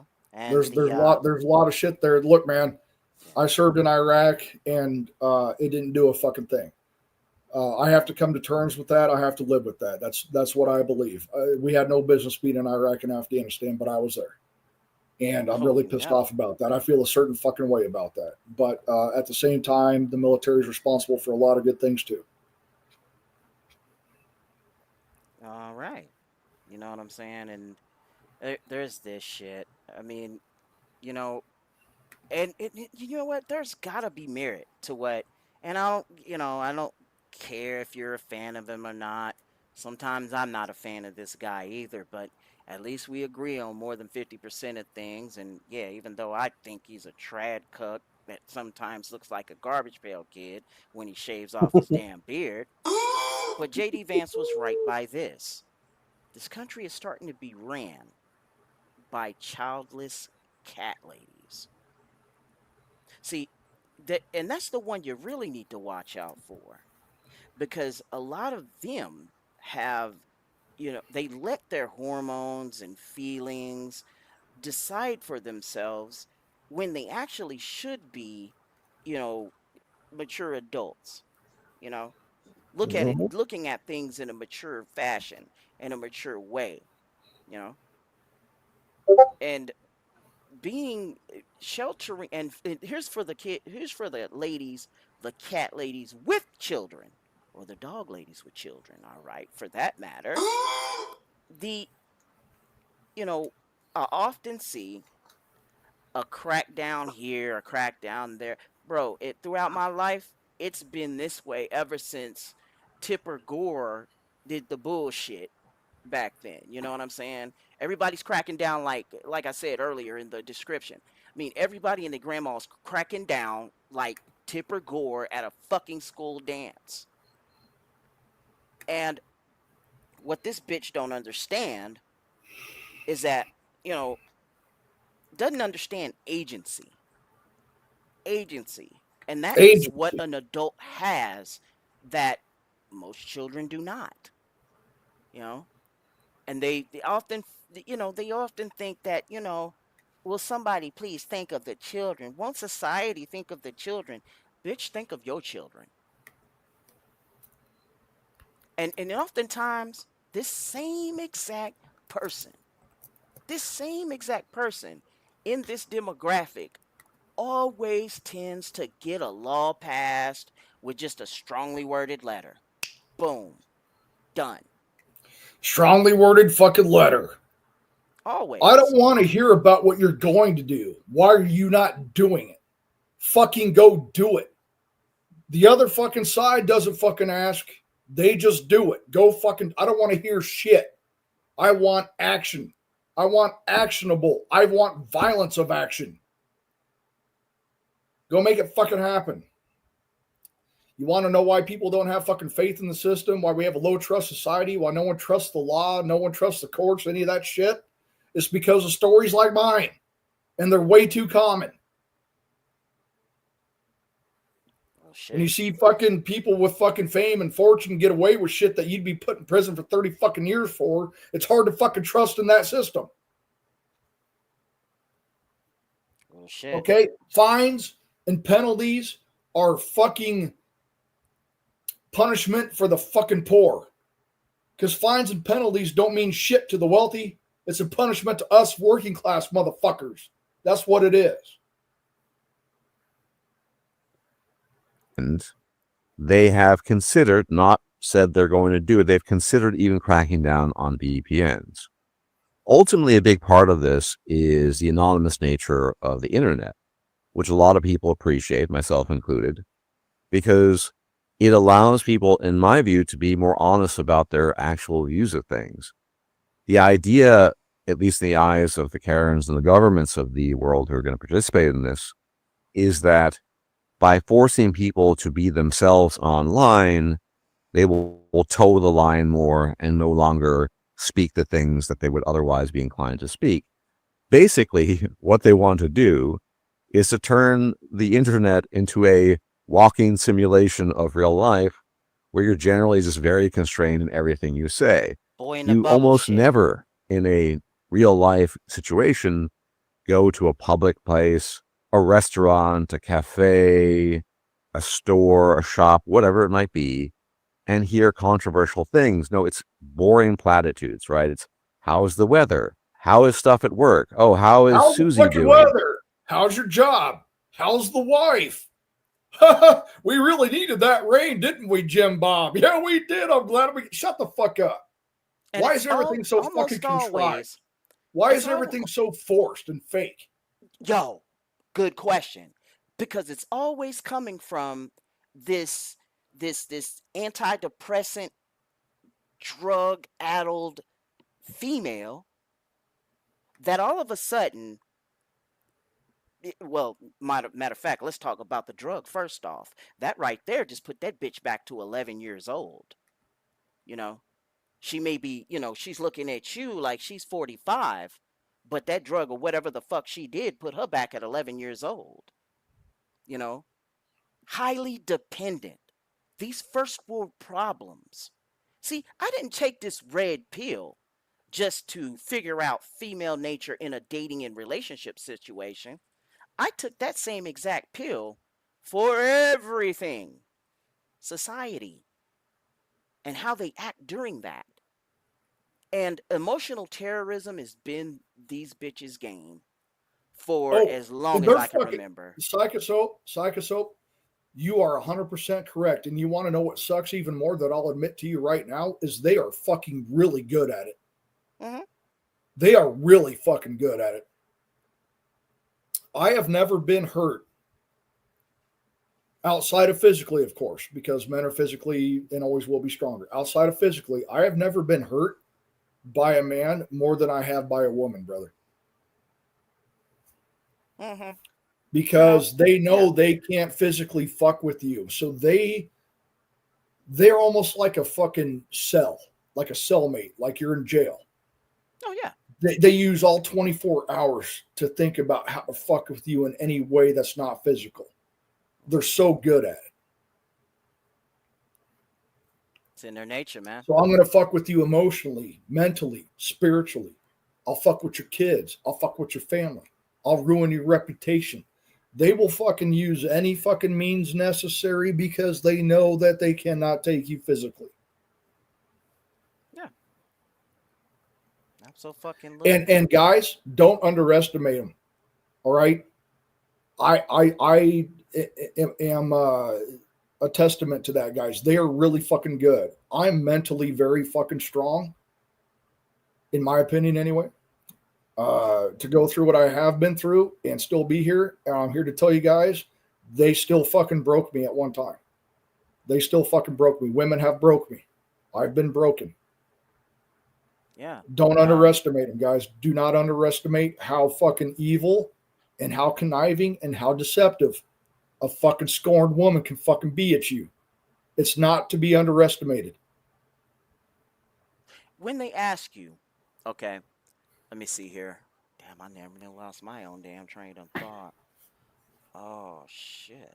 Oh, when they ask you, Father Saunders, you can, answer. I mean, yeah, Outlaw, you can answer. I would like a little, participation Outlaw from your brother. dropped out, brother. He dropped out because of your Yeah. motherfucking ass. Damn it. Yeah, he dropped out like fucking 10 minutes ago, man. You just now noticed. Well, my mind's on this video, of course. No, I got you, brother. Go ahead. But- What's your question, brother? When they do ask you the question, who hurt you, I just tell them the truth. You and every motherfucker that represents the same exact wavelength that you do. Yeah. It You know started what I with was- my own you- mother. I mean, most people got this abusive father story. I mean, it's like that shit comes a dime a dozen. But what if your mama was the abusive one? Yeah. A lot of people don't talk about that. Remember, women are sugar spice and everything nice, brother. Shit. And I'm thankful that I had a loving mother and father. I'm so fucking thankful because thanks to you and people like you, and I'm fucking sorry. I'm really sorry, Psychosoap, that you didn't have that family fucking unit that I did. I wish you could. I wish you could have, because it was a beautiful fucking thing. I know I'm in the fucking minority on that. Most people don't have loving parents. So I'm very thankful for that. Absolutely thankful as fuck for that. Word. Nothing wrong with that. I mean, it was great with me, for a little while. I mean, I guess in my earlier years, but that's also when the shit started happening. I mean, and it didn't take me long to figure out that my mother was the domineering one, but my dad was the more passive one, Yeah. And I brought that up to my mom not that long ago, but she tried to tell me some bullshit like, he would, be aggressive with every conversation. That's not what I saw. No. And I seen you both pick up liquor bottles. Yep. I've seen you both And- fight each other. Yep. And I still get examples today from my oldest son about what his mother says about me. And I'm here to tell you, Psychosoap, that I don't talk like that to him about his mother, even though I have every fucking reasonable fucking right to do so. Understandable. I mean, I had to even correct my 60-year-old mother because I went and, thank you for this, because, without that, I wouldn't have been able to go see my, pay my last respects to my grandfather. But while I was out there, she was like, she did this bullshit, because it was her, my aunt, myself, a couple of cousins, and one other new chick.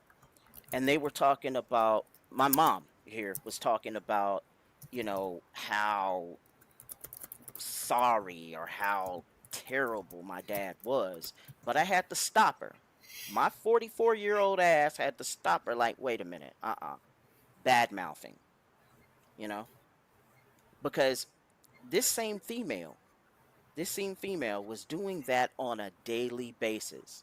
And get this, I picked that up and I brought that on over to my daughter when she was in, her single digit ages, from like around between 8 and up until she was 10, I believe. Yeah.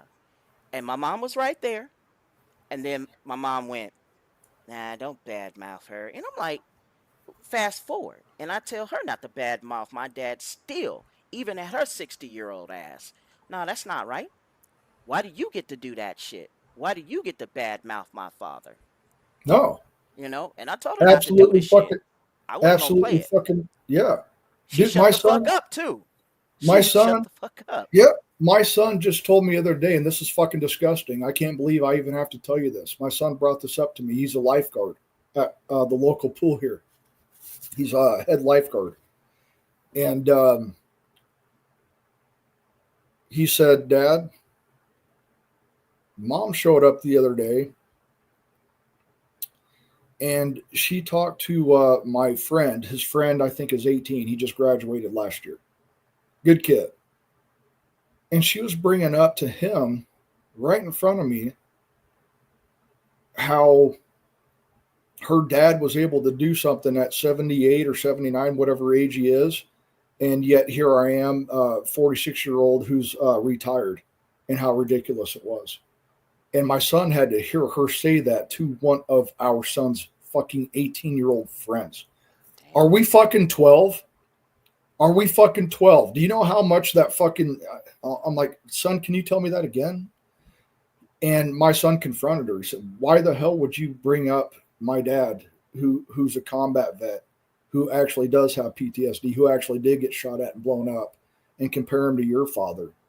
Why would, and you did that to my friend? Why would you do that? The only thing I could say to my son was, I'm very sorry that you had to hear that. What the fuck else am I going to say? Dude, it fucking broke my heart, dude. You're fucking saying that not only in front of my son, but to one of his fucking friends. What the fuck is wrong with you? Yeah, man. What the fuck is wrong with you? And then my son confronted your ass. I haven't talked to her about this because I'm not going to do that. I'm not going to betray my son's trust. But it still to this day, we've been separated 8 years, bitch. Let it fucking go. Why are you so worried about me? And I'll tell you why she's worried about me and talking about me. Because when she talks about herself, no one gives a fuck. So she has to talk about somebody else. In this case, me. I just can't believe the amount of immaturity, man. I don't talk like that to my son about their mother. But if you want my honest opinion, so do you want to know what my honest fucking opinion is? And it breaks my heart to say this. I'll tell you. I'm ashamed that my fucking children came out of that woman's fucking body. No, I felt that. And that's fucking, that's harsh to say. I know. It's harsh, but shit. Well, there's many of us, man, that feel that way. You know? It's kind of fucked up. The only damn thing, I mean, your child is the most amazing thing to have ever happened to you. The best times you'll ever have from cradle to the grave will most often be with them. And if it weren't for the other half, if it wasn't for their mothers, I mean, you know, you'd be fine with it. You'd be okay with it. If these children were had by another person that you're still with, let's just say, and, you know, are married still, you know, after that, you'd be fine. But damn, we are jumping way the fuck off at this damn subject.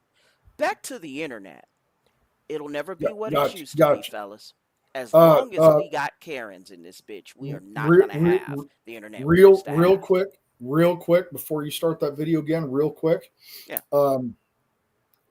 When you talk shit about the spouse, guys, if you ever ask a mother or a father how much their children mean to them, you're going to get the standard answer. They mean the world to me.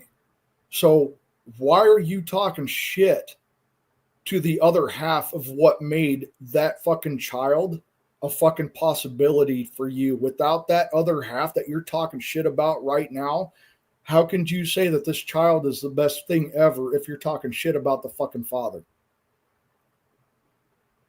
Does that make any fucking sense to any of you? Wow. Not at all.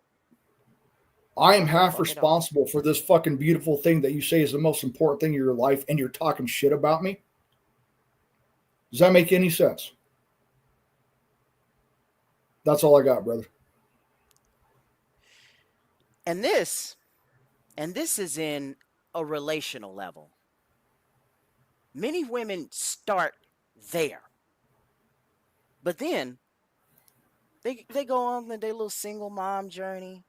They're lionized, treated like heroes and shit like this.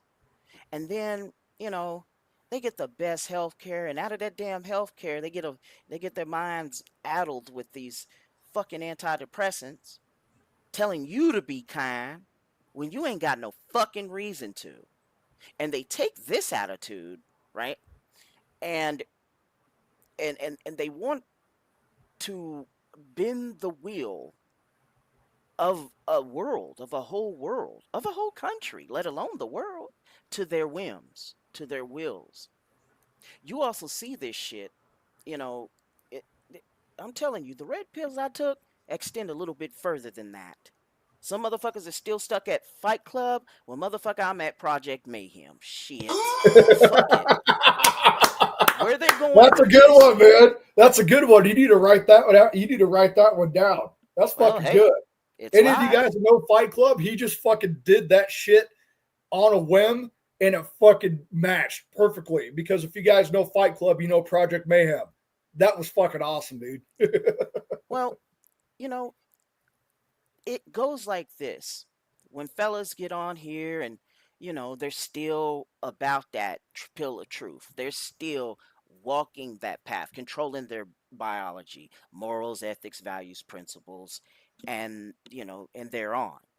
It doesn't stop, man. The way we do this, though, I often say this could be you, this could not be you, fellas, but that's okay. But this is what I think, and I do agree with Paul Elam when he did say this. Lesser minds only, rag on women. Mediocre minds only rag on feminists. But higher minds, intelligent minds, look at the gynocentric system and nature that controls it all. This isn't just in, it hits as close to home as right there deep into your relationship, but they make the personal political and the political personal. And this is why you see the drug-addled Karen or the Gertrude over here or the Keisha here fucking up your life, and yet, and still, and thank goodness for social media and these cameras and this TikTok. Yeah, it may have, it's always been going on is what I'd always say. It's always been going on the way they've been. Only this time, now a camera's in front of them. And the camera don't lie, honey. And you can't use that AI shit either. This shit has been going on long before that. Yep. But for them to just,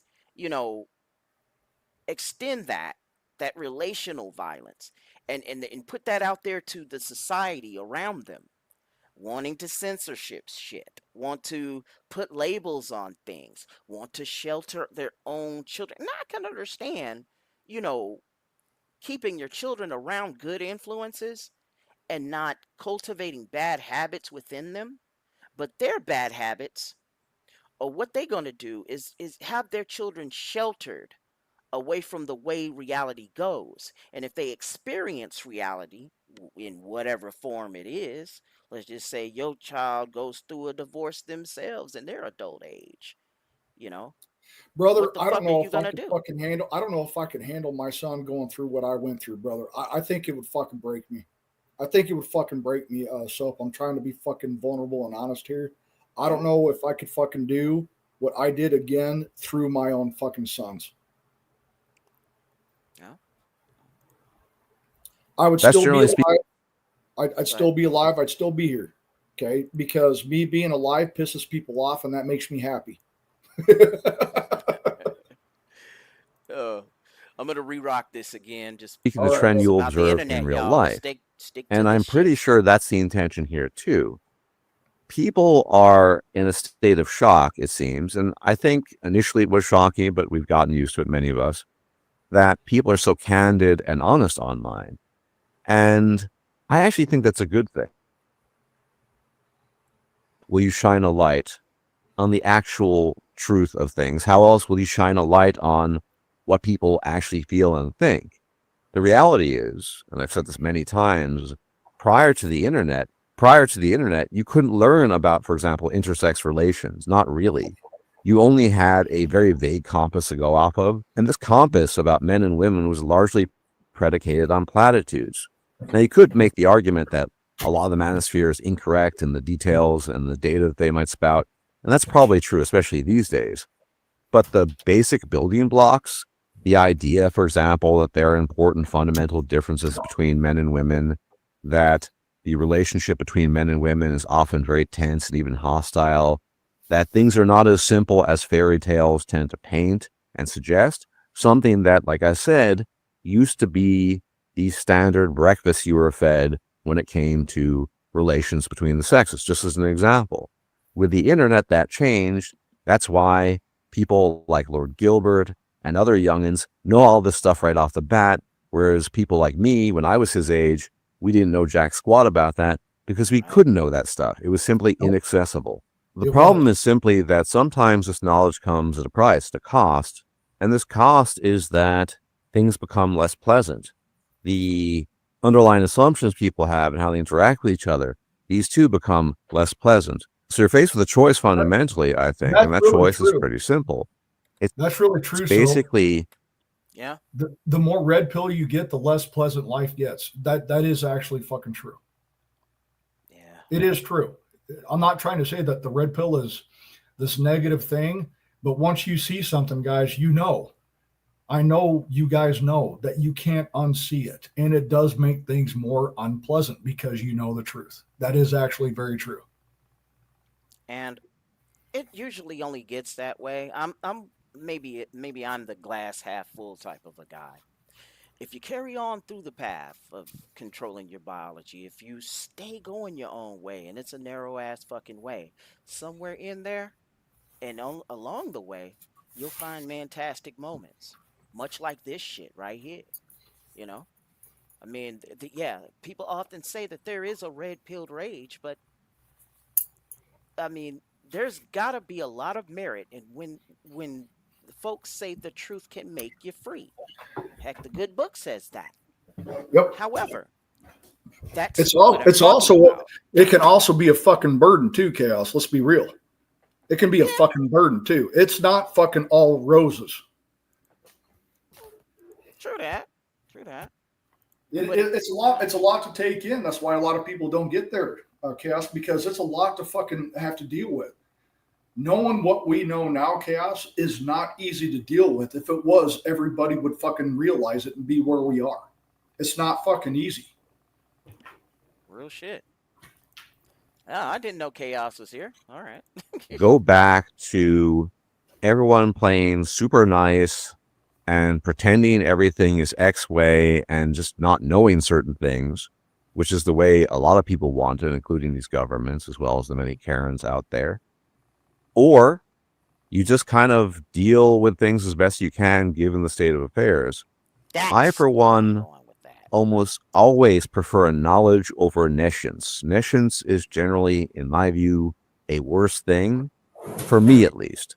I prefer to know something, a horrific truth, and I have to say, in the course of the last decade or so, discovered many horrific truths. Indeed, horrific truths about my very genetics and my health. But I would prefer knowing these things, ultimately, to just not knowing any of this and blithely parading through life as if everything is perfectly fine and hunky-dory. Yep. But obviously, this is just my opinion, my view, my personal inclination, and my personal feelings. A lot of people don't feel this way, which is the reason why a lot of people support these efforts to constrain and to, quote-unquote, regulate the internet. I don't think, as I said at the beginning, regulation is in itself a bad thing necessarily. It just depends on what it is and the degree of it. So basically, if they manage to get this stuff through, and then, of course, other governments follow suit, including, of course, as well, the American government and potentially even Canadian government, then you might have the situation where anything that's relevant on social media will require a photo ID, real information, real name, profession, who knows what else, in order to sort of verify your existence. So, yeah. I said this on Discord just a little bit ago. And I've also experienced this already too with that verification shit. Mhm. If you want to watch a video or go to a certain site or whatever the fuck, no. As a matter of fact, if I get asked one more time, and I'm seriously considering this, I'm going to show you a picture of my hard ass USDA choice white fucking dick. You can verify that. Verify that fucking white dick. Shit. That's what you can fucking do. Too bad I don't have the Eat a Dick song. You know, this would be perfect to play right here. Problem here is, again, to the extent that this succeeds, you are fundamentally trapped in a situation where everyone is going to go back to just pretending things are a certain way when it's just evidently not the case. And I also think that beyond the things I've mentioned, this is very much a situation of the toothpaste being out of the tube at the end of the day. The internet has been around for a while, and in terms of internet time, it's been around for centuries. The acceleration you've noticed between, say, the past 30 years and the past 50 years, it's enormous. The internet has only been around for roughly 30 years, give or take. And the internet in the last 5 years versus the first 5 years is crazy. You just have to acknowledge that.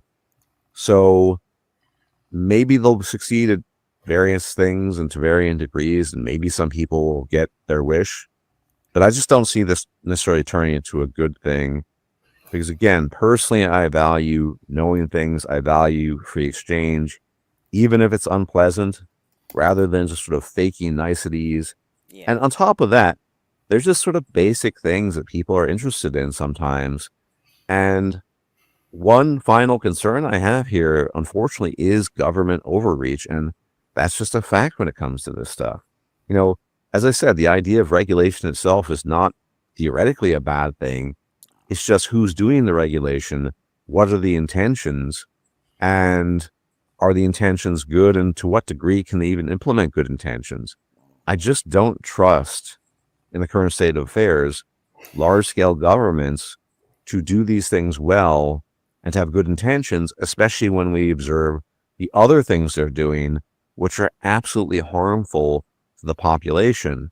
Among some of these things being the complete abandonment of some of the populations they are sworn to protect and help, to opioids and drugs, the support of illegal mass and criminal immigration across the board in various places, whether it's Europe or North America. And it just doesn't seem like they have good intentions at the end of the day. And intentions actually matter. So although, like I said, this will nominally please the Karens and the few people who really think we should go back to a tea and crumpets, everyone's nice to each other era, which, by the way, will never work because the cat is out of the bag. I just don't see this turning out well. But what can I do at the end of the day? I'm a nobody. So there's that. Just my 2 cents, gentlemen. Right on. I mean, That's the fucking thing, man. That's what's so frustrating, Soap, is that at the end of the day, what the fuck can I do? Outside of what you and I are doing right now, what can I do? What power do I have? What influence can I do? And it's sad that this would be, all along, this is the lowest common denominator. And they, if it offends their sensibilities, these people here that I'm showing you, if it offends them, you best be damn sure they'll change it. Look what they're doing to Ghislaine Maxwell. You know what I'm saying? But then again, you got to also understand as well, versus Ghislaine Maxwell, there's out of that 1,000, victims that this disgusting fuck put these females through. At the end of the day, there's other females, that need protection more so than just one little Karen. I mean, okay, I'm kind of just moving all over the board with this, but let me get back to this internet crackdown shit. When you got, it's kind of a damn shame that they only looked at this shit let's just say the case with Facebook, and I did a video with this way back in the day. This was due to this woman named Frances Hoppage. I think this was something to do with Facebook. And the big excuse that she used was that, she was worried about some, you know, how little girls would feel. You know what I'm saying, when they get when they get online and they get to shaming her. But look, lady, you can only do so much. You know, really, the protection starts with you. You know, Well, not with the government. Here's the thing too that is really frustrating. So is the only reason women and people are allowed to do what women and people are doing right now is because men haven't collectively said you can't do that. Because when us men say you can't do that, there's nothing you can fucking do.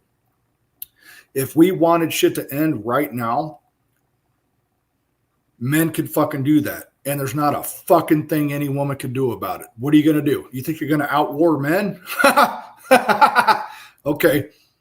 No, there's not a fucking thing you can do. If men decided right now, this is what's going to happen, none of you motherfuckers would have a choice. If the vast majority of men were on that one purpose, you guys are fucked.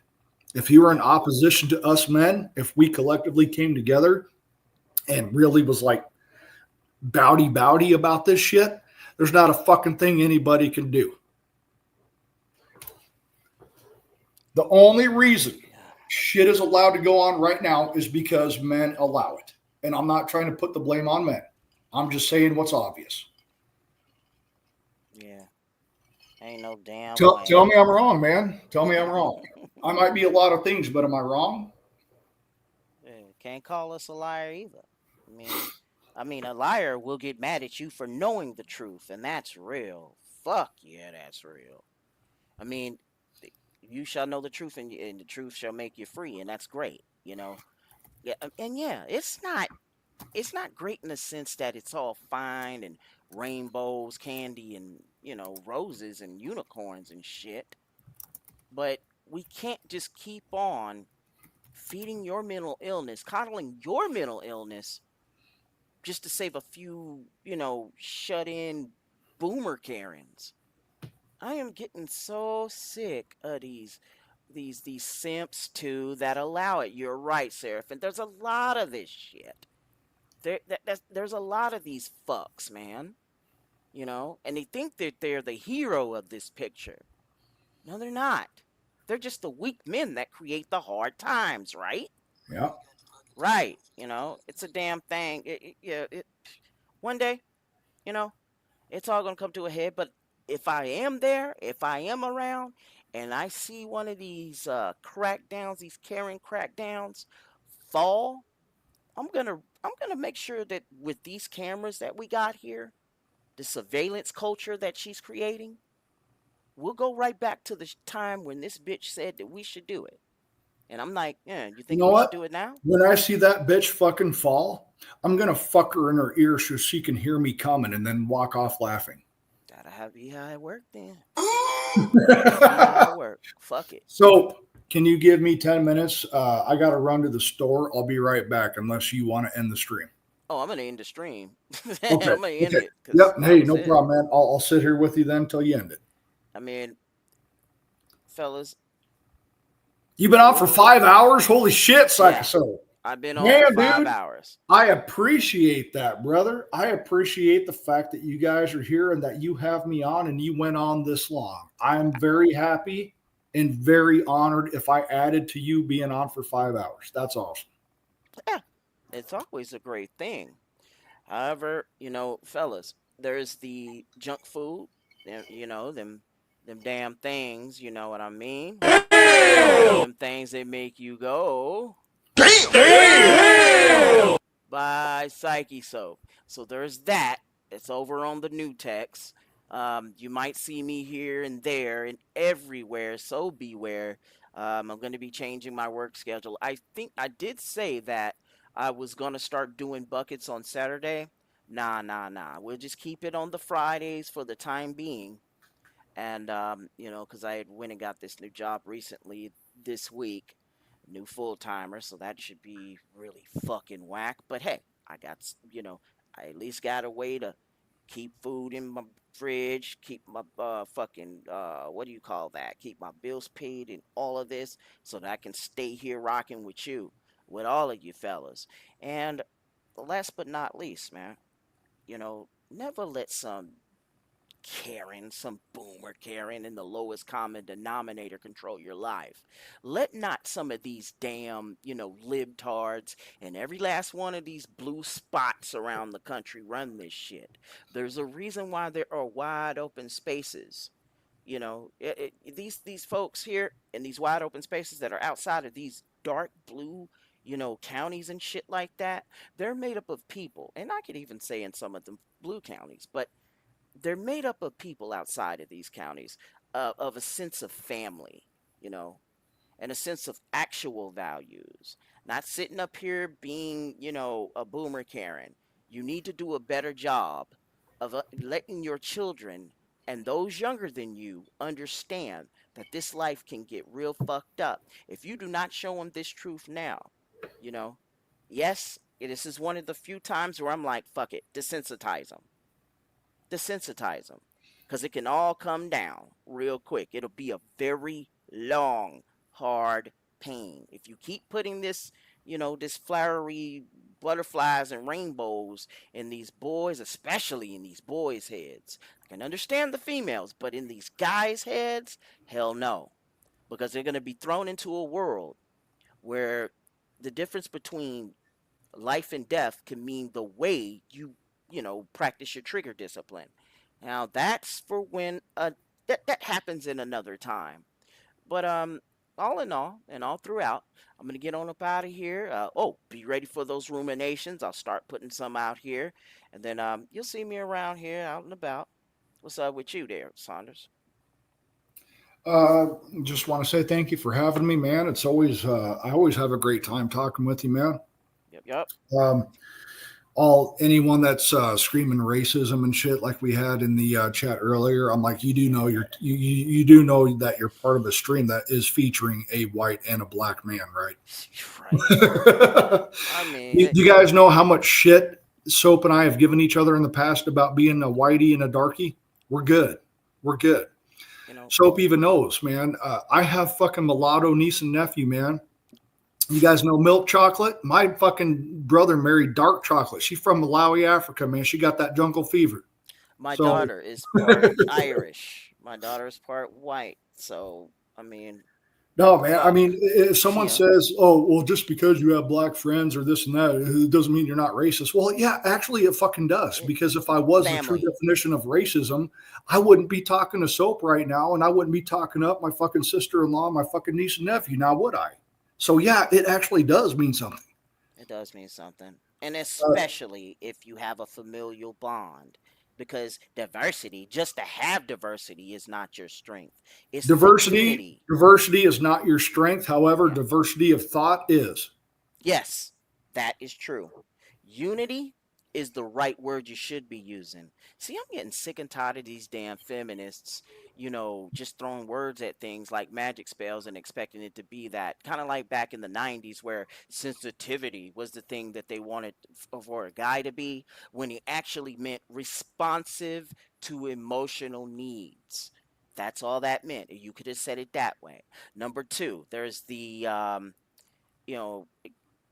there's this bullshit where, don't say this, don't say that. I mean, you guys do know that back in the days there was that damn satanic panic, and then it came out to be the parental advisory labels all over rap records, metal records, and shit like that, comedy records. Yeah. And it's usually the brainchild of one of these boomer Karens out here. The ratings board is filled with people like this. What we're seeing now are those people kind of like these ones like I forgot what the hell that gamer chick name is. Not Kasparian. Huh? Okay. I was thinking of Amaranth or fucking what's her fucking name? Everybody. Anita Sarkeesian. There you go. Oh, fuck her, dude. Fuck that bitch. Feminist frequency. How did that work out for you? Oh, it went under, didn't it? Yep. It turned into this. This is what you fucking old ass Trudes and Susans are breeding. You're breeding these classroom snitch, phone calling, fake detective bitches when you really should be concentrating on keeping that man happy. Yeah. Because if he ain't happy, nobody's happy. Nobody's ain't fucking the other happy. way around, bitch. Don't do this fucking happy wife, happy life. Okay, I'm more along the lines of happy fucking spouse, happy fucking house. Okay, because if dad's not happy, nobody ain't fucking happy either, motherfucker. Happy man, God's plan. Put it that way too. Because they be fucking up, man. I want my fucking rib back. Can I exchange that, man? I want my fucking rib back, man. We were fucking sold a fucking sour deal. I want my rib back. Sure the hell did. Got the short end of the fucking. Eve had everything, man, but it wasn't enough. I know it's just not enough, is it? Everything you could ever want in one garden. Anything. We call and that you just can't do this one thing. You can't do this one thing. You have a million alternatives of things to enjoy. You just can't do this one thing out of a million, and it still wasn't good enough. Mm-hmm. Shit. And this is why, man, yeah, pay closer attention to the people that you do interact with and see if I'm wrong. No, absolutely. You absolutely. can't call me a liar about this, fellas, because don't trust anyone online. And I know that's gonna ruffle some feathers. I'm here to tell you guys, don't trust me either. I view myself as a trustworthy person, but I'm compromisable. If you kidnap my kids and torture them, I will probably do or say some shit that I normally wouldn't do. I'm compromisable. Okay, you can touch me. But you guys also know that in the 12 years I've been on making content, I've actually been a member of YouTube since 2007. But back then, to create a new channel, you had to create a new name. My old name was from my D&D nerd ass fucking days. It was not always Father Saunders. But to create a new channel, you had to, back in the day, you had to create a whole new, you had to get rid of everything back in the old YouTube. So I want you guys to know that I haven't changed this last 12 years. You can go watch my original shit from 2013 to now. I haven't changed. But I can't look at you guys in the eyes as a man and say that I never will, because I don't know. I don't see that fucking ever happening, but I have not changed. Anything that I fucking talk about, what I say about, how I fucking think, it has not fucking changed. I am not monetized, so you cannot buy me with money. So maybe I'm at least in the top percentile of people that you can reasonably trust. But I want you guys to know that just be careful. Be careful of the company that you keep. Soap is absolutely correct. Right on. Well, with that, I'm going to get on up out of here. Thank you, fellas, for being here with me. Yeah, there better be another bucket next week. I know. Shit. Been gone too long. But we gonna turn this heat right back on up. This is season 9 of The Bucket, and you're in the bucket with Soap. And also Father Saunders. Do check his channel out. And all the others, you know what I'm saying? Whether it's, some of the fellas here that are in our chat rooms. And big shout to those that were in this replay gang. Big up. Go on ahead and play this shit back because you know it's dope. I'm going to get on up out of here, fellas. All right. So thanks for having me, brother. You have a good night.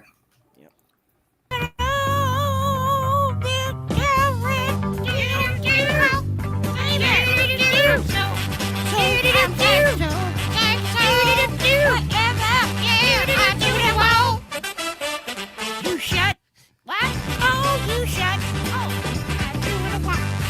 Do-do-do-do. Now. Do-do-do-do. And you know I said so. You know that I do what I want. Do-do-do-do. Get you.